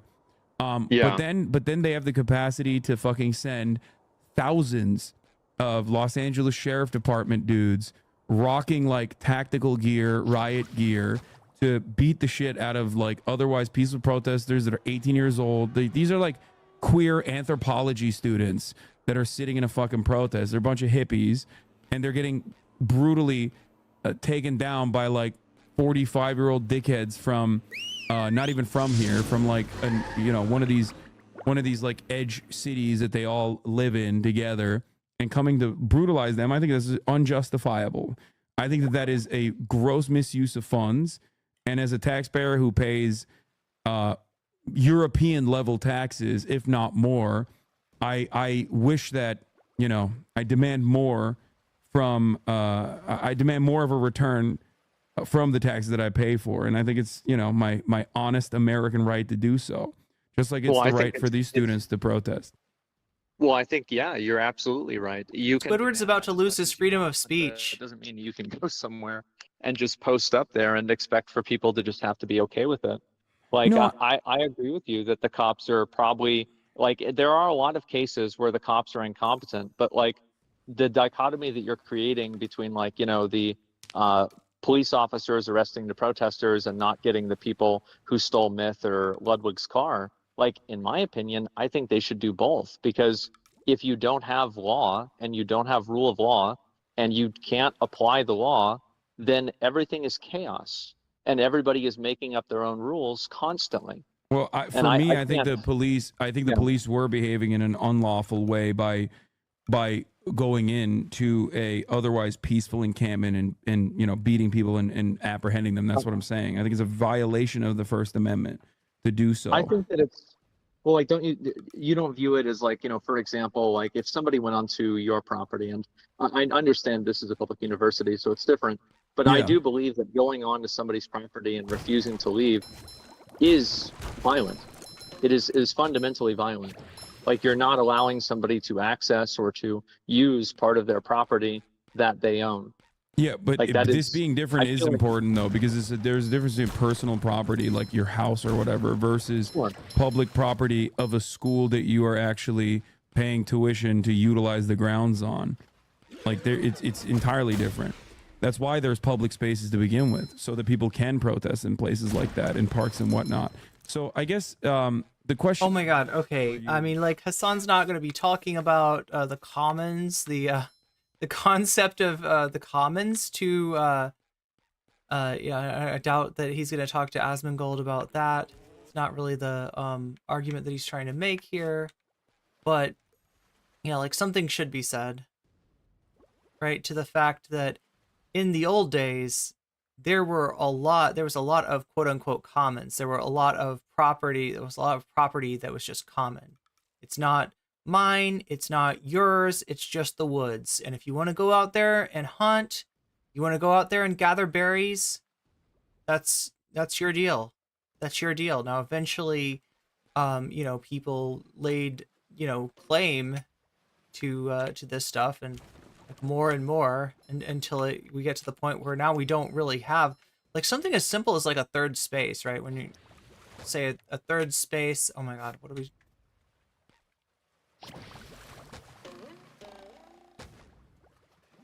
Like, you know, work, home being the first place, work being the second space, and a third space being somewhere where else you can go without having to pay money. Fuck is that? Oh, it's just a box. Nice. I mean, this is pretty cool, actually. Yeah, get down, SpongeBob. So yeah, this is he's not going to talk to Asmongold about that, but yeah, it's just funny how, like, you know, brain broken we all are by capitalism, to the point where you know, like something like the commons doesn't make sense anymore. Like, well, yeah, it's like owned by somebody, and if it's your house, then you do what you want in the house, and if it's my house, then I'll do what I want to do in my house, and if it's the schools, if it's the board of directors house, aka Columbia, then they call the shots there, rather than, you know, thinking of like, you know, maybe it wasn't always like this, and maybe it doesn't have to stay like this. Yeah. At this point is like 1968, Vietnam War and civil rights protests are happening. They're much more violent ultimately than this round of protests that are occurring in college campuses. Like, you at the end of the day agree with the ultimate solutions that occurred, right? Like ending the Vietnam War. Well, that's really the thing, right? Is that so like I can see where you're going, and you know, you can, you know, like kind of like redirect if it's not, but like basically my perspective is that I do agree with you on doing those things, but I think that if you use the argumentation of the ends justify the means, there we go. I think that can be used You're Thanos. in ways that are extremely harmful, and I think that also they can always be used in very hypocritical ways. Hassan's gonna get all the means in things that I agree the stones for the Infinity Gauntlet, but not in cases where the ends justify the means. And that's why I think that the only way to have any sort of a stable society is to have an official set of rules that everybody has to go off of. And if you start going off of that, or, you know, like diverging from that, everything becomes chaos and everybody starts inventing their own rules, and you have situations like what's been happening. And I think it's worse for everybody. Like you said, it's millions of dollars that this costs. And I think the truth is that if you want to change things, there is a democratic process to change things. And with the university... That's hilarious. There's a democratic process to change things. So chat, go out there and vote. All right, stream over. We're done. Asmongold's got it. Go out there and vote for the best candidate. Oh, there's not any good candidates? Well, just vote, I guess, for the lesser of two evils. Oh, wait, that doesn't do anything? Shit. I guess we'll have to keep streaming. But you did say that the democratic process cannot is not going to work either in the state, in the case of Colombia, right? Well, that's because it's not a democracy. But people can deal with it in a way that is democratic, which is simply choosing not to go there. So if people don't like what Colombia is doing, they can choose not to go to Colombia.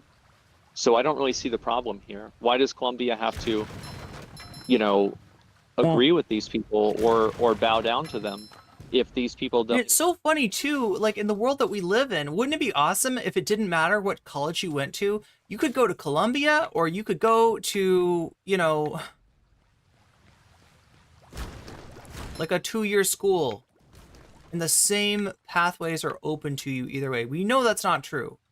We know that there's some things that if you want to do, you're going to have to go to a different school. You're going to have to get into that school. You know, you're gonna have to figure out how to pay for that school,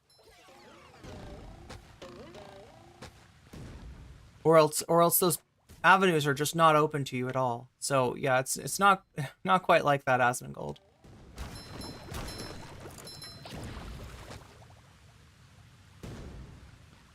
Anyway, You need to be there.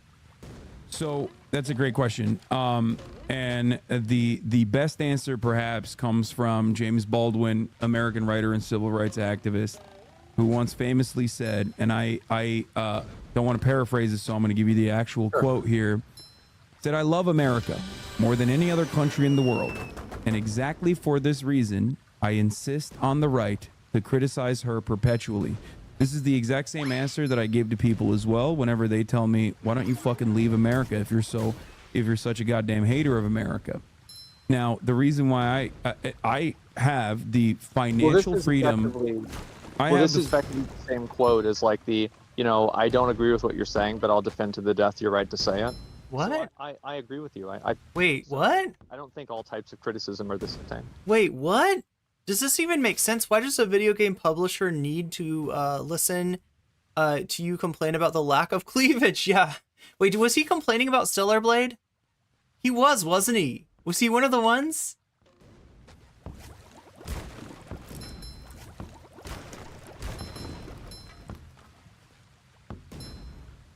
So yeah, go ahead. I didn't mean to interrupt. Well, no. What I was trying to point to here with this quote is that I think that, look, what I'm trying to point to here is that at the top of every hour, there's an ad break on Twitch. It lasts for 3 minutes. I have not been able to. Was so peaceful up here, but now there are freaking. Yo, welcome.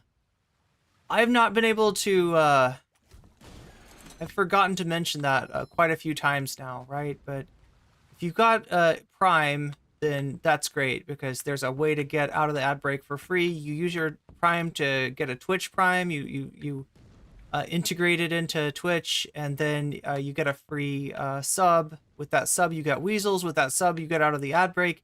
Everything's good, right? Now, there's another way, right? If you don't have Prime, you can pay $5 to get out of that ad break, and it'll do pretty much the same thing. You'll get Weasels. You will no longer see those ads. Also cool. Also very cool. Now, if you're in neither of those two camps because you can't afford to spend $5 to get a sub, there is still hope, right? You might be gifted a sub by somebody else. That can happen. That does happen. Community subs are a thing. It is a possibility.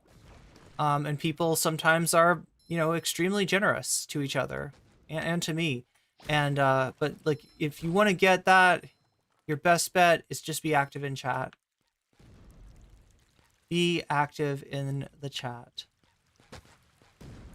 both agree that dissent is healthy. We've got another ad break coming up in 30 minutes. I think that you've got some time. As I've explained earlier, all throughout history, we have had people who believe that their cause is righteous and their cause is just, and that their means actually, their ends justify their means, right? Their methods of protest. Yeah. And that is, I am thankful, I guess, for people of the past for demonstrating the courage against the state apparatus that violently chooses to suppress them, so that I can live in a country where, or I can live in a world where people have shown that courage time and time again to bring us all of the amenities and all the freedoms that we now take for granted. Whether it be a great place to be. Yeah, whether it be good old US of A, which was bourgeois, dreaming in red, white, and blue. A lot of faults in America, but you know, America shows a lot of promise, which it fails to meet on a regular basis. But ultimately, you know, I choose to live here, right? And it is because I love America. I think America's the fucking shit, man. Well, you're going to say probably the same thing, right? Is you're going to say because you care about it so much, that's why you're so critical, and that's why you're so hostile about things that you don't believe in. Yeah, I totally agree with you. Which is why I think it's wrong that the state acted in the way that it did in this circumstance. And not only is it wrong, but I also think it's hypocritical that they acted this way. This doesn't mean that, like, for example, you know, in a hypothetical, like if a school shooter is fucking barricading himself into a school and holding a bunch of children hostage, that like I don't expect the state to be violent. You know what I mean? Of course I expect this. I expect them to not do what they did at Uvalde. I expect them to do to be as militant as they are against like a blue-haired queer English major at UCLA. No. Except they don't do that, but that's besides the point. Ooh, That's a whole different that opens up a whole different litany of problems. So I'm simply stating that in order for the state to react this way, I think there needs to be a bar. There needs to be a bar. There needs to be a standard, in my opinion, and that standard was certainly not met in this circumstance. And it's not just because the ends justify the means, but that does play a role in it, because I do think that they're like, I'm going to be intellectually honest and not act like I'm taking no stances here. I do agree with this cause. I do agree with the cause of the students. But beyond that, I think that their methods overall were of a peaceful nature. And I think that the school reacting in this way by sending in the cops to brutally arrest these kids was genuinely fucked up. Like really fucked up. Where do you think that bar is? And scary as well. What do I think that bar is? I think I think when you do actually engage in direct acts of violence, it makes your cause definitely a lot less palatable to many others. And you don't view like blocking access or trespassing as a direct act of violence? No, I mean definitionally under the legal code, trespass is not considered a violent act. Oh yeah, no, it's not. Yeah, I don't agree that like I don't think that it should be considered that. I think blocking access in some cases can be, however. Yes, if you're like technically kidnapping someone, if you're like restricting their movement, then yes, you are doing that. But these students weren't doing that. The way I see it is like everyone dances around the rules, right? Like to the best of their ability, which is precisely the reason why like I guess it's like what these guys were doing is, in some ways, even though their cause is just, and I agree with their methods, and I probably would defend them if they were way worse than they are currently for that reason. I'm being very honest here. In this circumstance, especially, the students setting up an encampment and not allowing like random people who are like very obviously there to agitate, with the exception of like students that are genuinely, honestly, and earnestly trying to lend their support, was for good reason, so that they don't have like random fucking Nazis showing up at their doorstep and saying a whole bunch of like fucked up things that would put a lot of the Jewish students there in direct danger as well. To be like, oh yeah, free Palestine, also fuck the Jews, that kind of thing. Not only looks bad optically, but it also is not only looks bad optically, but is also putting the Jewish students at that encampment in harm's way. So I think that I guess the comparison is kind of like if there was a family on that courtyard having a picnic, right? Just because you're a student, that would not give you the right to like step on the picnic while they're having a meal as a family. Well, let's use the picnic analogy, right? And like, so if the picnic lasts for 6 days, do you think the university should have a right to tell the picnic people to leave? I don't think the picnic would last because at that point it would be something different than a picnic. I mean, at a certain point, like I do think that they... Yo, 2 for Friday. Can we make it 3 for Friday? 3 for Friday? That they do have the right to get rid of them. Like, I agree with you, right?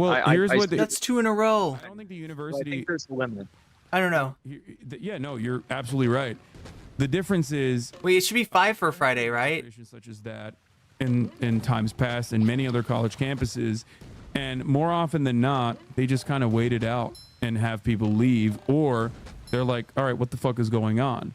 And they could have... UCLA could have reacted in the same exact way that other colleges have reacted, like I mentioned, and tried to find a amicable and peaceful solution instead of actually greatly escalating to violent means by utilizing the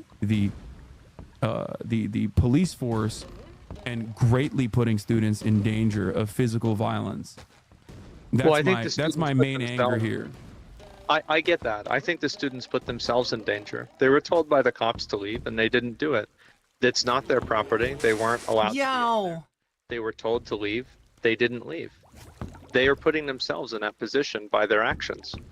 Like, I mean, these aren't children, right? These are adults, and they're smart people that are going to this college in a lot of the circumstances. They know exactly what the ramifications of their actions are. So to say that, that's like, why this protest is, that's what they're doing is brave in many different ways because of the potential even for if you state disagree with it, it is suppression. brave. Okay, so I guess the question, like I said, with 1968 and whatnot, is that I don't think you would like as far as all the protests that have I can't happened in the tell. past, like the 1985 anti-apartheid protest.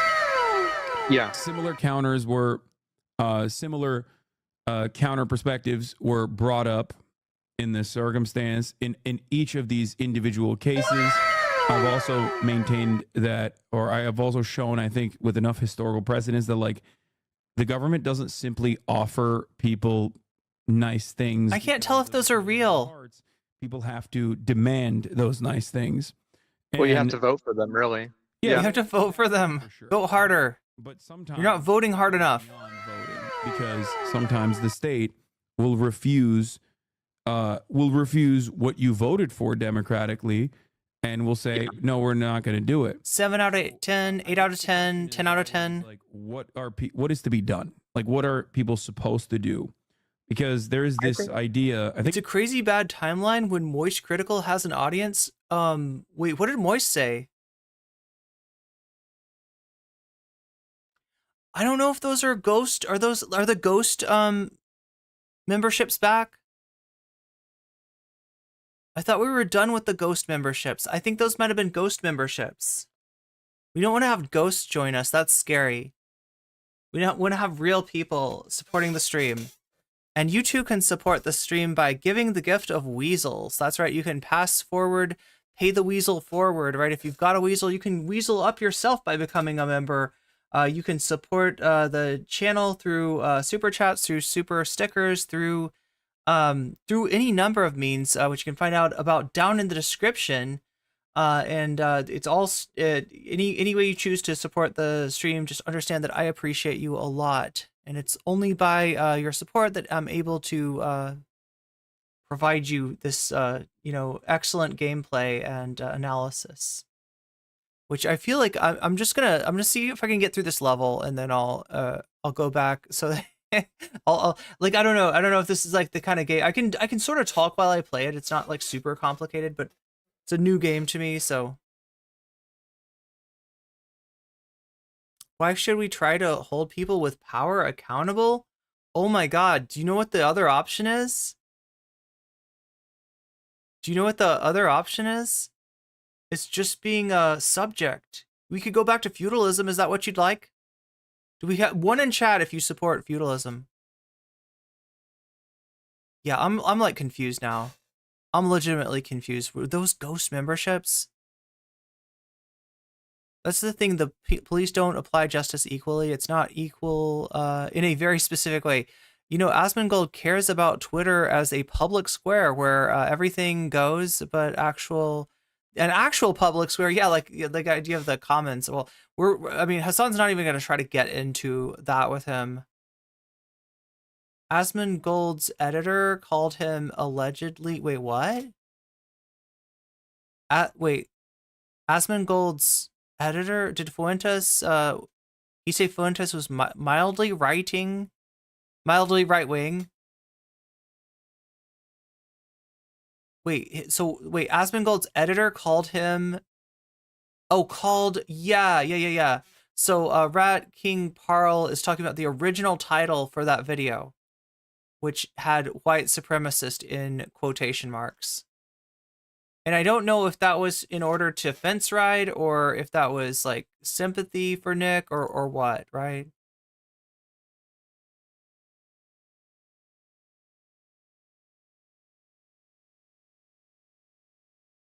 Pet Gary?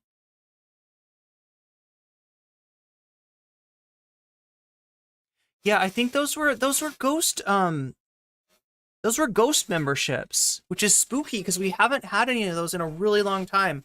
I thought we were done with the ghost memberships. I thought we weren't doing that anymore. I thought we were over the ghost memberships, chat. I don't know what's going on.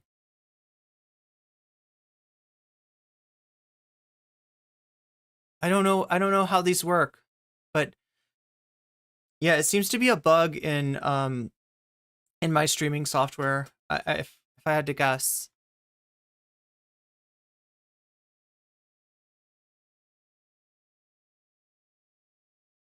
I'm ghost phobic.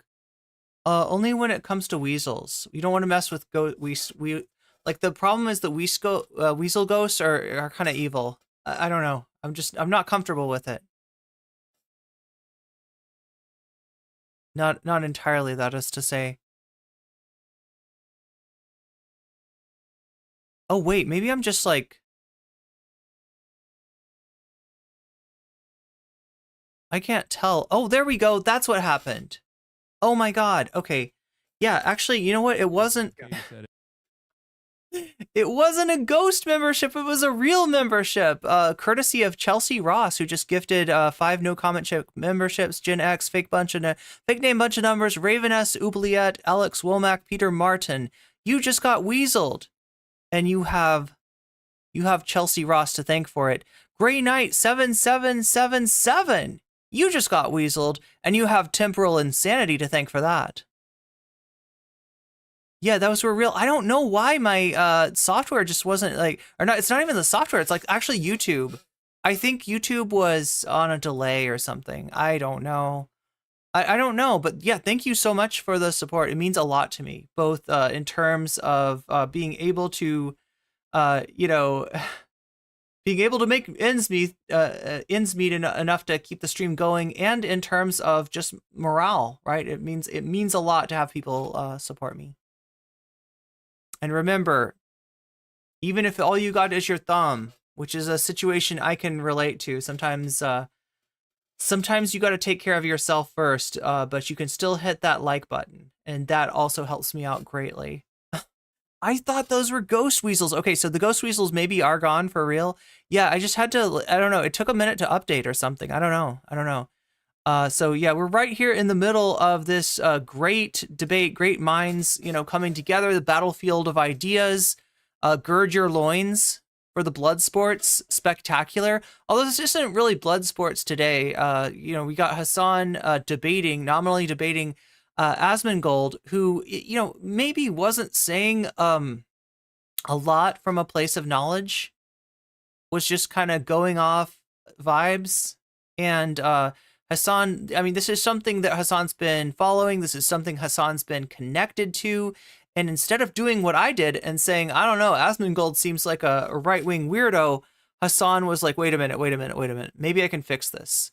Maybe we can talk to him. And I'll show you in a second, right, how kind of delicately Hasan handled Asmongold. Now, it's weird to me, right, because when I looked up Twitch streamers the other day, I don't keep track, chat, of the top 10 or the top 50 or anything like that. Nobody I know is anywhere near there. So, you know, like, I don't even know who the top streamers are, right? When I see their names, I'm surprised. I'm like, who the fuck is that? And it's like somebody with, you know, somebody with 1,000 times more subs than you. That's who it is, right? And so, you know, it's... So I wasn't aware, but, you know, Hasan is somewhere in the top 20. Asmongold is somewhere in the top 30. So it's not like Asmongold is like this giant mega streamer that, you know, he is like in the upper echelon of the stream team known as One True King. So he's connected to people like Miskiv and others. I don't know who else is on One True King, OTK. But I don't know. Like I was kind of like, wait, why is Hasan talking like this? But he said it was because Asmongold can reach people that he'll never reach, and he thought that if he had a chance to talk to him, he could maybe change Asmongold's mind some, and it seems to have been somewhat successful. And that even if he doesn't change Asmongold's mind, he might end up changing some, you know, the minds of some chatters, right? And yeah, I don't know. I mean, we're not watching Asmongold's chat, so we don't really have a sense. They could be all like El Hassan, J-Dams, like, right? Hamas, Hamas and Abi. They could all be just like roasting him for all we know, but that like a violent retaliation to what is it? It's like I think violent suppression of peaceful action makes violent retaliation a necessity. Yeah, yeah. I think that's about it. Yeah. Yeah. I think we're saying the same thing. Like I know what you're talking about, and so yeah, I feel like you're definitely right, and that nonviolent action I think should be not going to that university. Don't go there. Vote for. all right, I'm gonna try to. And vote for. I'm gonna see if I can will finish your interests this in a way that's authentic and will enable you to change policy in a way that you think reflects what your views are.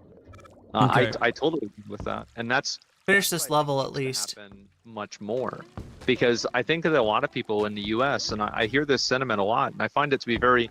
Well, the thing is, it's sad, but it's also kind of true. You know, and sad but true. People feel like voting doesn't. Sorry. Work. And like voting does work, but it should work a lot more than it does. And I think that people are just so demoralized and they're so fixated around trying to like protest or like force UCLA to do something that they. Wait, that's the problem? People are protesting too much? Asmongold, what are you talking about? Right? That's the problem? People protest too much and vote too little? Really?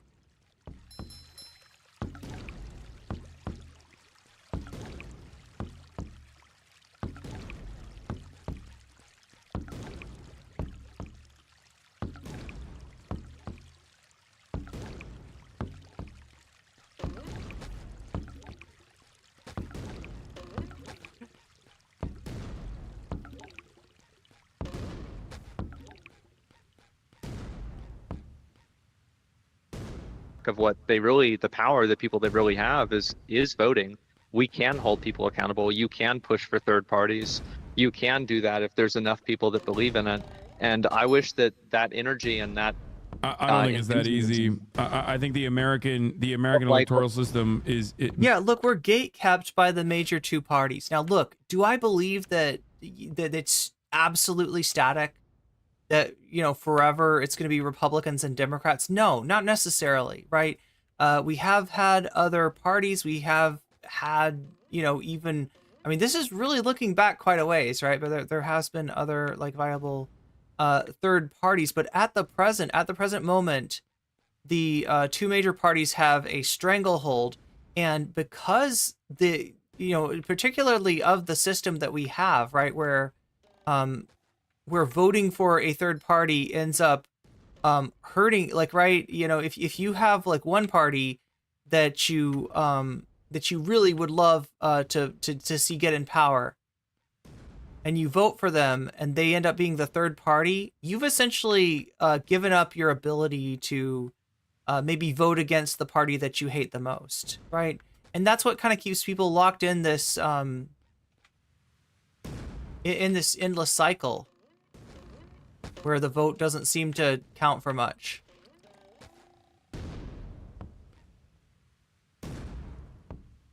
But yeah, the two major parties don't have a lot of, there's not a lot in it for them to open up the system to allow third parties to take hold.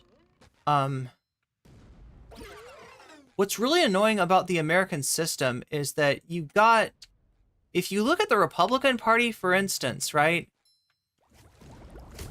As far as popular support goes, they're phenomenally unpopular. And, you know, they are still viable and they do still win. We're not in a situation where there's any third party, especially any third party on the left, that's going to come by and supplant them and make the Democrats the new right-wing party. Which would be more along the lines of just like a normal country, right? We have the Overton window kind of artificially skewed. Oh, that's mean. Don't let him do that, SpongeBob.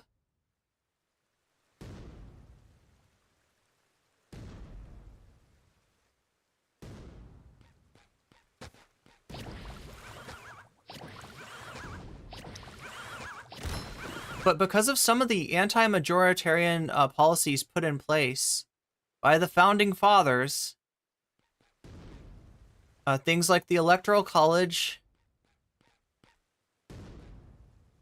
things like the ability to gerrymander, and actually things like the judicial branch, you've got a party that's largely lost popular support, able to hang on for longer than they normally would be. And the change that seems to make sense, that being, instead of voting, between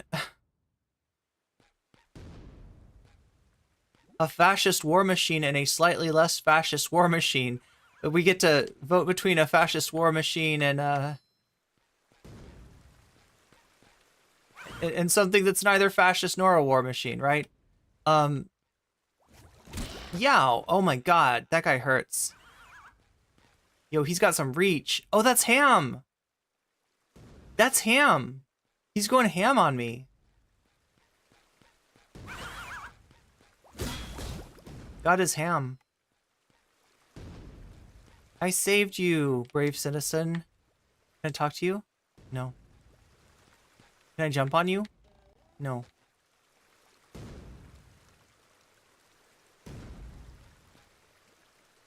That virtually impossible for the most part. What is the alternative? I think the alternative is making through public pressure, by way of causing some level of material harm in the form of strikes and labor militancy, as we have done historically in the past, is to organize on the boundaries of community, organize on the boundaries of labor, and make demands from at least one side of the political duopoly that they cannot ignore. And so Hasan's right, but this is like a, what he's talking about here is kind of like a bare minimum of activism in order to have any chance whatsoever of change, right? You've got to at least go a little bit outside of the bounds of electoral politics, whether that be through organizing the workplace, or through direct actions and protests and things that actually do get in the way of business as usual. If you want to achieve any kind of change, if you're not happy with the fact that we've got a shit sandwich and a giant douche to vote for year after year, and you're always voting for the one that's slightly less bad instead of for somebody you actually want, then yeah, it's gonna take a little bit more than voting. that is at the heart of protest movements. Yo, advanced biochemist, can I make pubic or body hair disappear? Oh my god. I cannot give you medical advice. I can definitely not give you that would be.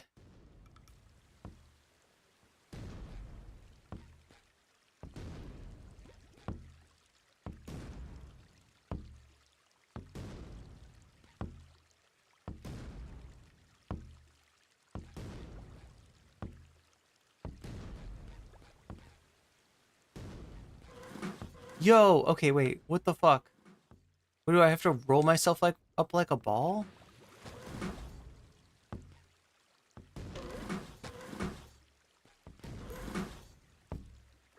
Like this. That's why I am fully in support of protest movements like this, because the reality of the matter is active lobbying efforts from corporations and the very powerful, very wealthy individuals in society have rendered American democracy useless. There are so many instances where there's like tremendous injustices that are occurring all around us that virtually every American would probably agree on, that that seemingly get no solutions from our elected representatives. The system is designed as it stands currently. Yeah, but that's why I'm saying, like, it's not just about it can't be just about democracy, because that's the expectation, or rather, shouldn't say it can't be just about democracy. This is about more democracy, right? To make your elected representatives represent your interests rather than the interests of the wealthy few. And in order to get there, you do actually have to take it to the streets sometimes. You do actually have to show them that, like, no, you can't fucking do this. Like, this is ridiculous. And well, I think it's also about controlling a message and sending a message out that people believe in. Like, you can look at somebody like Bernie Sanders, right? You were a big supporter of Bernie Sanders. I also like Bernie Sanders. Like, the amount of money that he was getting versus, you know, a lot of the people that he was going against was like nothing compared to them. But at the same time, I mean, he got a lot of money from individual donors, especially. I mean, compared to the bigger candidates, I mean, I don't know, like with those massive fucking super PACs. Yeah, of course. I mean, Like, it's yeah, always but going to that's be like- billionaires are much easily billionaires are going to have a much easier time, you know, dumping a $100 million of super PAC than like 100 million Americans giving $1. So yeah, $1, yeah, of course. yeah, Well, that's grassroots what I'm is saying, always right? much And so harder. I think the strength of the message is something that also is important, and I think if there's a strong enough message, people will believe in it and people will push it. I mean, you know, we're the same age, right? So like, you remember Obama, right? I mean, that was a very strong message and people believed in that and they acted on it. Oh my God. Obama's a great example, not of like the, you know, how to do electoral politics right, but how electoral politics sap revolutionary energy. Obama campaigned on hope and change. That was a strong message. Obama was a great speaker. Obama is kind of like a once in a lifetime, you know, candidate, that, you know, very charismatic a candidate, right? But in the end of the day, he was more willing to throw his lot in with the powers that be than he was to do, you know, structural change of any kind. Now, granted, there are things that Obama did that I benefit from, you know, myself. But as far as you know, taking the power back, reforming our country, so we're no longer just like supporting this war machine, Obama never really intended to do that. What happened was that, you know, everybody assumed that Hillary had next, right? Because she was like the, you know, this is how the parties work, right? You get influence in a party, and you know, you're sort of, there's a order of you know, that you're supposed to go in, right? As far as like, you know, and Hillary was, you know, supposed to be the next candidate to be able to run. Obama kind of leapfrogged her, and this is something that doesn't often happen. And he leapfrogged her with a message of hope and change, with a message of, you know, that her support for the war on terror, you know, made her a less ideal candidate than him, and he won. But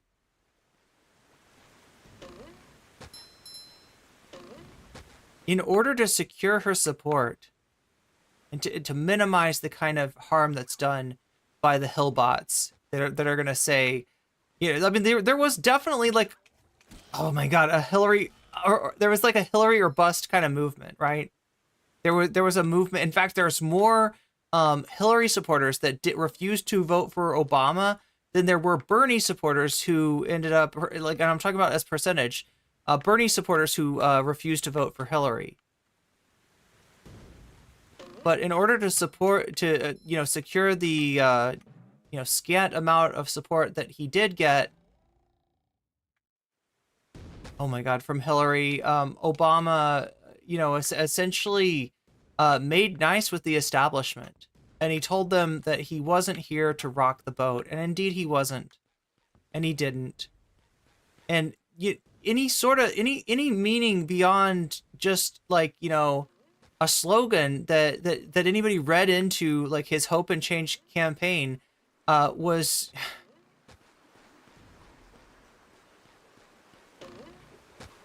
it just served to disillusion the young voters that were key to Obama's coalition. So yeah, like I said, most of what Obama did was LARP as some sort of revolutionary, and then sap the revolutionary energy from where it actually needs to go.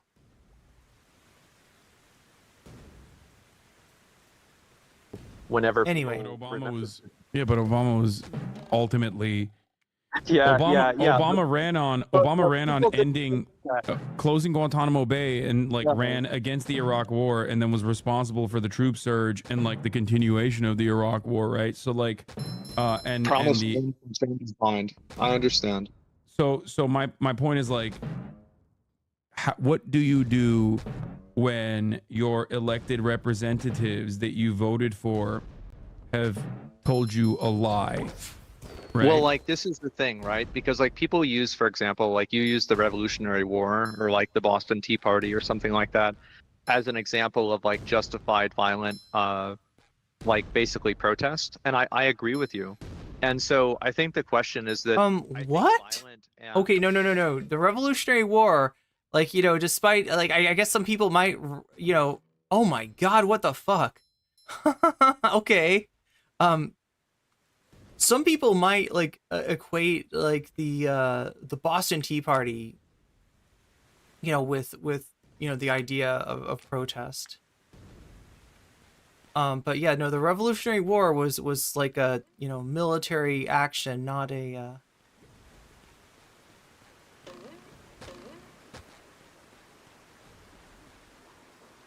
And anyway, Hasan usually uses this because it's something that most Americans have warm feelings about and don't think about too hard.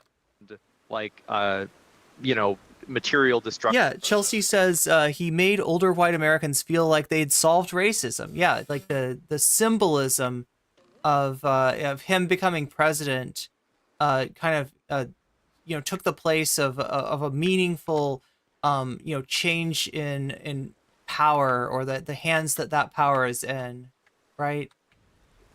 A lot of the Obama, you know, revolution was symbolic in nature. There are some good, look, I do think that having Obama as president is better than it would have been to have Hillary or McCain as president. And there were certain issues that I feel like Obama actually does better, or did better on, than Biden did. The first and foremost being he was a little bit tougher on Israel.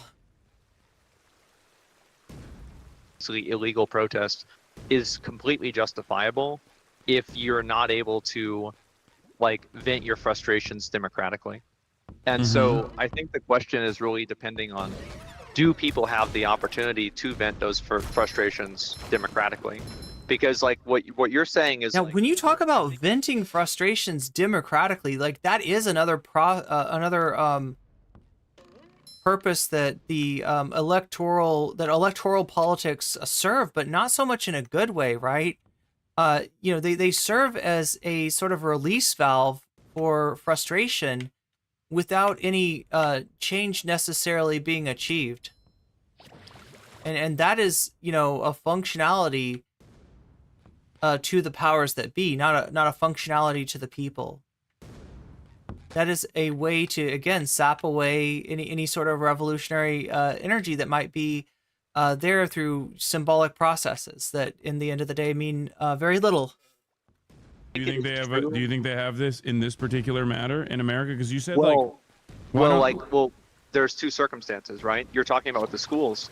I think that they don't have it, and I think that they don't have the right to have it, because it's not democratic fundamentally. Not everything needs to be democratic, and if you own something... Okay, so look at this. Look at this. Your workplace shouldn't be democratic. Your school shouldn't be democratic.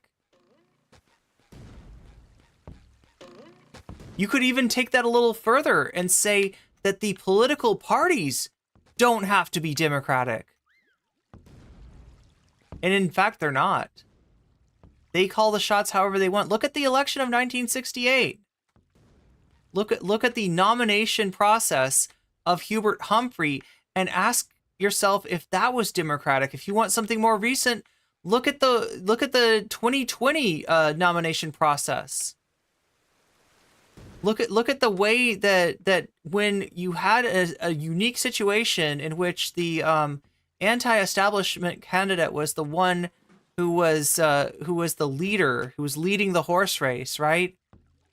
Look at how all the other candidates coordinated, leaving the electoral process at the right time and throwing their support to Biden. Like, right, you go from overnight from the most revolutionary candidate being winning the horse race, being at the forefront of the electoral process, to the fucking macaroni and cheese warmed over, not even good mac and cheese, right? Because I like mac and cheese, but I'm talking Biden is the kind of mac and cheese that's like when you've cooked it too long. You know what I'm talking about? You got too much liquid in there, and you cook that macaroni and cheese too long, and you end up with Joe Biden. You end up with something very bland and very squishy.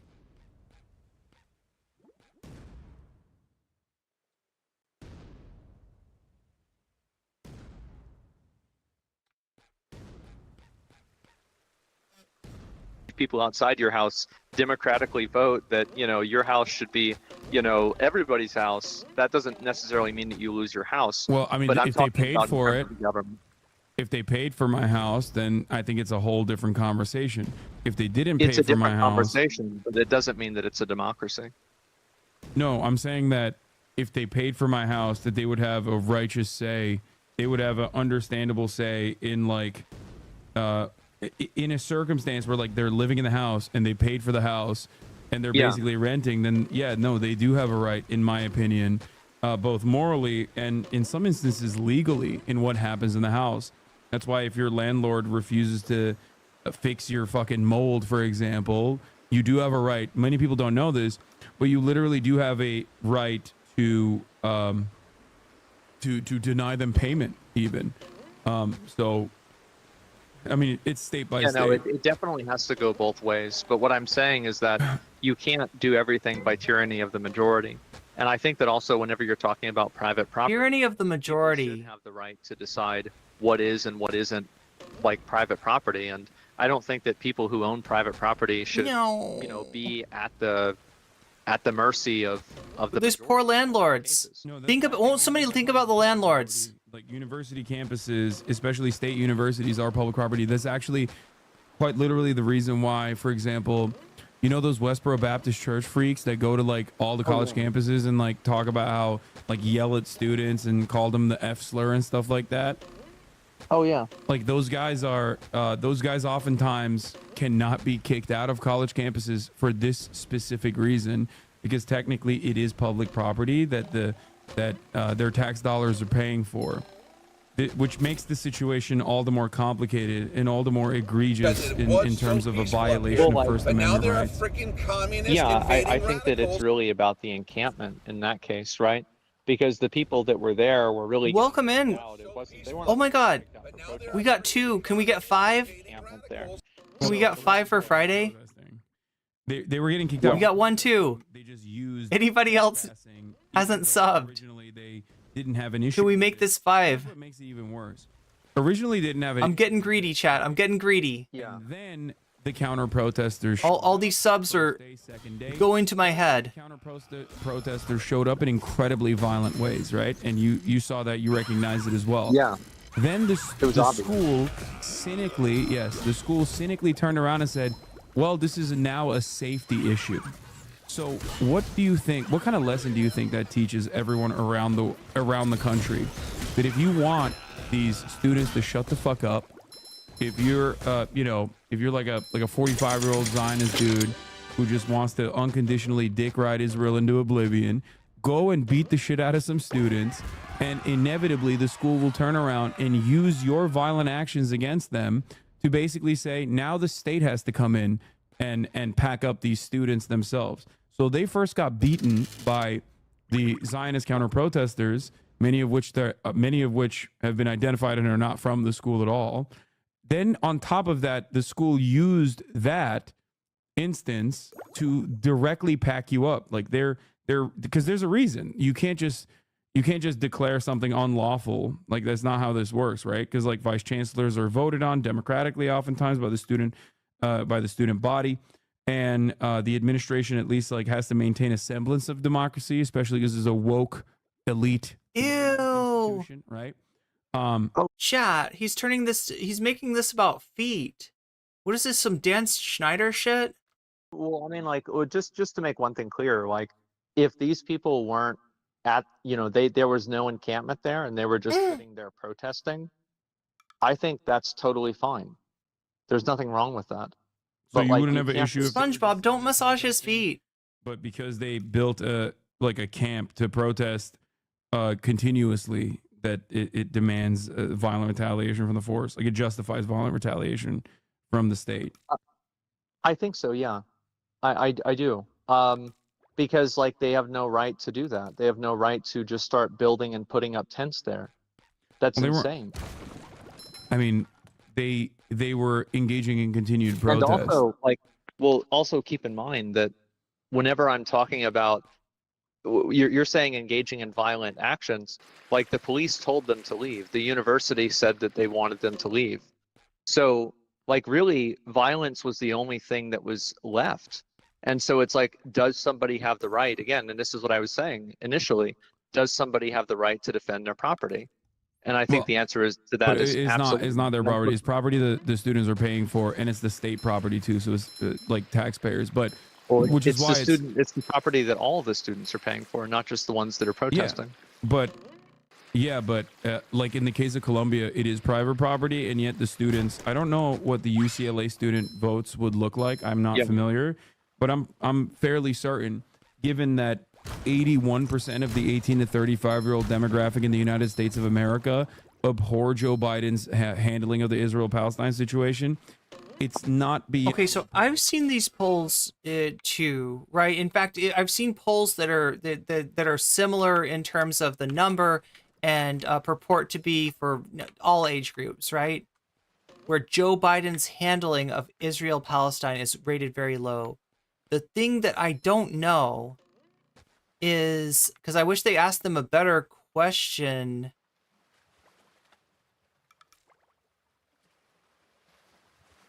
Switches, okay. Robots guarding them heavily. Battle through, okay. So, like, what I would want to know is, like, you know, a better poll would be, Joe Biden should, A. Oh shit, fuck, I just got crushed. Joe Biden should A, support Israel more, B, make aid to Israel contingent on ceasing actions in Gaza. You know what I mean? Like, find out exactly what their problem is, because saying that you have a problem, you know, with Joe Biden's, you know, Israel-Gaza policy, as it doesn't actually tell us what we want to know. But yeah, in general, I think that especially if you poll a younger cohort, you're going to find that most people are going to be on the side of making aid contingent. Ugh.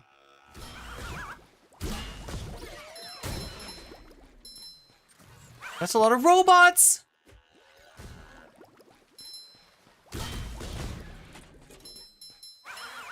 That's a hell of a lot of robots. Why do they keep coming? I think I need more underwear. Damn it.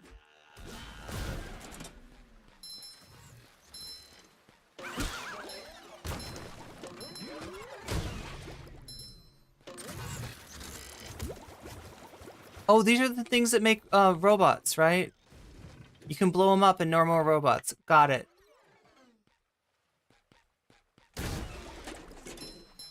But yeah, I would love to see those polls ask a few more questions. Although I know that most Americans, like, the way that I said it, you know, contingent on it, that's probably a little too complicated. You probably need to simplify it down to, like, what exactly the problem they have with Biden's policy is.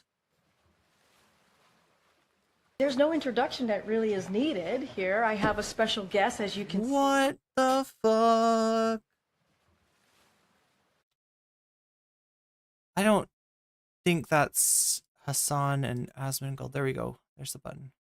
To assume that, like, a majority of students would probably vote for divestment in UCLA campus. So yeah, we're about halfway through this, as well. Just for reference. I mean, I don't know. They might have even held a vote. I'm unfamiliar, but ultimately they if we're talking about the majority of students or the minority of students, like in this circumstance, the classic problem, we can never quite go full democracy. Well, yeah, democracy is a principle, right? Not and like the execution of this principle isn't straightforward. And when you ask about like democracy in the case of like what could we transition to be more democratic, some of the answers like that, you know, everybody votes online on every every issue doesn't really respect that. You know, you can't really rely on everyone to be informed on every issue. So then that leaves them open to be like demagogue, to have people come along and convince them, no, you really want to privatize this industry, right? You really want to, right? And people are like, yeah, I heard that privatizing this would be really good. We should do that. And it's like, that's not actually in your interest.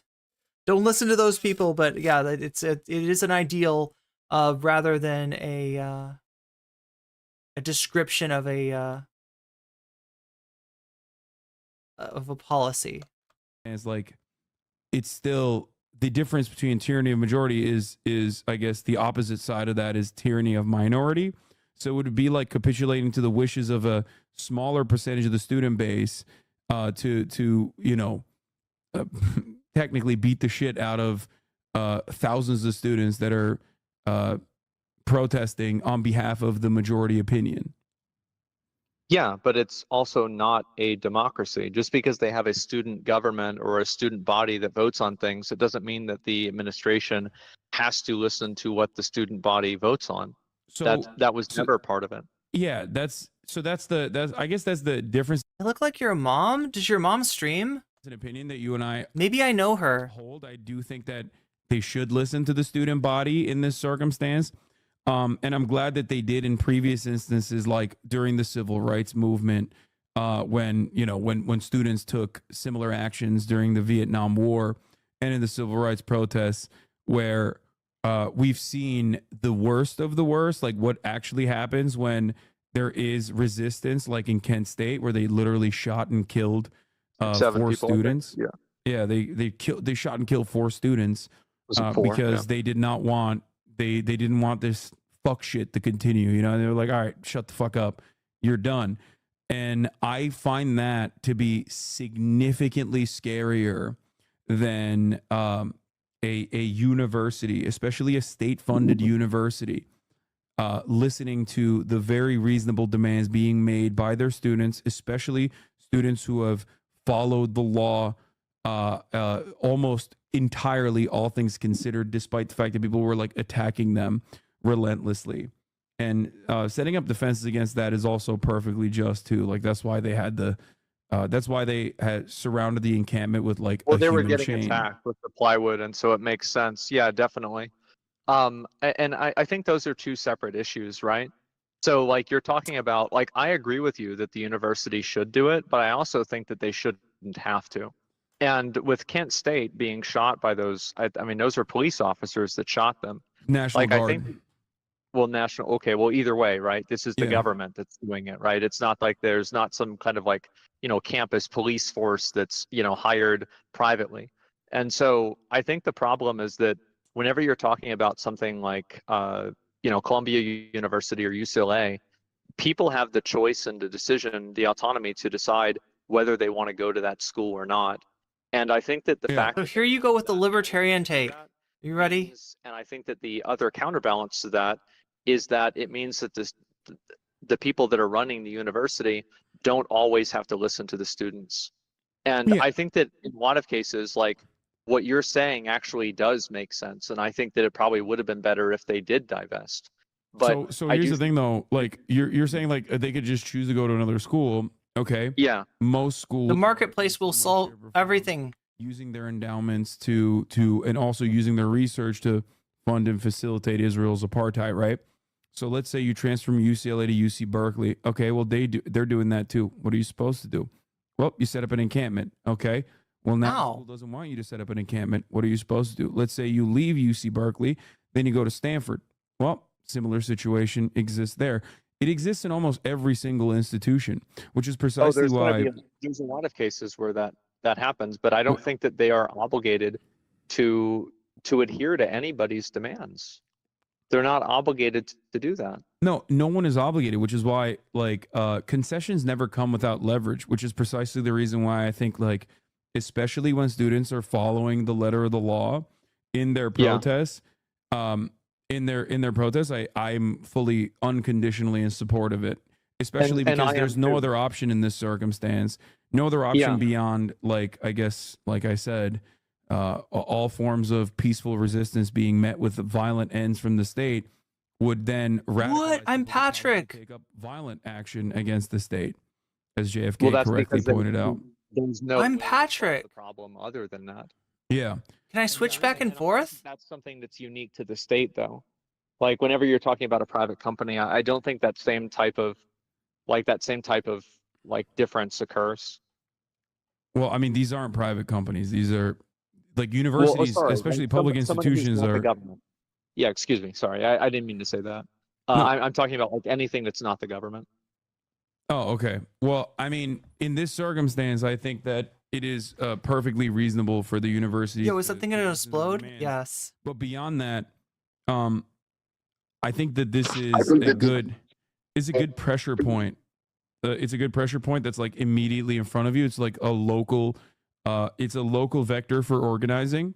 So I think it's really, really good to continue increasing public pressure and increasing demonstrations in this regard, because ultimately it doesn't seem like the American government is going to respond to the demands being made by the broadest majority of the American population in terms of our tax dollars going to Israel. Well, I don't know. Like, I mean, do you have any data on that? I'm actually kind of curious because I was actually wondering about that myself. What do you think that do you think that people are like more against Israel? Because I feel like there's like an obvious, like really big generational divide. Because I was talking to my dad about this, and like a lot of people that are like his age are like very pro-Israel, and a lot of people that are our age and younger, especially, are more pro-Palestine. Yeah, no, for sure. I think that the older you get, the more calcified your position on Israel is, because like it's easier to manipulate. To World War II and oh, also no, like not even that. It's more so. Oh, okay. It depends on your media diet. If your media diet is less diverse, and the older you are, the more you like remember a time when there was like 8 newspapers and fucking 3 TV channels, where that message is like super easy to control. The more you heard like relentless dick riding of Israel from mainstream media, which you of course trusted. Why wouldn't you? So yeah, I mean, if you look back at the Cold War, right, that was a time period in which the good guys, bad guys narrative between the United States and the Soviet Union was so ensconced that even in ostensibly like, sort of left-wing media, you'd still... Thomas Jur, super chatted $5. Oh my God! 5 cents. Compare Managerialistine with Omar Baden and D. Asmongold with Argentinian martial artist comedian Gaspar Zarate.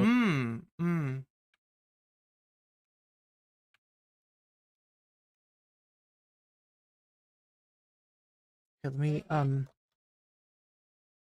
yeah, thank you for the super chat, Thomas Jerome. Compare Managerialistine with Omar Baden. Okay, so yeah, that's the thing I guess we're gonna watch Destiny versus Omar tomorrow. And Asmongold with the Argentinian martial artist comedian Gaspar. Wait, did I just die? Or did I successfully pause it? I'm not even sure. Chat. But yeah, I appreciate the super chat. That even leads into what we're going to be talking about tomorrow.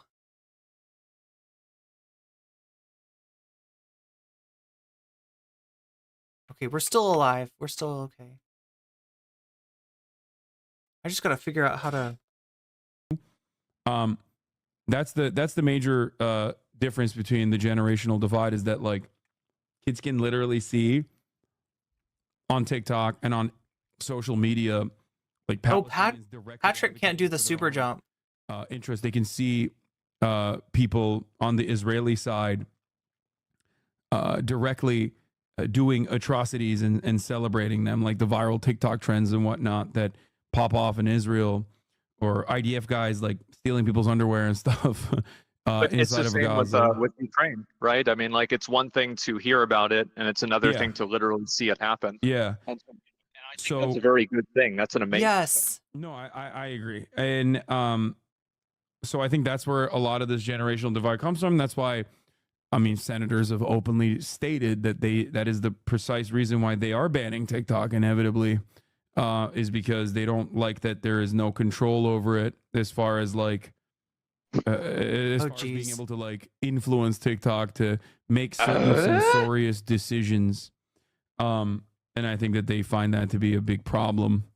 But let me see if I can find you like the American, like the overall American perspective and how it's shifted over the years on Israel-Palestine. Because a lot of salute the original no comment chick, Leela Khaled. These polls are like also very they're very biased, and it's very hard to get any sort of real temperature check on anything. I remember like whenever they got rid of Roe versus Wade, I looked up a bunch of stuff for abortion, and it was like, oh my God, how are you supposed to know what's real? It's very hard to figure out like real information. Yeah, I mean, like Harvard Harris is like a really bad poll, for example. Like there's certain polls that are like really bad, where they'll add like a shit ton of qualifiers, only show the Palestinian side as not Palestinians in general, but like Hamas. And they have many different ways of like creating the type of outcome that you want to get. I'm trying to give you like the one that I remember, one of the recent polls that I remember showed that under the age of 35, 81% of Americans are upset with disapprove of Joe Biden's mishandling of Israel Palestine. 81%. I would not be surprised. I mean, I like based off of just like, I mean, again, it's a vibe check, right? But like my vibe check of the internet, yeah, absolutely, yeah, 100%. And I don't know. I feel like that's a huge problem. Different polls I've seen show like overwhelming majority support from both independents and Democrats, and even a majority of support from the Republican Party in terms of a ceasefire, for example, which is a position that the Biden administration has like not budged on, and seemingly claims that they care about and want to bring about, but never really done so. So I think they're just paying it lip service. Absolutely. So it seems like. So there's stuff like that, right? Yeah.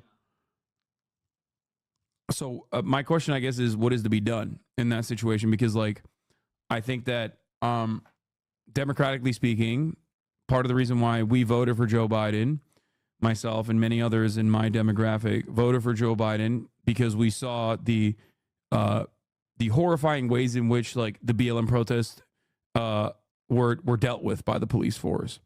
And that was a promise. That was a campaign promise that the Biden administration had made.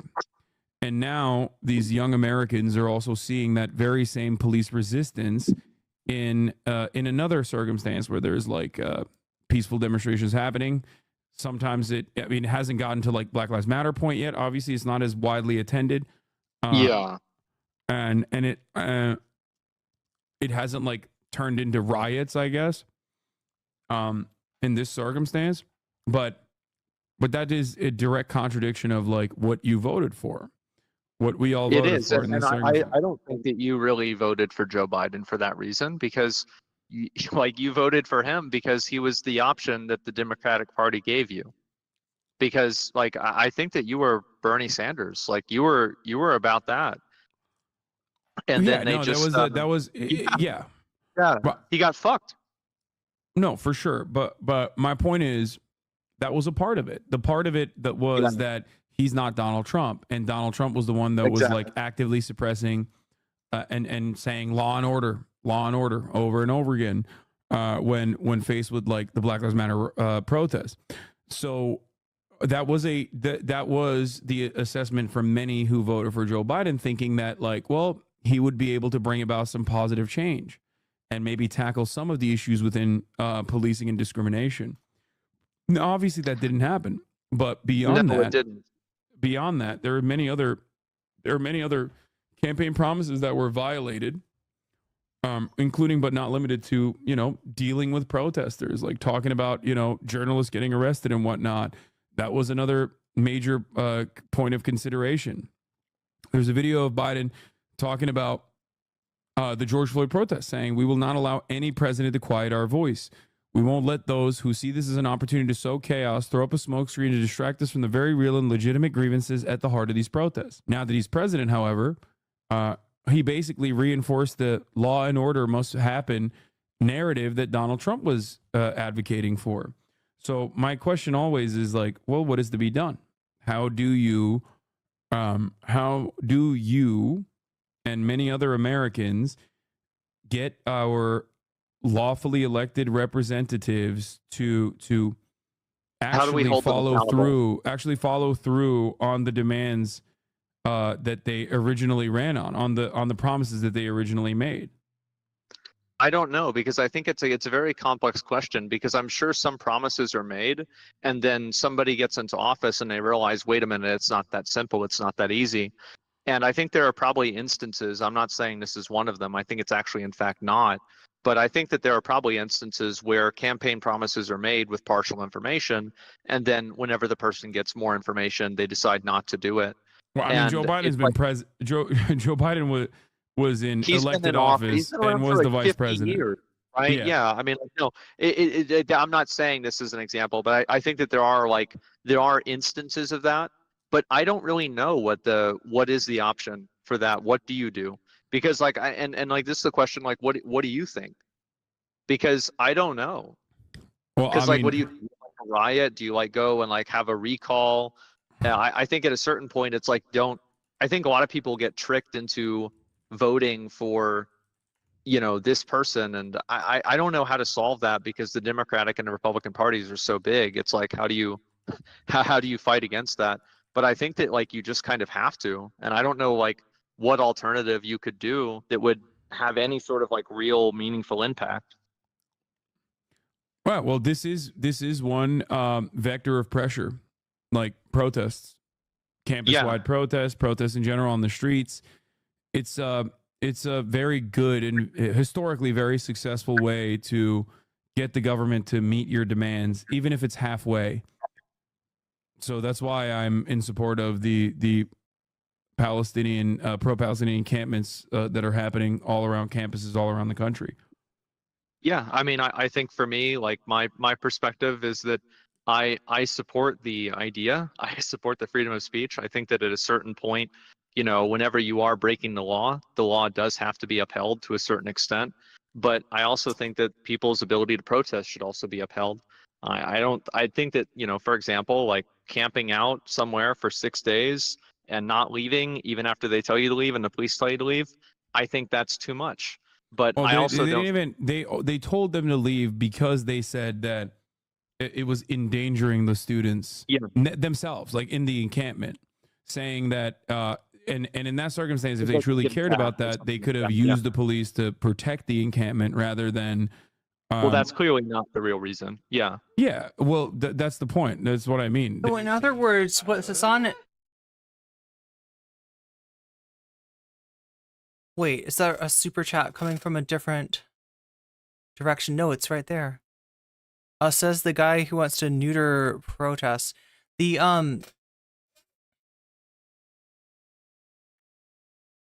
reason given. Oh my God. The reason given for taking down the encampment. Or do not? We'll see. All right. All right, is all of that's What the hell is that? Star Wars questions, please. Oh my God, no, not Mark Hamill. Once again, how All right, so grateful I am. this is happening right now. You've got a former president on trial at New York State Supreme Court. The conversation. Then there's one real reason why they're doing it, and that is because. So yeah, Hasan's pointing out to the fact that the attacks on the encampment were used as an excuse, as a way of saying these encampments are too dangerous. And it wasn't the protesters who brought the danger. It was the counter-protesters. And again, Chad, I've got a little bit more information on kind of the source and actually the funding for those counter protests, and it's quite interesting. I guess I want to sort of check on it and make sure that it is what I think it is before I say before I jump to any conclusions, but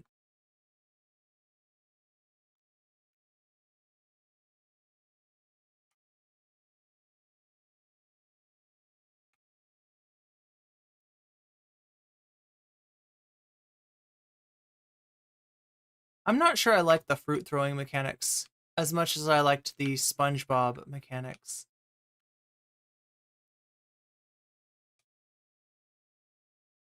Oh, you can keep stacking them. I get it.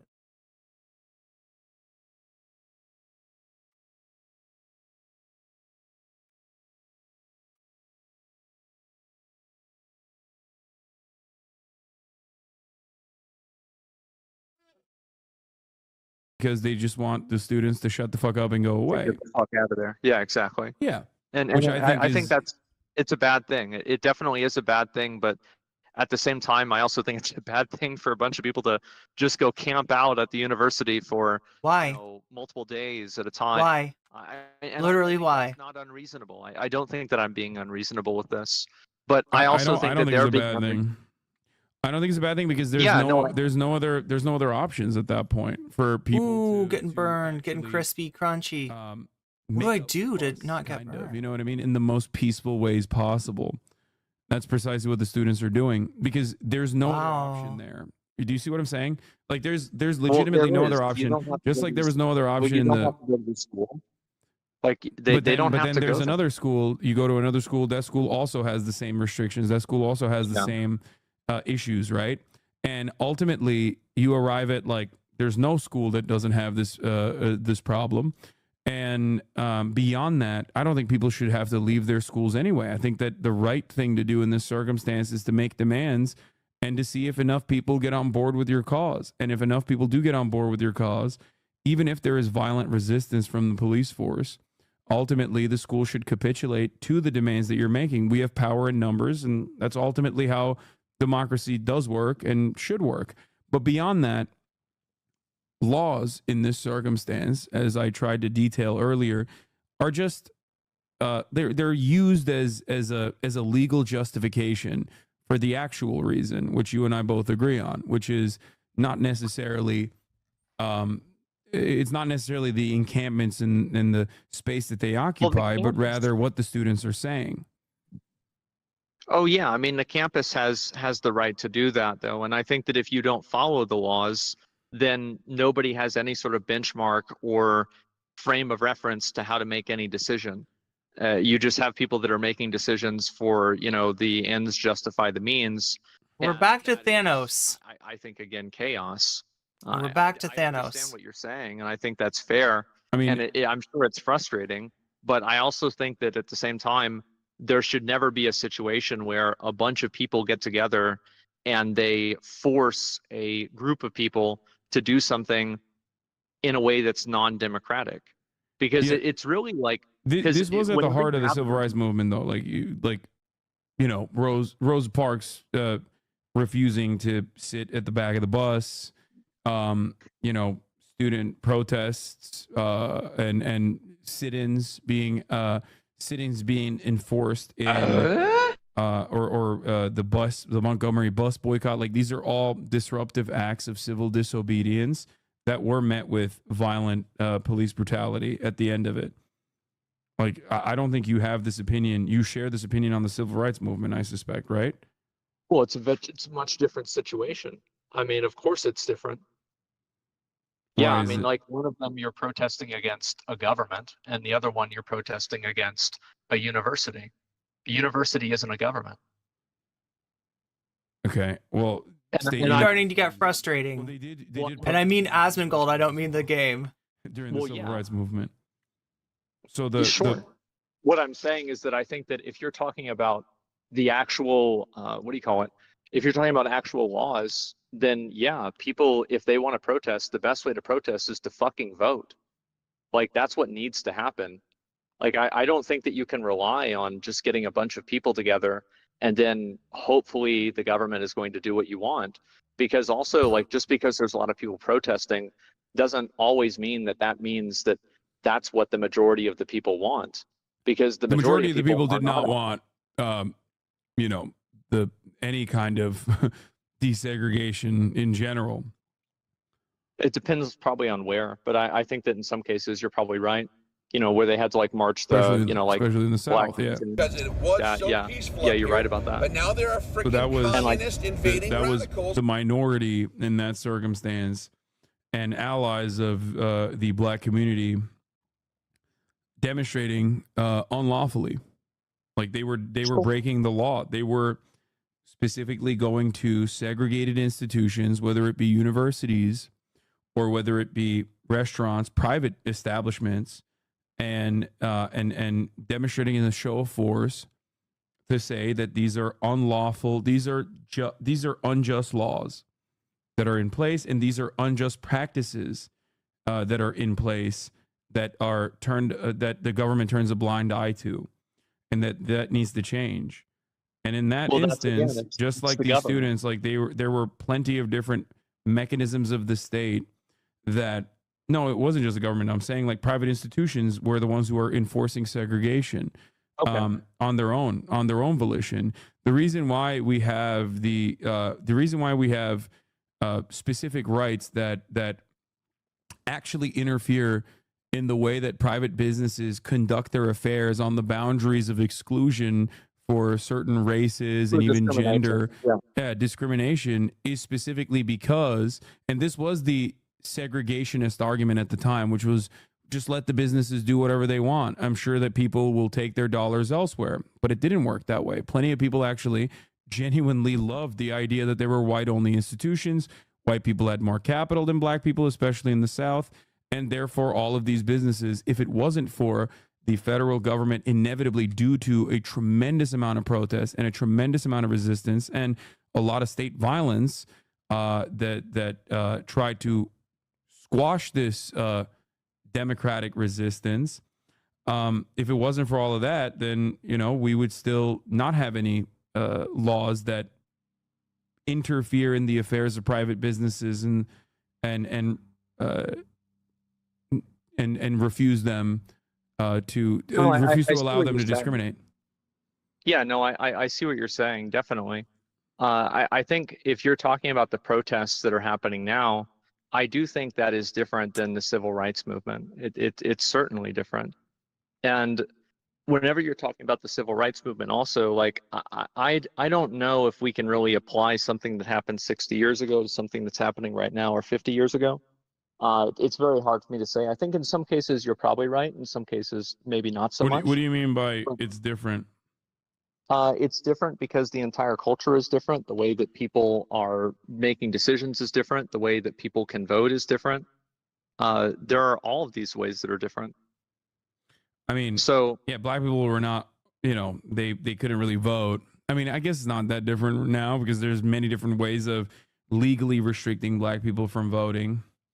But that's more complex. But ultimately, the methods were unlawful. The point I was trying to arrive at here is that the methods were unlawful. They were seen as unlawful. They were seen as they were met with a lot of police resistance, and ultimately that police resistance led to a shit ton of violence. And people were talking about the chaos in the exact same terms and in the exact same boundaries as they do right now with respect to the pro-Palestinian encampments. But ultimately, these students are following on the footsteps of those who fought bravely for civil rights and fought bravely against the Vietnam War. In some instances, occupying the exact same spaces. Oh, I mean, like, and I understand that. I have no problem with them doing that, but I do have a problem doing it whenever it's destroying property and taking away other people's education. But they said that about the civil rights movement as well, is what I mean. Like, ultimately, I think I'm glad that they had the ends justify the means attitude during the civil rights movement. And I'm glad that they had a ends justify the means attitude during the Vietnam War protests, or during the boycott, divestment, and sanctions I think protests those against. conflicts are way more complex than that. Well, I don't think BDS is identical. It's the same exact. It's literally like almost definitionally identical. It's a boycott, divestment, and sanctions on apartheid South Africa in 1985. This was also another student-led movement as well, and the methods were identical too. The only difference is South Africa did not have the benefit of having another South Africa that they could learn the mistakes from and make sure that they don't repeat it. Israel had South Africa to look to, so they could like set up a lobbying effort and ensure that the state bends to their will as to the best of their ability, and the media apparatus as well. Yeah, I mean, definitely Israel is much more influential than that. I mean, I can see where you're coming from. I think that that type of mindset is very scary to me, because while you're right that it does create a lot of positive outcomes, it also creates a lot of negative outcomes as well. Do you have examples of the negative outcomes? Like as far as a democratically organized revolutionary movement? What do you mean by that? Like, is like there the negative out? Like, well, I'm just saying like that is there an example that you can give me throughout history where people organized on certain boundaries? We're starting to get interesting here. Democratically organized on certain boundaries, and they like enforce the tyranny of majority, and like something awful happened as a consequence of that. I'm sure I could think of some. I mean, absolutely. And I think it happens all the time on a very basic level.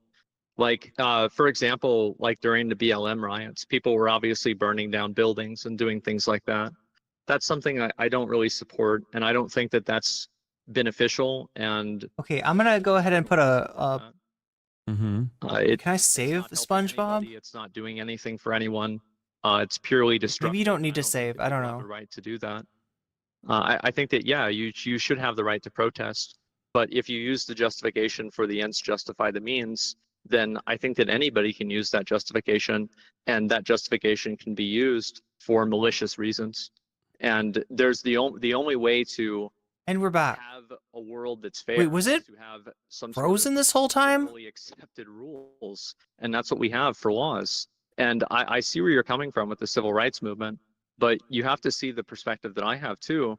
That if you allow people, like, I mean, I guess it doesn't matter because they're just, you know, they're just talking this whole time. That's why I was playing SpongeBob, because I thought it'd be a little bit boring with nothing going on the screen. But we're starting to get to a slightly more interesting place. We've got about, let's say, 30 minutes left in the debate. And, you know, this is what was teased up front. This was what is teased in my thumbnail as far as Asmongold saying, MLK agrees with me, bro.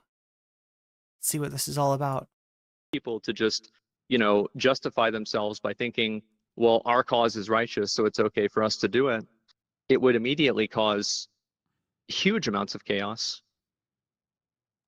Yeah, because no, I understand. This is exactly the same arguments launched against the civil rights movement as well. MLK spoke on this, with great frequency, where in the eyes of those who are being wronged, or in their experiences, not even in their own perspective.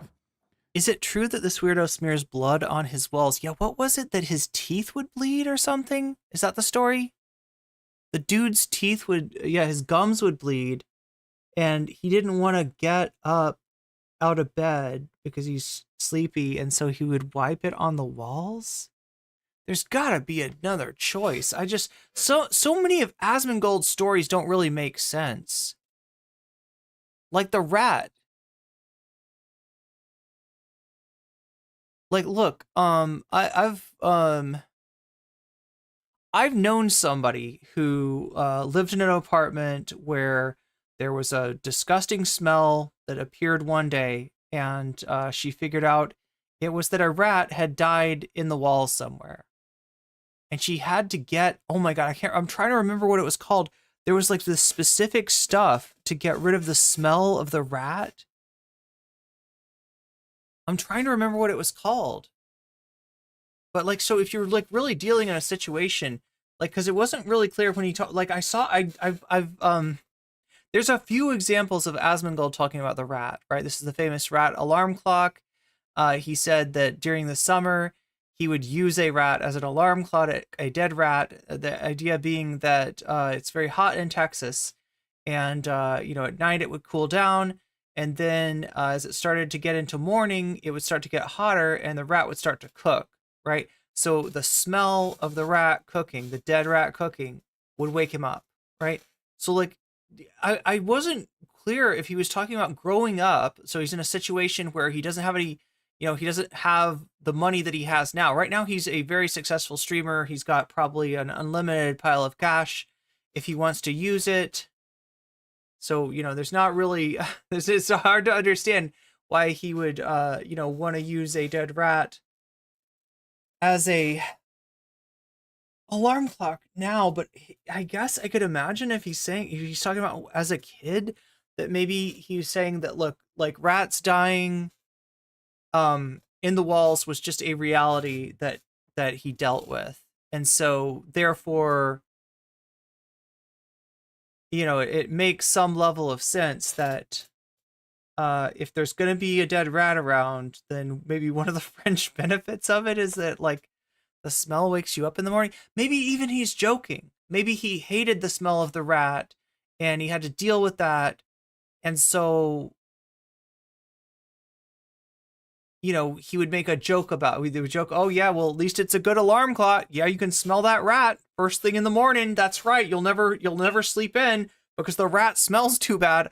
I don't know. I don't want to make fun of somebody for, sort of living in a shitty situation that that he's stuck in because of economics or something like that. But yeah, he wasn't really clear. I wasn't super clear on when the rat alarm clock happened, right? If he's just like literally like, I don't care, like I like to eat and I don't like to clean, and I'm not gonna, and it doesn't bother me enough to do anything about it, so I'm just gonna like let there be dead rats around and keep like even like keep it around because of its function as an alarm clock, right? I don't know.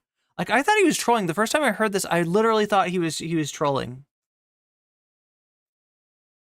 Their regular existence is chaotic, right? And this is from letter from Birmingham. You don't need money, says Thomas Jerome Newton, to pick up a fucking rat and throw it out. Yes, but you do need money to get a rat out of your walls if it dies in the walls. Does that make sense? Jail, where he talks specifically about the white moderate, where he talks about the white moderate who places a timeline on another man's emancipation and another man's justice. And the irony being that I don't know if Hasan is going to say this right, because this is like, he's probably not going to say it, but I had this quote open last night.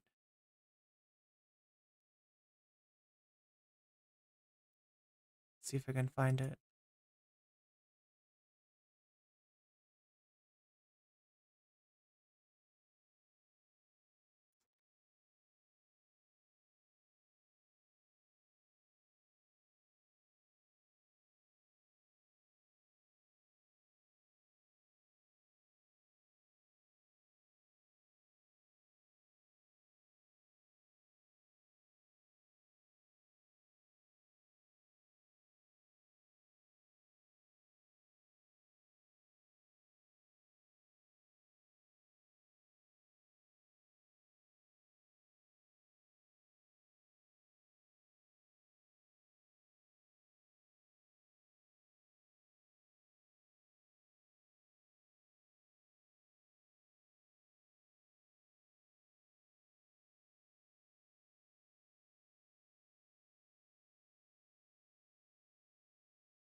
Okay, so here's the whole quote, right?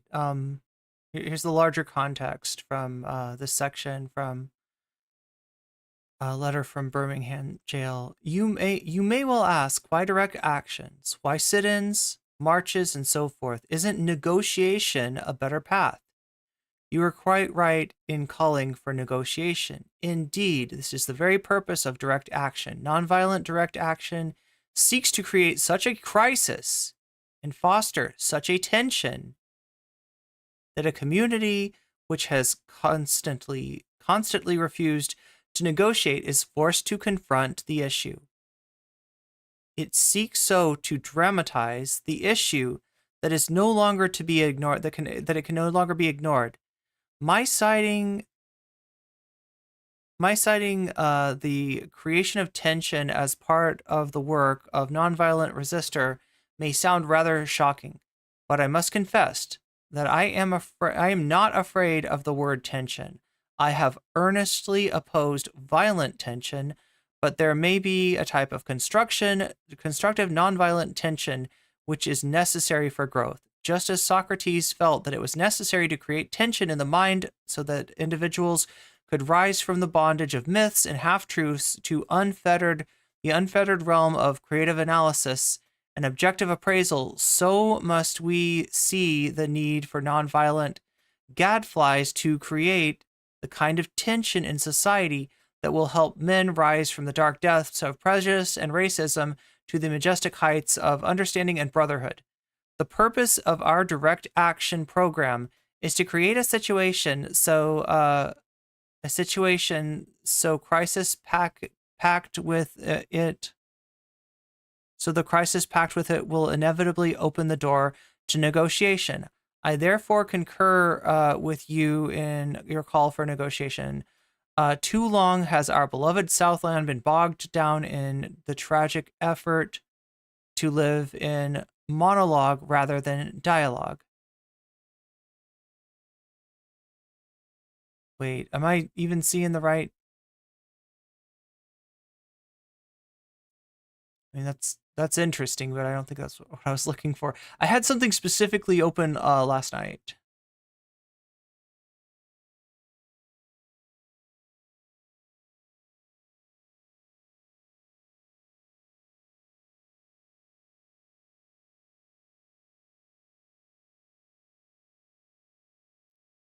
It was like a certain section of the letter.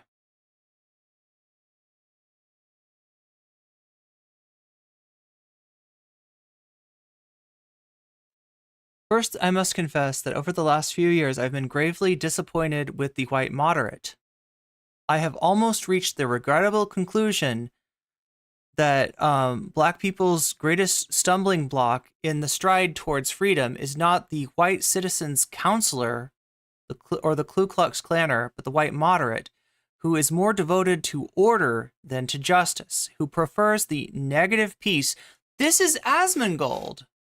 This is Asmongold. I don't think Hasan's going to say, bro, this is you, but this is Asmongold, okay?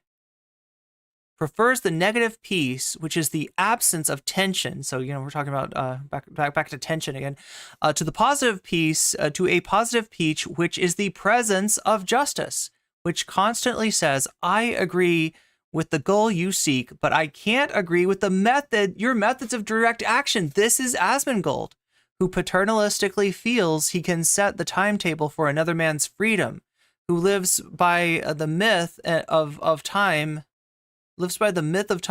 and who constantly advises Black people to wait until a more convenient season. Shallow understanding from people of goodwill is more frustrating than absolute misunderstanding from people of ill will. Lukewarm acceptance is much more bewildering than outright rejection. That's actually relatable. In spite of my shattered dreams of the past, I came to Birmingham with the hope that the white religious leadership of this community would see the justice of our cause and with deep moral concern serve as a channel through which our grievances would get to the power structure. I had hoped that each of you would understand. But again, I have been disappointed. I have heard numerous religious leaders of the South call upon their worshipers to comply with desegregation decisions because it is the law, but I have longed to hear white ministers say, follow this decree because integration is morally right. And black people are your brothers and sisters. In the midst of blatant injustices inflicted upon black people, I have watched white churches stand on the sideline and merely mouth pious irrelevancies and sanctimonious trivialities. Yeah, trivialities, that's a word. In the midst of a mighty struggle to rid our nation of racial and economic injustice, I have heard many ministers say, those are social issues with which the gospel has no real concern, and I have watched so many churches commit themselves to the complete otherworldly religion, which made a strange distinction between body and soul, sacred and secular. So here we are moving towards the exit of the 20th century with a religious community largely adjusted to the status quo, standing as this is almost like a Marxian critique of Christianity. I mean, obviously that's not standing as a taillight behind other community agencies rather than as a headlight leading men to higher levels of consciousness. Sorry, higher levels of justice. This is what he said. So yeah, anyway, that's yeah, in so many ways, this white moderate that prefers the negative piece, which is the absence of tension, to the positive piece, which is the presence of justice. That's Asmongold here. That says your methods and your means of protest are actually not right, or now is not the time, where he very specifically talks about people who were naysayers to the civil rights movement who said like, oh no, now is not the time, or things are actually much better than they would be if black people were still enslaved, and you know, there's too much property damage happening. The point is, from their he keeps on referring to law instead of ethics. Yeah. Perspective at that time, for black people, especially living in the segregated South or even redlined in the North, America was consistently chaotic. And it still is. For I love that Thomas Jerome Newton, a dead libertarian anarcho-capitalist in the walls, possibly. It's Rad-X. Yeah, thank you, Peachy. You know what I'm talking about. Yeah, she had Rad-X. And I'm not sure how she was supposed to use it, right? I mean, I ended up, strange story, I ended up inheriting the Rad-X, right? She, I guess, moved out of there or solved her rat problem in another way. And she had a bunch of, I think they were like essential oils. And she was like, would you like some essential oils? And I was like, sure, sounds good. And so she gave me her essential oils, but in her, she kept her Rad-X there too, right? In her, so she gave me the whole container, right, with the Rad-X and the essential oils. And I was kind of like, oh God, I don't want this Rad-X in my house. I like threw it away because I don't know what's in there, right? I'm sure it's something really strong. But I don't know if it's like supposed to get rid of the smell, because like here's the whole deal, like, right, the rat's in the walls. You're not necessarily going to be able to physically get rid of the rat. So it must have been something to cover up the, is it something to cover up the smell? I wasn't entirely clear on that, but yeah, it was a cool apartment. I've been, you know, I hung out with her there. She had this window where she could walk out onto the roof, which is really cool. And a little bit scary, but mostly cool. Asmon cop must hate public roads. You don't need money to pick up. Yeah. So, eating warm canned pineapple chunks at the moment. He thought the rats would clear out the cockroaches. That makes sense. White moderate is Asmon. Fence sitter playing the both sides game. Yeah, I agree with your goals, but I can't agree with your methods. You are Thanos, and I will not let you attain the chaos. Wait, it's not the Chaos Emerald, is it? That's Sonic. I won't let you attain the gems for the Infinity Gauntlet. Yeah, not violent, but passive. It is most people. Yeah, you're right. Unfortunately. Incidentally, paternalistic is precisely how I'd describe Asmon's tone here. Asmon is a conformist pretending to be a moderate. Yeah, Asmon's a little bit of a empty slate, kind of. He's the one who says it could be worse.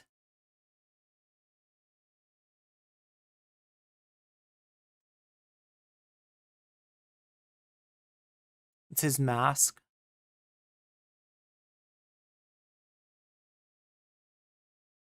Oh, Radix. You made it up. Wait, oh God. Okay.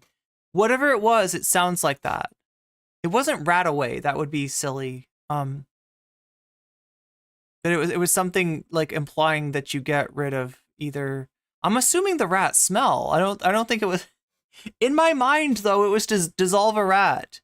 In my mind, somehow it was the, because obviously if you can get a hold of the rat, if you can find the rat, if you can pick the rat up with some sort of plastic bag or something, you can get the rat out of your house, right? But I think that the purpose of the rat stuff was because she couldn't do that. And so it makes the most sense to think that it was gonna cover up the smell, maybe? Rather than to dissolve the rat's body, which, is very Breaking Bad. Asmongold, who said, fuck around and find out. Yeah, guy's not a moderate. It's Timcast IRL. That is the name of the video that we watched before that. It is Chaos. No, it's not Chaos Emeralds. I got debated by the Radix. Well, yeah, you said Radix obviously gets rid of the radiation in Fallout. The rat will turn to dust and become semi-mummified, or some combo. Bugs take time to get to. The stuff probably does speed up the process and cover the smell.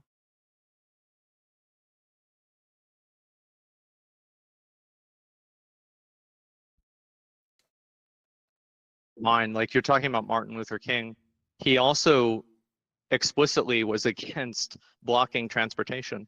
And so there were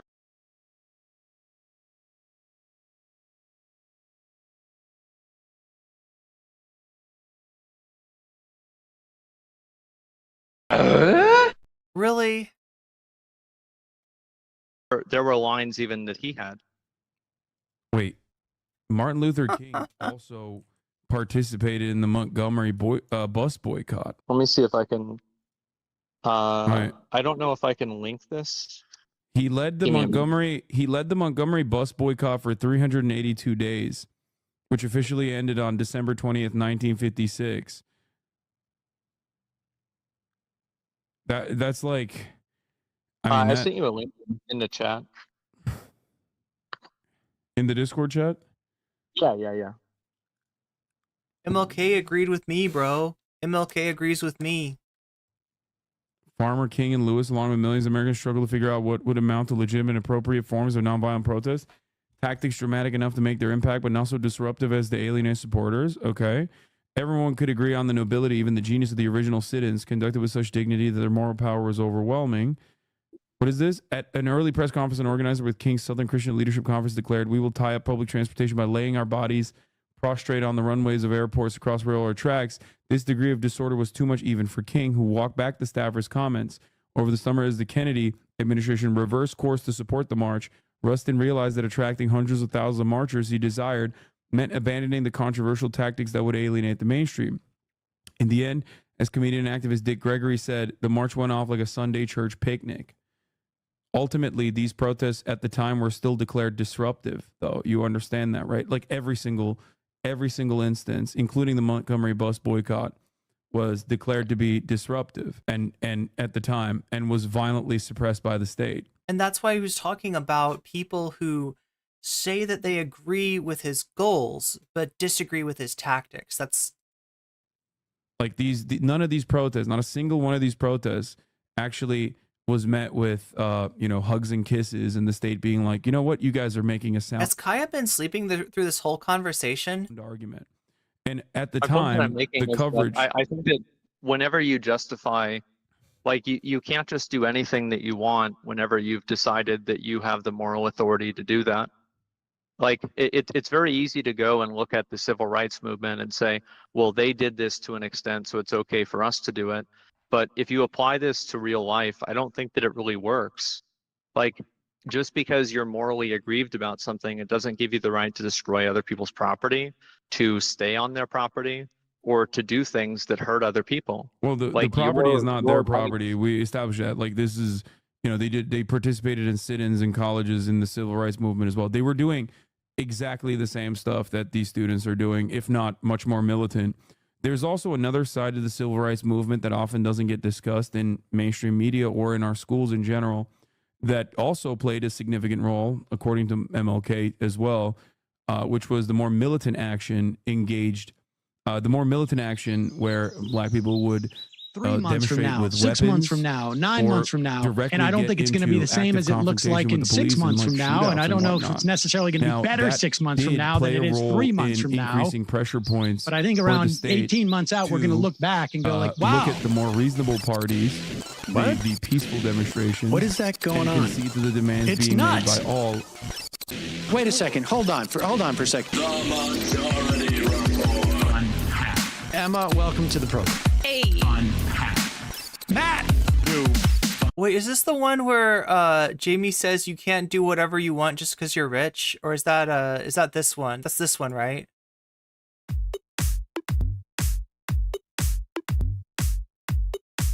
Left is best.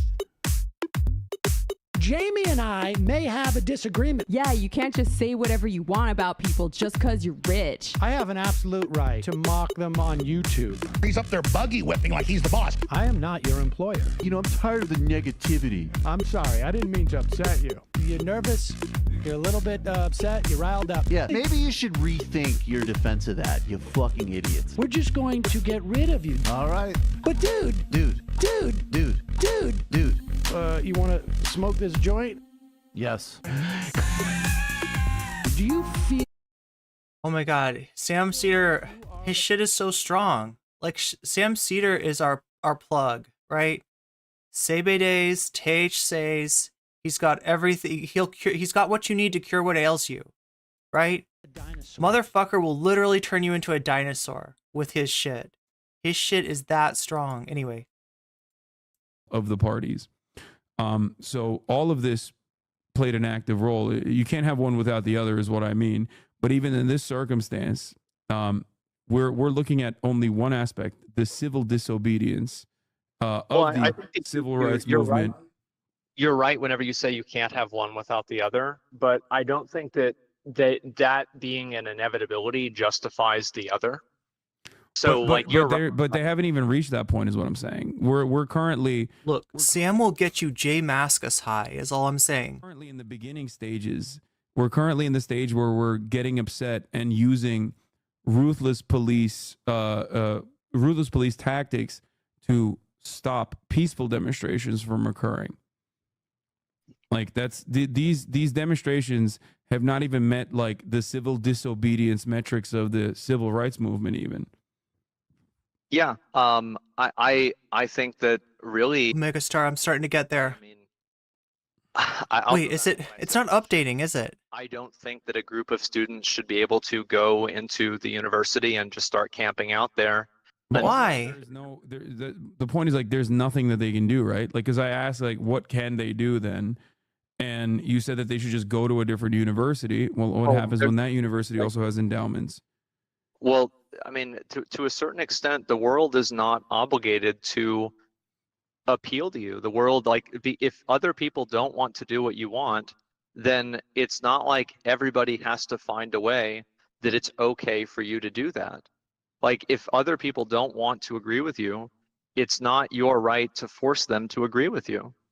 I will force them to agree with me. I'm sorry. This isn't about other people forcing other people to agree with you. That's more so about getting the state to follow through on what the majority opinion is in many instances, or in some instances not the majority opinion, but it's like the morally righteous thing to do, like in the civil rights movement. I would say, despite the fact that it was not the majority opinion, I think you and I both agree that the civil rights movement was objectively a good thing, and the methods were infinitely more disruptive at the time than what the pro-Palestinian side has done so far in terms of college campuses and everywhere. Yeah, Thomas, there's like a flow chart, right? These people talk about, you know, us getting like patch updates or like, you know, being NPCs and stuff. And it's like, it's literally a flow chart.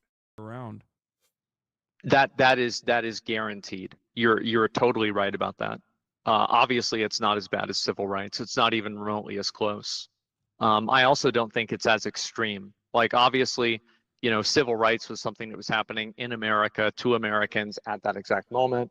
What's happening over at Israel is much more disconnected from us. I don't really ever see that. The disconnection does stem. You're right. One is a domestic issue. One is foreign policy. The disconnection stems from the fact that most people don't really truly understand that, like, as Eisenhower once famously said, every dollar being spent on a rocket is a dollar that could be spent on you know, building American roads, building American bricks. No, I agree with you. Like, I completely agree with you on that. But I think that the way that you stop that is by voting. What the fuck? What is this discussion? What even is this discussion? Civil rights had to do with us. This is disconnected. You're paying for it. You're funding it. You should have some say.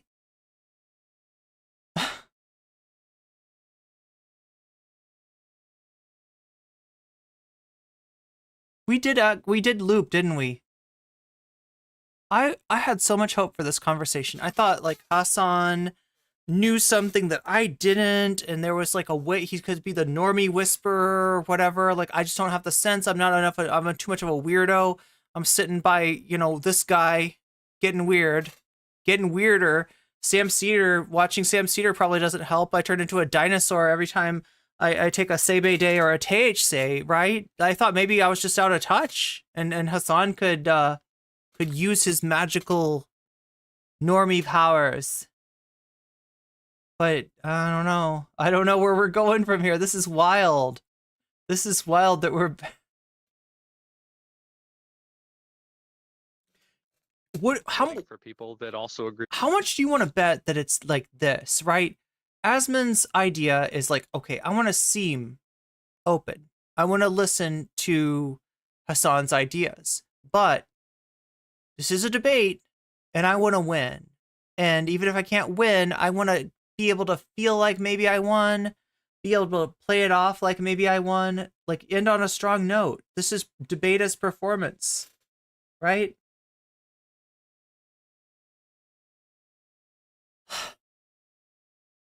With you, and that are going to push those policies through.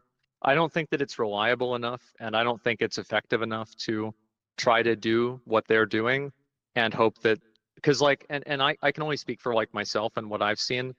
I feel like the way that a lot of those people, the protesters, have conducted themselves and what they're doing, I think a lot of people don't like it. I feel like I live in a pineapple under the sea. And I don't know if I'm talking to Squidward or plankton. And I feel like it's alienated a lot of different people, and I don't think it's helped at all. I think that the mainstream media definitely massages the narrative in a certain direction. A lot of people probably see them and only hear about how anti-Semitic they are, even though that's not the case. Well, so that here's definitely also plays a role. Is like, I like my community, like obviously that's the viewpoint that I have, right?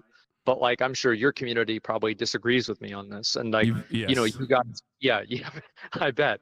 And so like, yeah, you guys probably have like the opposite, like probably like 90-10 or like 80-20 that I do. And so it's very hard for me really to say for sure. But I do think that by doing that, or like by the protests, like I don't really know if it's really helped the cause hardly at all. And well, I think it seems like polling is still pretty consistent and consistently favoring the Palestinian side on this matter. At least for that's what you said, yeah. Yeah, so the student-led protests have not. Look, Hasan, I think Hasan's right about the overall perception. My concern, though, is that the media narrative turns this into a distraction. And they have. When we're talking about the means and methods of the protesters and debating that, we're not talking about Gaza. They have successfully changed the subject, at the very least. As far as I've seen, have not actually changed the public opinion and public attitude. And I'm willing to bet that the violent suppression of the state for these otherwise peaceful demonstrations, no matter how hard the media massages the narrative, will most likely lead to larger and larger demonstrations. There's only too many old white ladies that cops can brutalize because they're saying, don't do a genocide in my name, until the American public goes, holy shit, okay, this is too far. And the greatest example I can give you is that Israel, personally, had killed 200 humanitarian aid workers up until a couple of weeks prior. And obviously that kind of information wasn't really breaching the public consciousness as hard as when Israel killed 7 white aid workers from the World Central Kitchen. That was a big turning point where the majority, even of older people, said, all right, they've gone too far. This is unconscionable. This is, this is beyond the pale. And I suspect the High Court of Louisiana, what is that, like is that like the Louisiana Supreme Court? Has ruled that it's the priest's right not to be sued for abuse. The court claims priests have a property right. What the fuck does that even mean?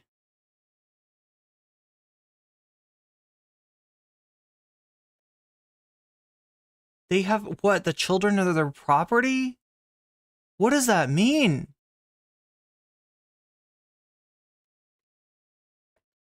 That America pushes Israel so hard. I don't really understand the reason why. I mean, like, of course, it's probably just money, but it's very surprising for me to see it happen. It seems like it's almost there's like a level of dissonance there, because it comes from strategic interest, strategic importance. Israel is our forward operating base in a resource-rich region that we are very fond of having there. It's destabilizing power against all of these scary enemies that we have that shouldn't really be enemies at all, but we've declared them to be.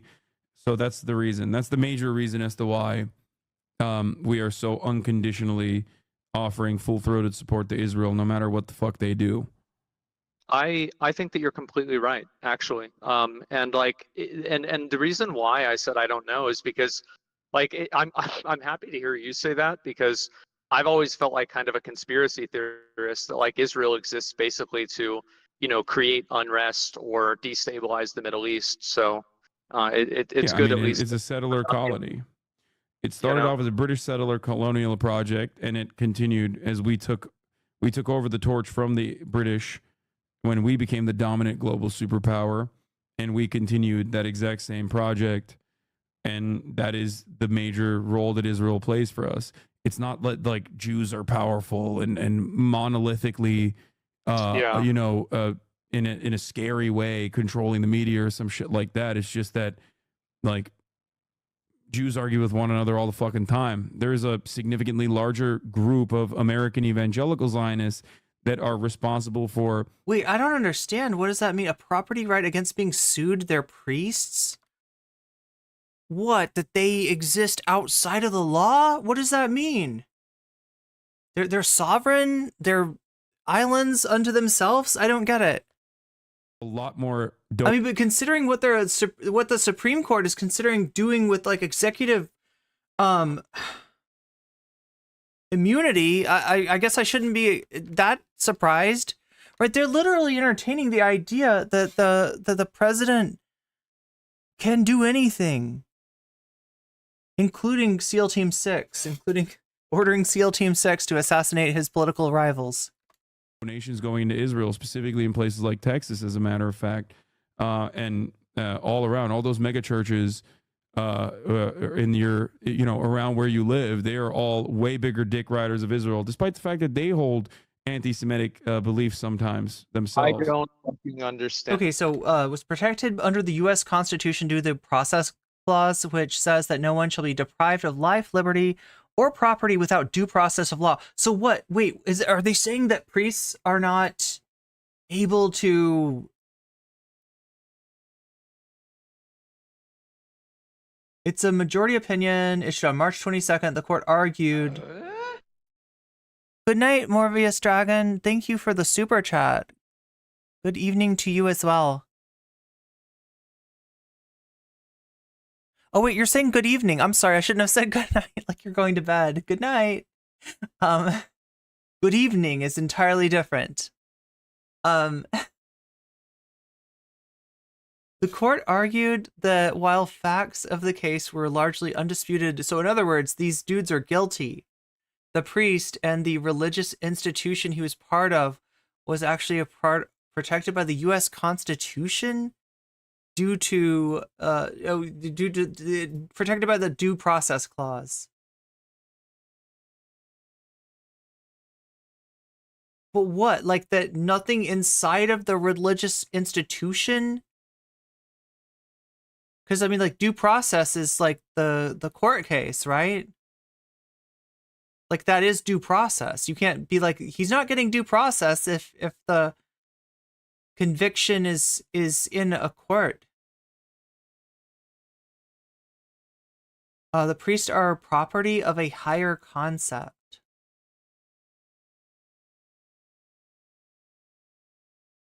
Keep fighting the good fight. I'm just trying to figure out what the high court, the Supreme Court of Louisiana, is actually saying in their weird exemption for priests to.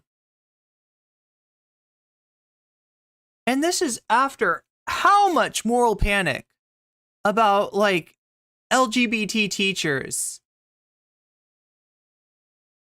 making children in some way aware that gay people exist, being a line that should not be crossed, being a form of some kind of grooming, right? After that, they're going to be like, no, the priest did whatever to your kid and we're not coming after him for it. No consequences. This is due process, and apparently we can't provide due process for priests because priests exist under God's law. Is that the argument? I'm Peachy. Is that what you're saying? I mean, like, is that what's going on here? They want to be reclassified as property? What? So can I go up and get my own priest then? Maybe that's how you start your own religion. Either, man. I don't. It's a theological justification that they have. They believe that Jesus Christ can. Okay, because priests don't own anything because of their vows, right? The vow of poverty. So, what does that mean? I still don't understand how that exempts them from a criminal finding. Or is the case being decided relative to like a civil suit? You're not agreeing. I didn't think so. I'm sorry. I'm Peachy. I'm sorry. I didn't mean to put that evil on you. I do not wish to put that evil on you. Yeah, agreeing, not or not agreeing, but theorizing. I totally understand that. The priest can live in a pineapple under the sea. Who knew, chat? God. Back to Earth, and the rapture is. You don't even have to own it. And that they'll be good ones, and they go to heaven. They can go in Squidward's house, and he cannot complain. Jews will, of course, burn in hell in that process unless they convert to evangelical Christianity. But this is a good tactical ally for the time being in order to create the conditions for the rapture, which means that that entire land must be dominated by Jews and Jews only. So that's the overarching goal for a lot of evangelical Zionists in this country, and they far outnumber Jews. This is why I always say, if every single American Jew is okay, I was paying more attention to the whole priest in Louisiana thing. I'm wondering if Asmongold is tracking here.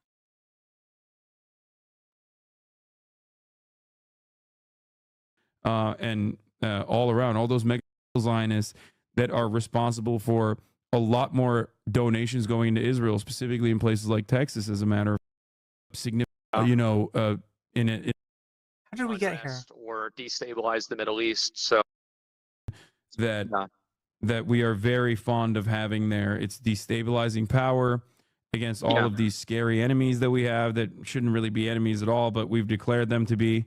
So that's the reason. That's the major reason as to why we are so unconditionally offering full-throated support to Israel, no matter what the fuck they do. I think that you're completely right, actually. And like, and the reason why I said I don't know is because, like, here's a nightmare scenario, right? Asmongold is like the prince of some kingdom. So peaceful up here, but now there are freaking communist invading radicals. Thank you for subscribing. Asmongold is the prince, okay? And his dad is the king, the one true king. Very sickly man in his deathbed, about to pass away. And you're like talking to this guy, and you're like, okay, I mean, like, you know, this is okay. He seems like a cool enough guy. But then some subject comes up, and he's just got this monstrous, like, idea of, like, I don't know, where you realize that there's going to be, like, hundreds, if not thousands of people executed at this guy's whim, right? And his eyes start to get wide as he's describing how he interprets the role of the regent of the king. Like, it's scary. It's scary to imagine Asmon as a sovereign power who views himself as totally benevolent,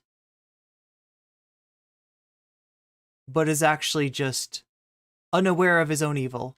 I'm happy to hear you say that, because I've always felt like kind of a conspiracy theorist. Oh yeah, or a priest, I guess. To, you know, create unrest or destabilize the Middle East. So it's good, at least. It's a settler colony. It started off as a British settler colonial project, and it continued as we took over the torch from the British when we became the dominant global superpower, and we continued that exact same project. And that is the major role that Israel plays for us. It's not like Jews are powerful and monolithically, you know, in a scary way controlling the media or some shit like that. It's just that, like, Jews argue with one another all the fucking time. There's a significantly larger group of American evangelical Zionists that are responsible for a lot more donations going into Israel, specifically in places like Texas, as a matter of fact, and all around, all those mega churches in your, you know, around where you live, they are all way bigger dick riders of Israel, despite the fact that they hold anti-Semitic beliefs sometimes themselves. I don't fucking understand it either, man. I don't. It's a theological justification that they have. They believe that Jesus Christ is going to come back to earth, and the rapture is going to happen, and that they'll be the good ones, and they go to heaven. Yeah, Jews will, of course, burn in hell in that process unless they convert to evangelical Christianity. But this is a good tactical ally for the time being in order to create the conditions for the rapture, which means that that entire land must be dominated by Jews and Jews only. So that's the overarching goal for a lot of evangelical Zionists in this country, and they far outnumber Jews. This is why I always say, if every single American Jew, and there's 6 million of them, decided tomorrow that, like, Israel's behavior is unconscionable, and they said, you know, not in our name, we don't want this anymore. If every single Jew in America was anti-Zionist, Israel would still be allowed to operate in the exact same way, and America would still give Israel all of the fucking money and all of the political power. So this is the part where he's explaining Christian Zionists, right? Who are the majority of Zionists in the United States. You know, people who believe in the project of Israel, not for the good of the Jewish people or not for, you know, but out of the fulfillment of a fucking prophecy of the end times that involves only a third of Jewish people in Israel, like Jewish people returning to Israel, only a third survive, and those third convert to Christianity. It's a fucked up thing, right? That is the kind of allies that the Christian Zionists are, right? It's just, and they're out about it. They're not like secret. They're not trying to hide it and be like, oh no, we actually just really care about, you know, these are some of the people that will cite the book of John as a theological proof of the guilt of the Jewish people, right? In terms of being blamed for the crucifixion, right? That there's some kind of like a group like guilt. Or to do whatever the fuck they want to do, because it doesn't have anything to do with American Jews as much as it has something to do with American interests in the region. Yeah, no, I think that you're right.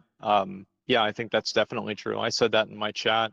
I mean, I even said, like, I don't know if this is going to be a bad take, but I wouldn't have been surprised if Israel knew that October 7th stuff was going to happen. I wouldn't be surprised if they let it happen. I don't know. It's seriously an exact number. Like, is that in the book of Revelations, or is it one of the things that they like interpret? Because their fucking interpretations are wild. They'll like see an animal and they'll be like, that represents Syria. That represents, right? They'll say that.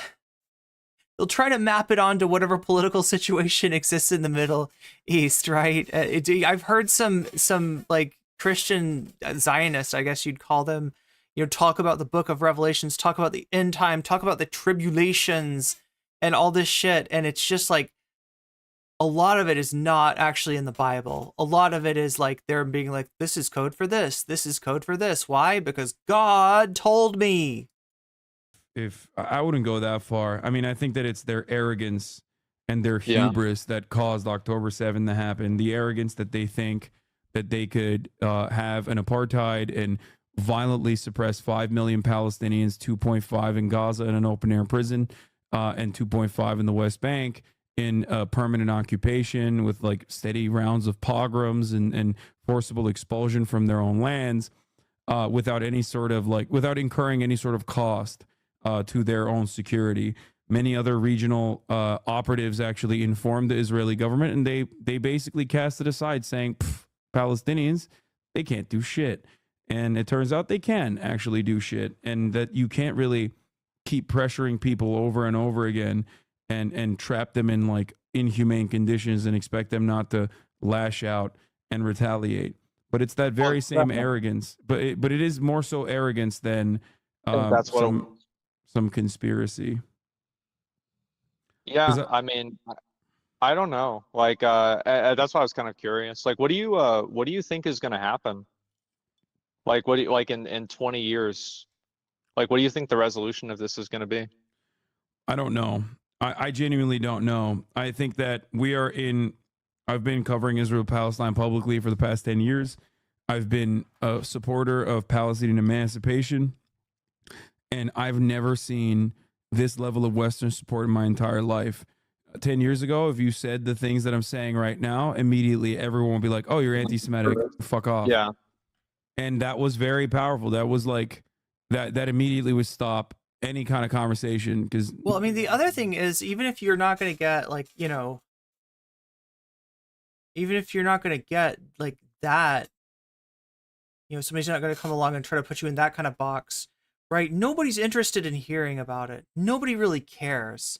What Asmongold was saying earlier about this being a faraway problem and kind of comparing, civil rights to it by, this is so much further away. This has nothing to do with us, right? It's, that would have been the prevailing wisdom of like, this is the Middle East, I don't know. Like, there was a lot of apathy, even where there wasn't, reflexive support for the state of Israel. There was a lot of apathy.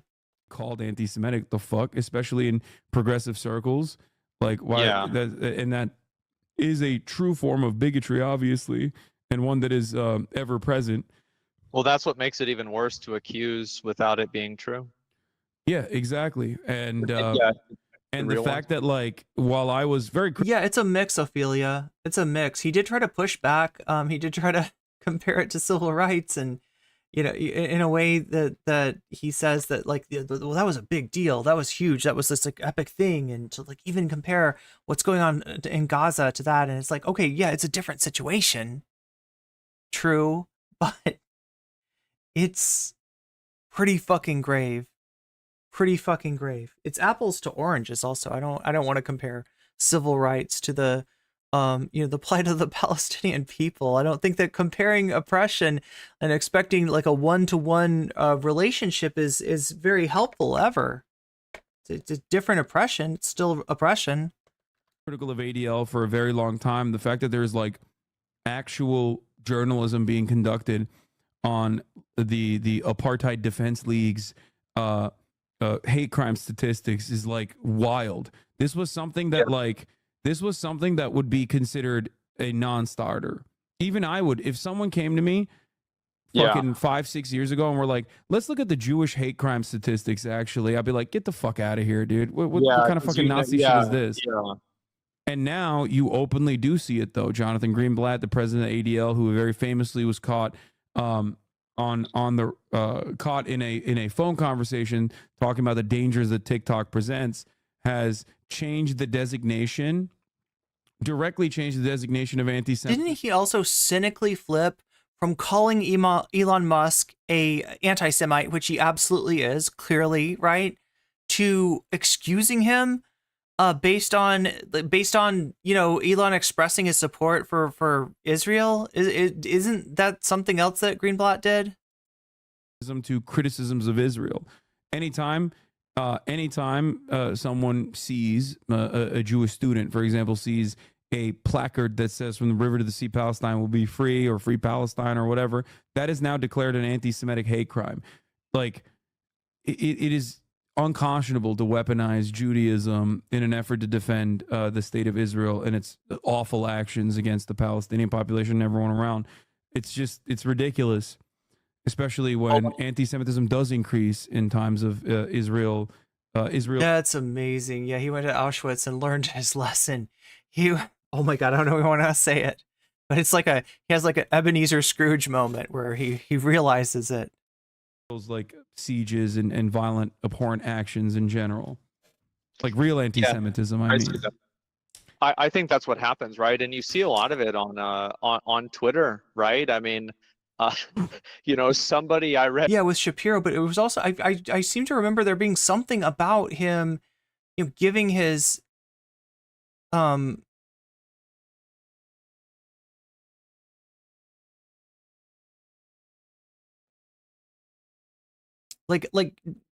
essentially it being contingent on something about like Israel-Palestine.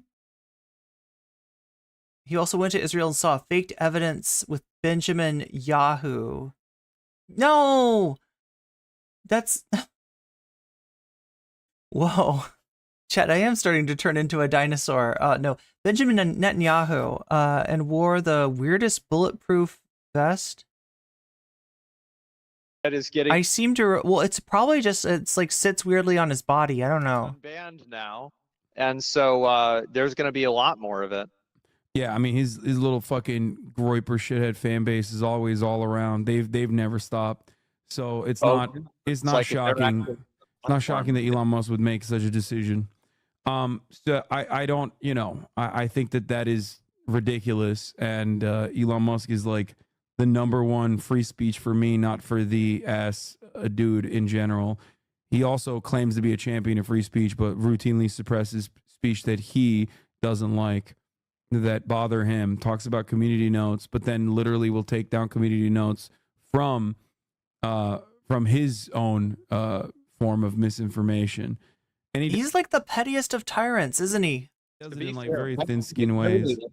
Notes. I am a huge fan of community notes. Yeah, but community notes work if they're not, 1, brigaded, and 2, community notes work if you can also do community notes on Elon Musk or community notes on like the chain, for example. A cop after Columbia University showed up on Morning Joe and was like, this is a chain that we found on all the doors in Hamilton Hall. And he claimed that that was the reason why they believed that it was outside agitators that were It has to be terrorists. It's a terrorism chain. Participating in the sit-in. No, here's my theory. I think it was the chain from Joe Biden's old like swimming pool, you know, from the corn pop story. I think that's what it was. No, obviously that chain was very rusty and stuff, but have you ever seen those YouTubes where people will take like a rusty metal object and they'll do some treatment with it, and they'll put some stuff on it, and then they'll get like a toothbrush and like scrub it, and it'll turn into this shiny, beautiful, new looking piece of metal. Like they'll like sand it down and everything. I think that's what happened. I think they reconditioned the pool chain from Biden's old pool from his battle with Corn Pop in order to fashion the new terrorist chain to be able to terrorize the students at Columbia. Clearly, also bike locks. You know, the bike locks that you could not get anywhere except for on campus at the campus safety center. Participating in the takeover of Hamilton Hall. The community notes immediately swarmed it and were like, what the fuck are you talking about? That chain is literally like on the discount. website. That chain is literally on discount on the Columbia Public Safety website. And there's Kaya. Kaya's waking up. Suspiciously. So they've been talking so long, Kaya. They've been talking so long, Kaya got a whole ass nap. Have it for some, but not all, can still serve a very nefarious propaganda purpose. It makes you feel like there's counters. What's up? If only one side is getting fact checked, then you might as well not do it. Well, I mean, I'm in favor of community notes. I'm just saying that like they should be to always keep in consideration. That, you know, if Elon Musk is deleting his own community notes, yeah, that's stupid as fuck. Absolutely. Exactly. And I think that is like chat. Kaya just slept for an hour and 15 minutes.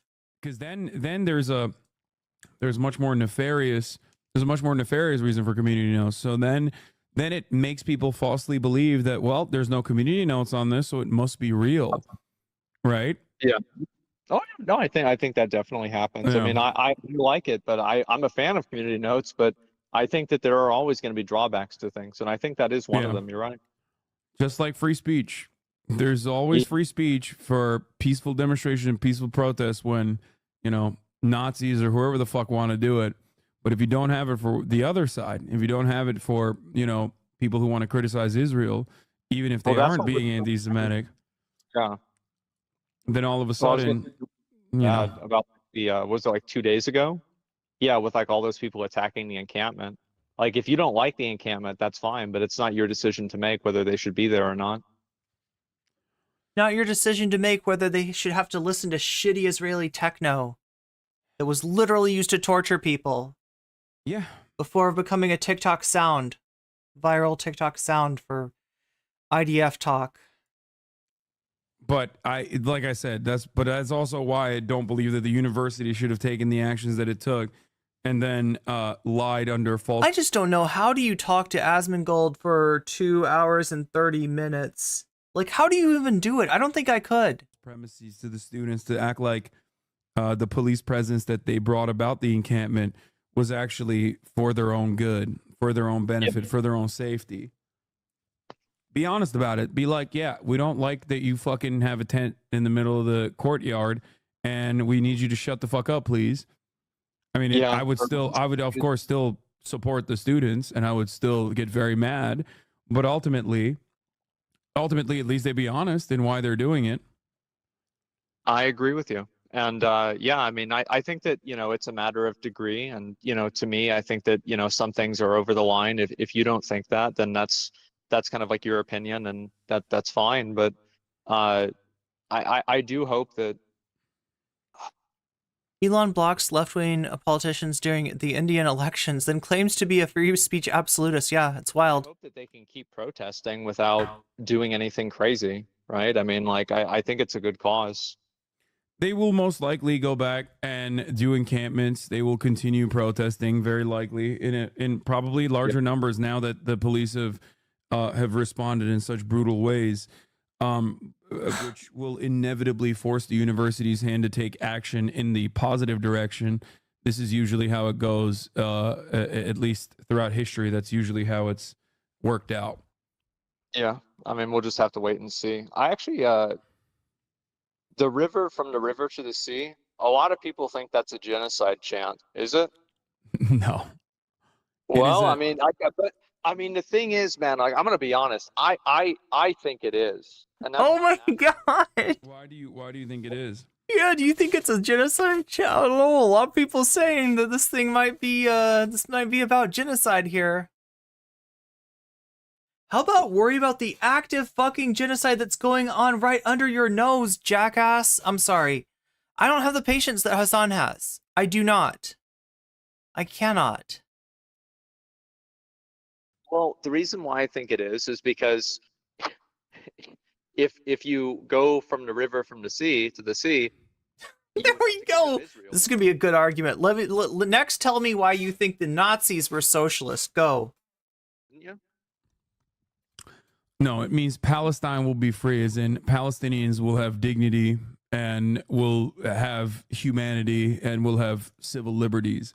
It doesn't mean that, like, you know, the Jews that live there have to go away. So you think that saying doesn't have anything to do with, like, getting rid of Israel or anything like that?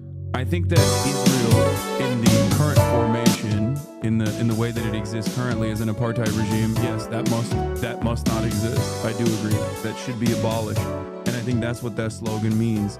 And for many people who are like, no, I'm really fond of Israel the way it currently is, they basically attribute living alongside Palestinians with like full rights and civil liberties would be akin to the genocide. Yeah, and ironically enough, the idea is to cease to oppress a people is to invite oppression upon yourself. That is the dark word. Those are the dark words of a guilty conscience, right?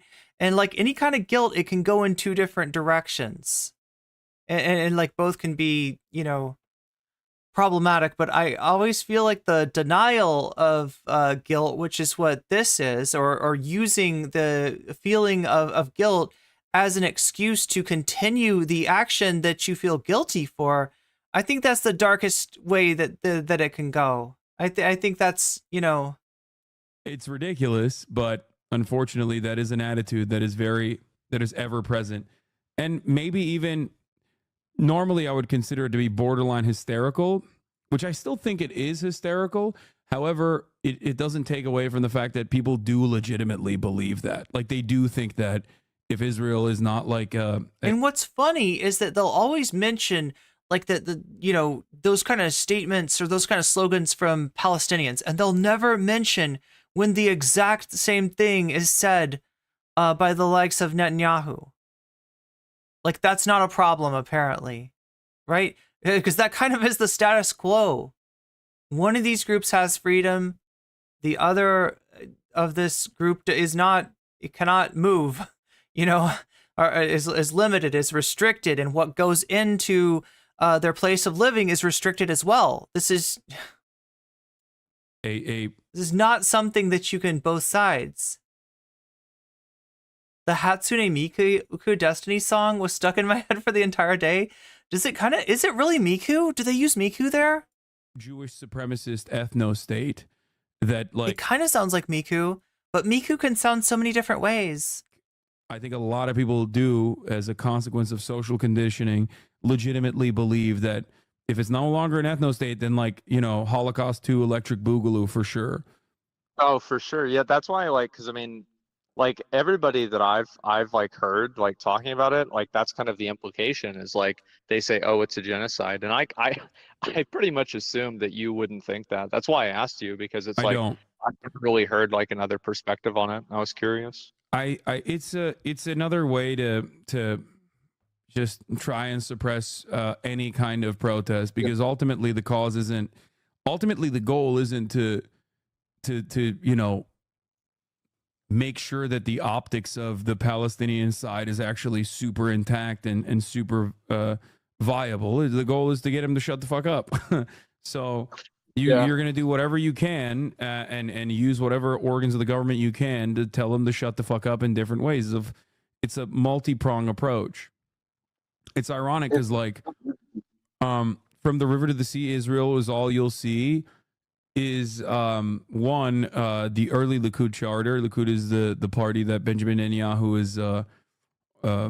is the leader of, and I think it's like literally Benjamin Netanyahu has said that as well. And it's ironic because like they are doing the genocide. The Israeli side is doing the genocide. So for them to say it, it's like, well, yeah. That's what I'm talking about. Being worried about, like, is there a genocide implied in the slogan of a protest movement?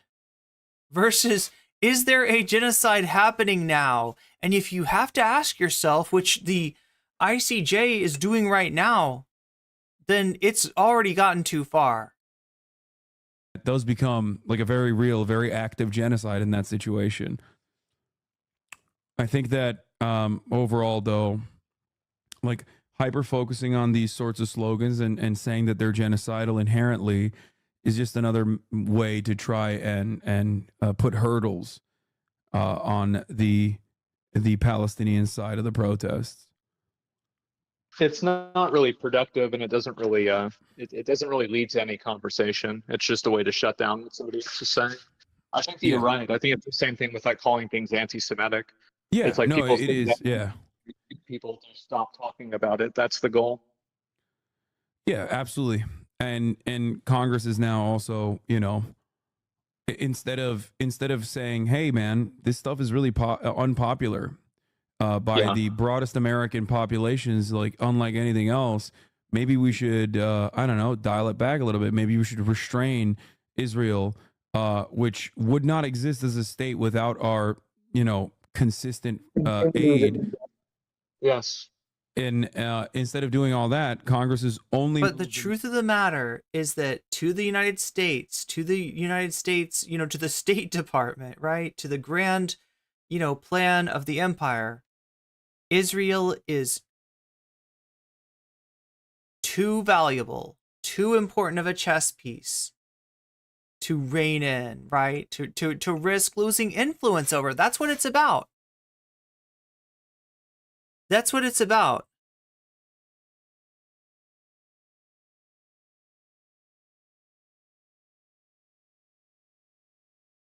That's what sending to aid to Israel is to the United States. It's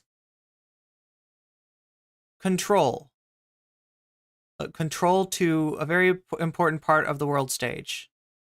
One direction and one direction only.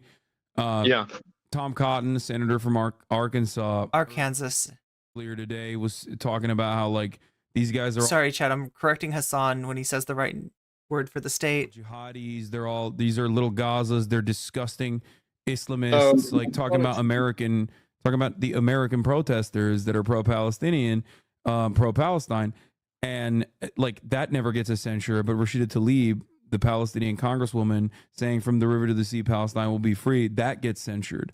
So it's always one direction in the American government, and unfortunately, it's not a good direction. I think what's scary about it is that it seems like it's very much not representative, at least from what I see on social media. Well, there's a reason why Congress is always barely treading above a 30% approval rating. It's because we all inherently, no matter what our political positions are, we all inherently understand that these fucking politicians don't actually represent our interests at all and only represent the interests of corporations and the wealthy. And the military-industrial complex is a very viable, perhaps the most viable constituency. So they care about that a lot more than they care about, I don't know, healthcare or roads or infrastructure. Like, I don't know. Like, I mean, again, I think that a lot of times, like, you know, I might disagree with you on like kind of like the methodology of the protest, but I agree with you about these problems. I think that they're very fucking legitimate. And I hope people finally, I wish more people would actually vote and actually be activists, you know, actually do something or talk about it. Well, a lot of the people that do participate in activism are oftentimes also the very same people that do go out and vote. Contrary to what popular opinion is, those are the guys who are at the forefront of voting. Many people always say, I'm anti-voting. I'm not. Oh yeah, no, you're not anti-voting, right? I know that. It's just that there's me, right? I think that it's just disappointing because, yeah, sure, like probably a lot of people that are watching this stream, people that are watching maybe my stream and especially your stream, like they vote, but it's all the other demoralized people that don't do anything. In that situation, I do think that it's the fault of our politicians, because you got to give people something to vote for. People aren't civic minded, especially in the United States of America, where we don't even have compulsory voting. And on top of not having compulsory voting, we have deliberately made attempts to make voting as hard as possible. One of the easiest ways to increase voter participation, like we did in the 2020 elections, is to make voting easier. Universal ballot access, mail-in ballot access, universal voter registration. Those were two reasons why the 2020 elections had the highest voter participation in decades. So there are many initiatives out there specifically to stop people from going out to vote. But beyond that, I think one thing that the politicians could do, especially the Democratic Party could do, is to give people something to vote for, to show people that, like, when you do vote for us, we won't go back on our promises that we made, and we will follow through, and we won't leave your ass in the fucking dark, and we will do our very hardest to fight for your rights and your civil liberties, with the same intensity that the Republicans regularly fight to take away people's civil liberties. And I think they do a really good job at it.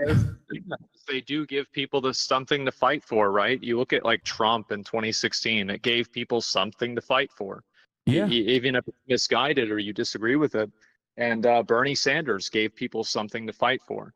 And I think that you're right. And I don't know why. Would definitely, like, not putting Hillary Clinton up would be a great way to fucking motivate people to go out and vote. I don't know why. That's crazy. Oh my God, those are the squishy things. Ultimately, when it comes down to it, I am a firm believer that chat, these are his like STEM toys. We do obviously have disagreements. Do you remember what happened the last time he used a STEM toy? The Democratic Party and the Republican Party definitely does have policy disagreements, but ultimately on matters that pertain to the economy broadly, or deregulation, or more importantly than both of those things, war, endless war, there is always bipartisan support, just like there's always money in the banana stand. Yeah. So it used to be that economically the difference in the Democrats and the Republicans was a difference of how capitalism should be maintained. There was not an argument about whether capitalism should be maintained, or whether the leverage that the capital class has over the rest of us should be maintained. Those things were more or less agreed upon, but it's a question between some welfare state and no welfare state, between like Keynesian economics and I don't know what the fuck the Republicans were onto. The doggo is back. Yes, the doggo is back. Well, yeah, the doggo had a whole ass nap during this thing. So a 2.5 hour debate. Kaya slept for like an hour and 15 minutes of it, and is just now waking up. And I would have slept through it too if I'd been there. I would have been sleeping as well. I could not stay awake. I barely stayed awake as it was through Asmongold. But what I'm asking is, like, did we learn anything? Is there anything that we can learn here? I don't want to think, because this does feel like it kind of looped. There was a little bit of pushback, but essentially Asmongold doesn't want to put himself in a position where he is, doesn't look like he knows something. So he's kind of deferring to Hasan on a lot of the stuff, but then trying to be like, but I disagree with the methods. Like, yeah, I don't think that people should do whatever they think is right, regardless of the means to the end. Like it's like he's laying in that Thanos point, and it makes him feel smart. It makes him feel like he's taken a stand. He's reasonable. He's listening to Hasan. He's not, disputing anything that's obvious. He's not going to get caught out looking, absolutely silly, but he's going to maintain this idea that I agree with your goals, just not your methods. I'm a good person. And I don't know, is he just malleable like this? Like, would he do the same thing talking to Nick? Would he be like, well, I just don't know about the, I don't know. Is he just like a centrist jellyfish? Is that what we're dealing with?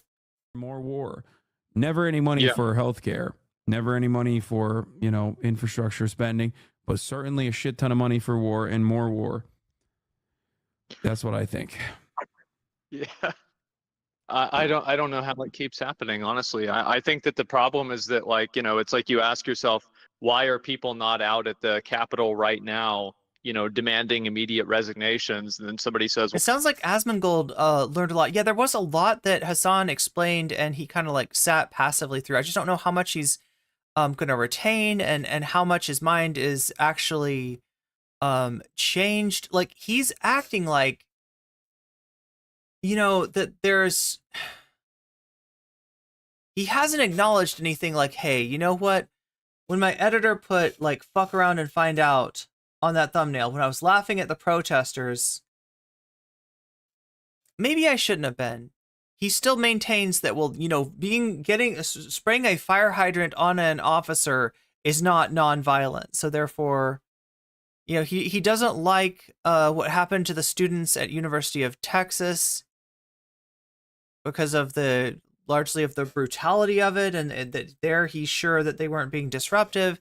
He is totally okay with what happened at Columbia because Columbia is a private university. Therefore, the Board of Regents may dispose of that property as they see fit, and there's no, you know, judgment on that. And then on UCLA, yeah, it's like the you know, he hasn't justified the actions of the counter protesters, which was what I was kind of worried that, you know, he was doing. Apparently he just didn't see that.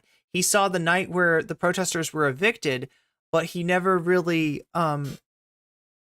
understood when they were saying, where were you before, right? The protesters were chanting, where were you before? And they're speaking to the night before when the cops just sat there while actual violence happened to them. Well, it's because you're not there. And it's like, well, you're not there because they're not there. And then, you know, it's just 2 or 4 more years of the same thing. It's very hard to know how to, like, motivate people to feel like they have any sort of real control over things. Yeah, absolutely. And but that goes back to Shakespeare. I doubt that Asmongold would be able to stay awake for Bronze Age pervert. I feel like his eyes would just glaze over, wouldn't it? When they start talking about Nietzsche and exactly what I was saying with respect to the Apollonian principle, these protests, the pro-Palestinian protests, because it gets people very motivated. I do. I see your perspective. I mean, again, like, if I might disagree on the I don't know. Am I being intellectually arrogant to Asmongold? The intensity of it or the amount of it that you're doing, that's really kind of I think that's not really a big point. I mean, honestly, there, but for 4chan. Overall, I do want to see more people protesting this stuff because I think it's a huge waste of everybody's fucking money. And like, you're like, I'm the same as you, right? Like, we're both paying a lot of fucking money in taxes and it's getting wasted. Bro, you're about to, you keep talking, you're about to fucking participate in the Austin, Texas protest, dude. What's happening? Are we about to see you next to Milena and Caroline next time at the Palestinian demonstrations? About 15 years ago, you would have. I signed up to work at Greenpeace to promote Planned Parenthood and all this other stuff in like 2009. Yeah. Damn, that's crazy. I have like an Obama poster in my house and everything, and you know, I have an Obama poster in my house and everything too. Always very political, and you know, I was a big promoter of that stuff, and you know, like I absolutely support it. Yeah, I mean, that's why I talk about it, right? I mean, because I know that, you know, it's the same with you, right? I mean, like, you get so much fucking hate. Like, yeah, Bronze Age pervert is like a debate pervert, but for the Bronze Age. I get people that are mad at me all the fucking time. And it's like, you still do it, and at least I still do it because it's... Which was like, you know, back in the LeBron era. Like, this is what I believe in. I want to do this. And, you know, if people are going to get mad at me for it, then that's just the price you pay. Yeah. I mean, yeah, there's definitely more of that. There's definitely more of a price than just people getting mad at you, but it is what it is, you know? Yeah. But all right, well, I got to go pee, but thank you for coming on. I have to go to Chipotle soon. So, yeah, I've got a very busy day ahead of me. All right. You sound like it. Well, thanks. I had a good time. I hope the chat... I got to go cook the rat. Wait too. Yeah. All right, bye. Peace. I gotta put the pizza in the oven. Sorry. All right. I got a very busy day, chat. on protests and methods. Oh my God. Everybody calm down. Okay. I think that was a very productive conversation overall. Rats are our friends, not our food. Oh no! What? Oh! What the fuck? If you're talking about Martin Luther King, he also explicitly was against blocking transportation. No. So there were... That was about the most cursed the debate got.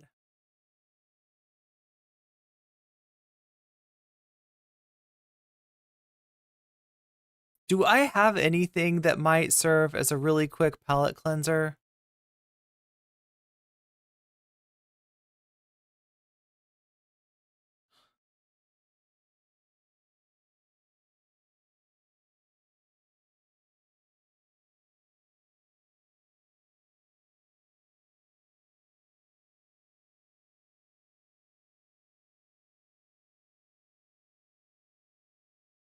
Go to sleep. Yeah, that's I hate leaving on that note. It's just I'm gonna have to like play the Destiny song. I don't know. I'll play you out with the Destiny song. Oh no. Wait, Destiny debated on Fresh and Fit. Destiny debated on on Breaking Points. That's probably what we're gonna watch tomorrow, chat. Are you ready for more debates? Does that sound good? Does that sound like a good idea? More debates for tomorrow? I'll check and see if there's anything else I need to get to. What? Whoa, whoa, whoa, whoa. Oh no. What is this? What is this? Seriously? Hasan Piker gets publicly embarrassed. This time, there's a small band of Twitch nobodies. Chat, we just watched this debate. Who are trying to build relevance on this college campus stuff. In particular, the burnout, do nothing, never was anything individual that is Casey Tron, whose entire personality is, oh, we bruh. Should probably be a great friend for Seth Rogen. But anyway, a lot of these people have no clue what Palestinians actually believe or what would happen to them and their LGBTQ allies should they all go over there to help liberate them. What? These are just communist LARPers. What? Who pretend to care about Palestine. It's the same people who were pretending to care about black people during BLM. They're just Marxists. That's who they are. He's like, look, I'm fucking racist. Everybody else must be racist too. They're just lying about it. They've always been. They're dumb. They've always been Somebody clip that. They will continue to be dumb. And here's a great thread to lead you into the weekend with just some great, great zingers. So we got Asmongold. Oh, this was on Twitter. Very popular Twitch streamer, one of the last popular Twitch streamers. Okay, so he's not talking about the video, right? Yeah. Kai Cenat is some. I guess there's some Kai Cenat guy. Is something about a phantom tax. I don't know. Young black guy that stands in front of his TV or stands in front of his computer and yells. Stands in front of his TV. What? And has rappers on. I guess that's. He yells and has rappers on. That's pretty much it. You forgot the phantom tax. Come on. Because that's what Aiden Ross does too, or whatever.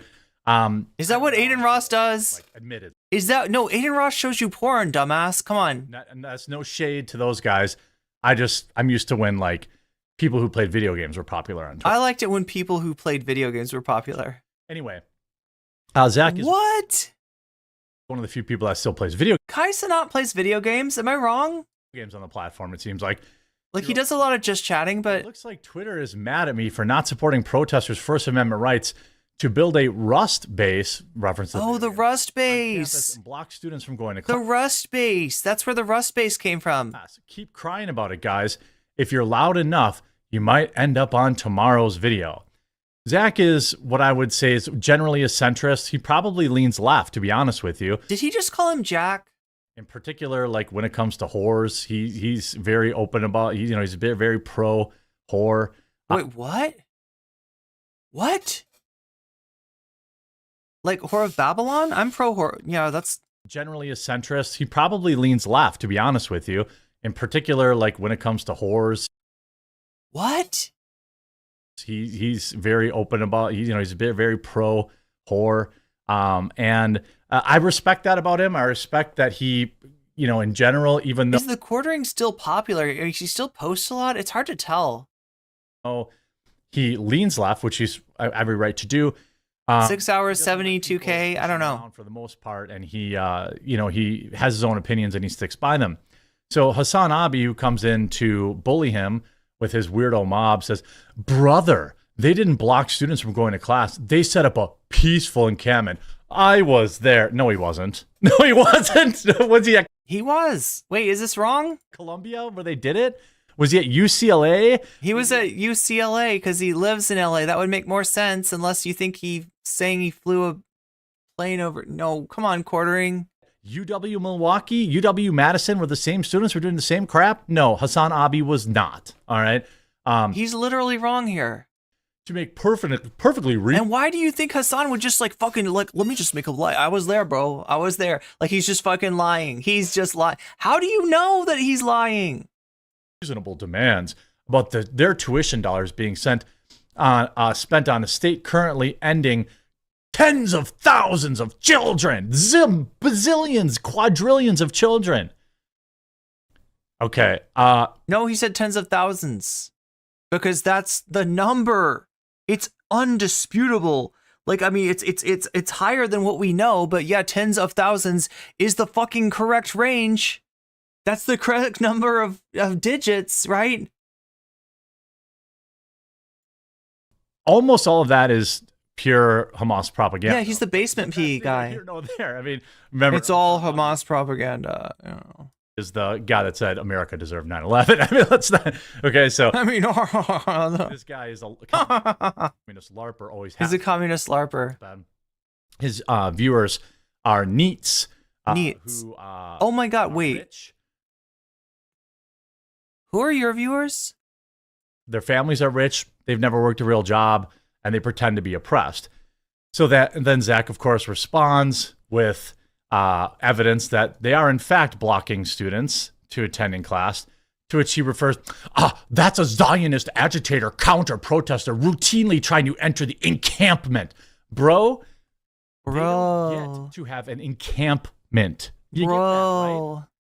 You get that, right? Did you get that many of the people on these student encampments were actually not students on the campus and paid agitators? No, but you know who wasn't actually a student? The guy that we're fucking talking about was not a student. I mean, you could look that up. I'm not making it up. There's a whole article in the New York Post about it. Dozens of these kids were paid.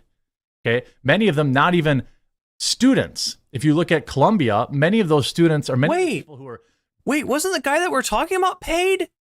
He's hilariously wrong. Breaking into buildings and doing all this crap. They weren't students there. They never were. But none of them were students. I know. I was there. Oh wait, these are just bold, brave students fighting the power. Yeah, while they all rack up $80,000 in college debt, and everyone else has to pay for it. Either that, or their rich parents are paying for their college. Why do you think you don't see any of these protests going on at trade schools, my dude, my brother? Just wait. Why do you think you don't see this crap going on in trade schools? Because they're there to get an education and add something to society. These people at UCLA and Columbia and all these schools that are $100,000 a year are either rich, have no intention of paying their student loans, and they're just LARPing. They don't care about Palestine. They care about communism. Zach saying, I don't see him trying to harm anyone. He's just talking to them. How is that a problem? So again, he's like, no, I was talking about the video you linked. He's been trying to enter the camp to start fights for the past week. By the way, he's allowed to enter the camp. They're not allowed to prevent him from entering the camp. That is not a First Amendment right. He's allowed to move freely. You get that, right, Hamas Piker? You don't get, the First Amendment does not allow an encampment, okay, where you do not allow the free movement. So wait, we're allowed to protest, but we're not allowed to keep Nazis out of our protest, right? Is that what you're saying? Or maybe we're just not allowed to protest. Movement of other citizens to enter and exit. I mean, that's pretty basic stuff for someone who's not a room temperature IQ moron. But I guess, I mean, I look at the level of intellect of people like Hasan or Casey Tron. Yeah, that's right. You just go to a doctor trade school or a scientist trade school. Who are promoting and supporting these people. And I'm like, oh, okay, well, I get it. It is idiots. It is idiots. He was there. Oh, the day I was there as well. Oh, Hasan went for one day to one school, and now he's. Oh wait, I thought he didn't go. I thought he was fucking lying. Did he go there now? By that measure. And now he's like, oh, he was there for one day. Oh, so it's a big man being there. No. Alex Stein knows far more than Hasan does because he's been to multiple. He's an agitator. He gets to do that. Alex Stein is an ass clown. Right? If you get to build a rust encampment, if you get to block the free movement of students, if you get to break into buildings, it's funny how these morons like Hasan Piker simply just ignore the dozens of crimes caught on camera. Now, if that many are caught on camera, you can assume there were... It's funny how you get to ignore how wrong you were about every single pronouncement you made in this video. Many more that weren't. Just pretend those don't exist. Just pretend. Literally saying the students who do go there don't go there. Saying the person who's pretending to be a student who has a expired student ID is somehow a student and belongs on campus. You're just like about like batting 10 for 10 as far as being wrong. And they didn't take over a building. Just pretend that they didn't stop the free movement of other people. Just pretend that they weren't throwing rocks at people trying to hold the American flag off the ground. Just pretend that they don't yell things like death to America and all this kind of, just pretend that none of that exists when you're Hasan Piker. Okay. No, it's better if it's only a matter of time till that American flag gets used as a diaper for Donald Trump to wipe his ass on. That's much better, Quartering. That's much better. It's just, these are just good boys who didn't do nothing wrong. That flag gets used as a Kleenex for him to ejaculate into. They were probably all future doctors of America, right? It's the same crap. Oh, 4 kids who are all on probation, who all had criminal records, and 2 of them are on ankle bracelets, steal a car. Oh. What is bro yapping about? Like literally, what is this? Where are you getting this? Whose asshole are you pulling this out of? And is it Trump's? The science community mourns another loss. That's who these people are. That's who these people are. Facts. They're only interested in pushing their own level of propaganda. Again, you're only interested in pounding 3 drinks so you can get on camera. Where are the videos of him actually starting fights? If I look behind the people blocking him, there aren't any. Like I get dizzy looking at him. Like, right? It's like he's making me inebriated from his own comments at all either. It's his own drunken haze. It's like I'm getting secondhand. You condemn that guy, but I don't see any evidence of. I'm getting secondhand day drinking from this guy. Him doing what you're saying, brother.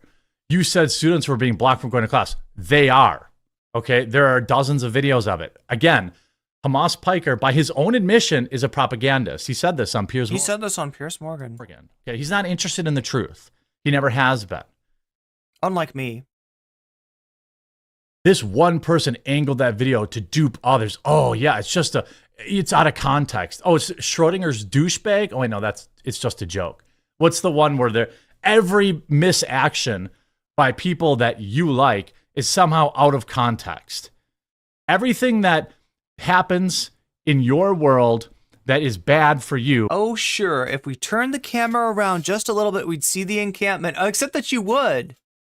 Except that people that have been there can verify that. You literally would. Camera is pointed in a way that does not show the encampment. Camera is specifically pointed in one of the only ways that will obscure the fact that there's an encampment there, and that's what he's trying to get into, and that others who have infiltrated and have started fights is out of context. Everything that happens in your world that is good for you is completely in context, and nobody needs to look into it any further at all. Right? That's what these people do. Like, oh, it's that clip's out of context. Okay. Well, what is the but the clip you're pointing in your support? You're saying that shows all the context. Well, it's not a clip that you point to. It's the fucking campus. You find where that location is. You look at an overhead map of the encampment, and you find that, yep, right there's the encampment. There's your Rust base, okay? You happy, gamer? If he's a student and he can't go somewhere in the school because people are blocking him, it's wrong. They have no right to justification to decide who can and can't go to somewhere on campus. I don't see how anyone can defend this, he writes. Don't forget, too, that these people also were having campuses shut down. Columbia shut down. Students couldn't go get their food that they paid for in the mess hall. I don't know what you call it. The mess hall. Like a military term, right? That is not a convenient narrative. That's the truth. So what is it that you want? I mean, do you want the truth? No, Hasan Piker doesn't actually want the truth whatsoever. The idea that you wait. Are you scrolling past the truth? They're like, oh, I drew a map. Are you scrolling past the truth? Walked all the way around. He doesn't have to walk all the way around, you weirdo LARPer. There was access to class from multiple other approaches. See map. So some NEET in their basement while their mom was making them tendies was like, well, this person could have completely inconvenienced themselves and walk all the way around campus. They don't. I don't know I'm not actually sure what this is indicating. Like there's red X's. I'm guessing the red X's are where the encampment was, or the routes that would have been.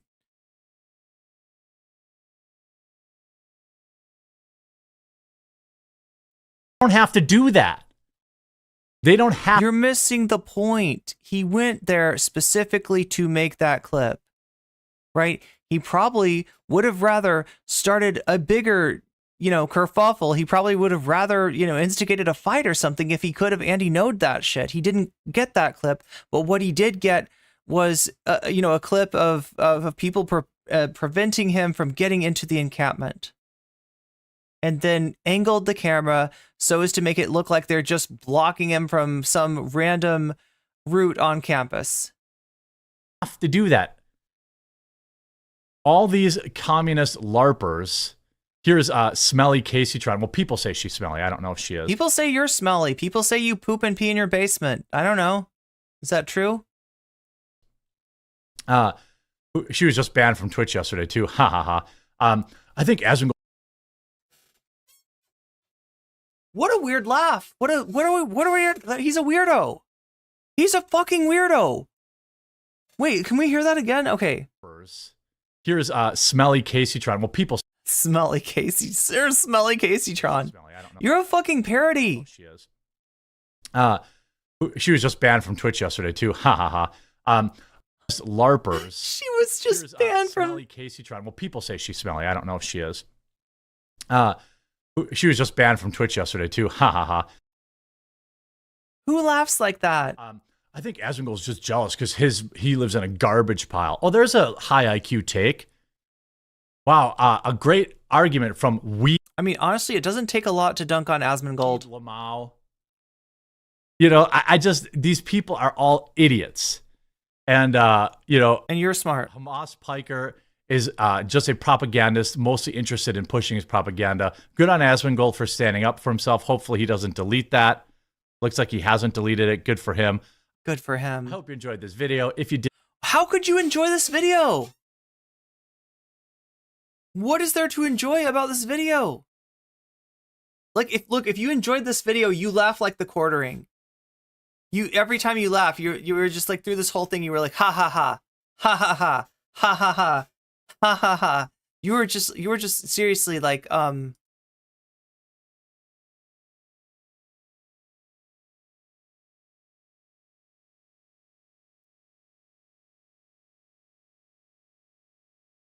you were just like, present day. Present time.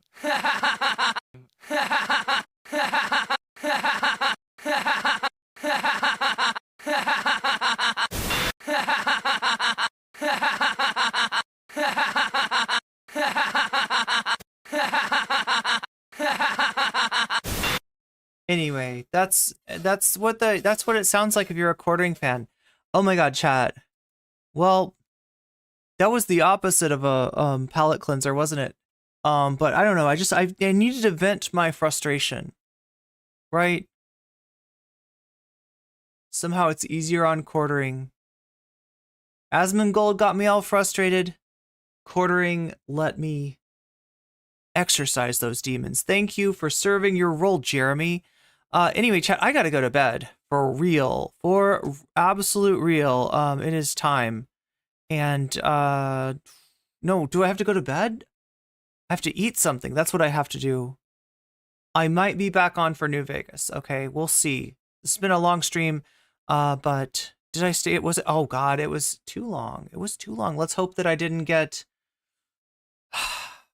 let's hope that I didn't get any sort of demonetization. We did go over the 6 hours, so you got more than your money's worth today. Remember, chat, I appreciate all of your support, especially on a day that I get demonetized. Whether you want to do that on Patreon, whether you want to do that through the donation links on PayPal or on Cash App, or in any other way, or whether you just want to hit that like button on the way out. Remember, I appreciate all of it. It's only by your support that I'm here in the first place. So thank you to everybody who supports me. And Weasel Gang, Thumb Gang, Weasel, we need to do a Weasel Ranch, don't we? We need to somehow make a Weasel Ranch community. That's only then can we stand up to Keffels. All right. So I'll see you maybe later tonight, maybe tomorrow, to cover Destiny on Breaking Points. This is going to be cursed. It's a cursed debate weekend, all weekend long.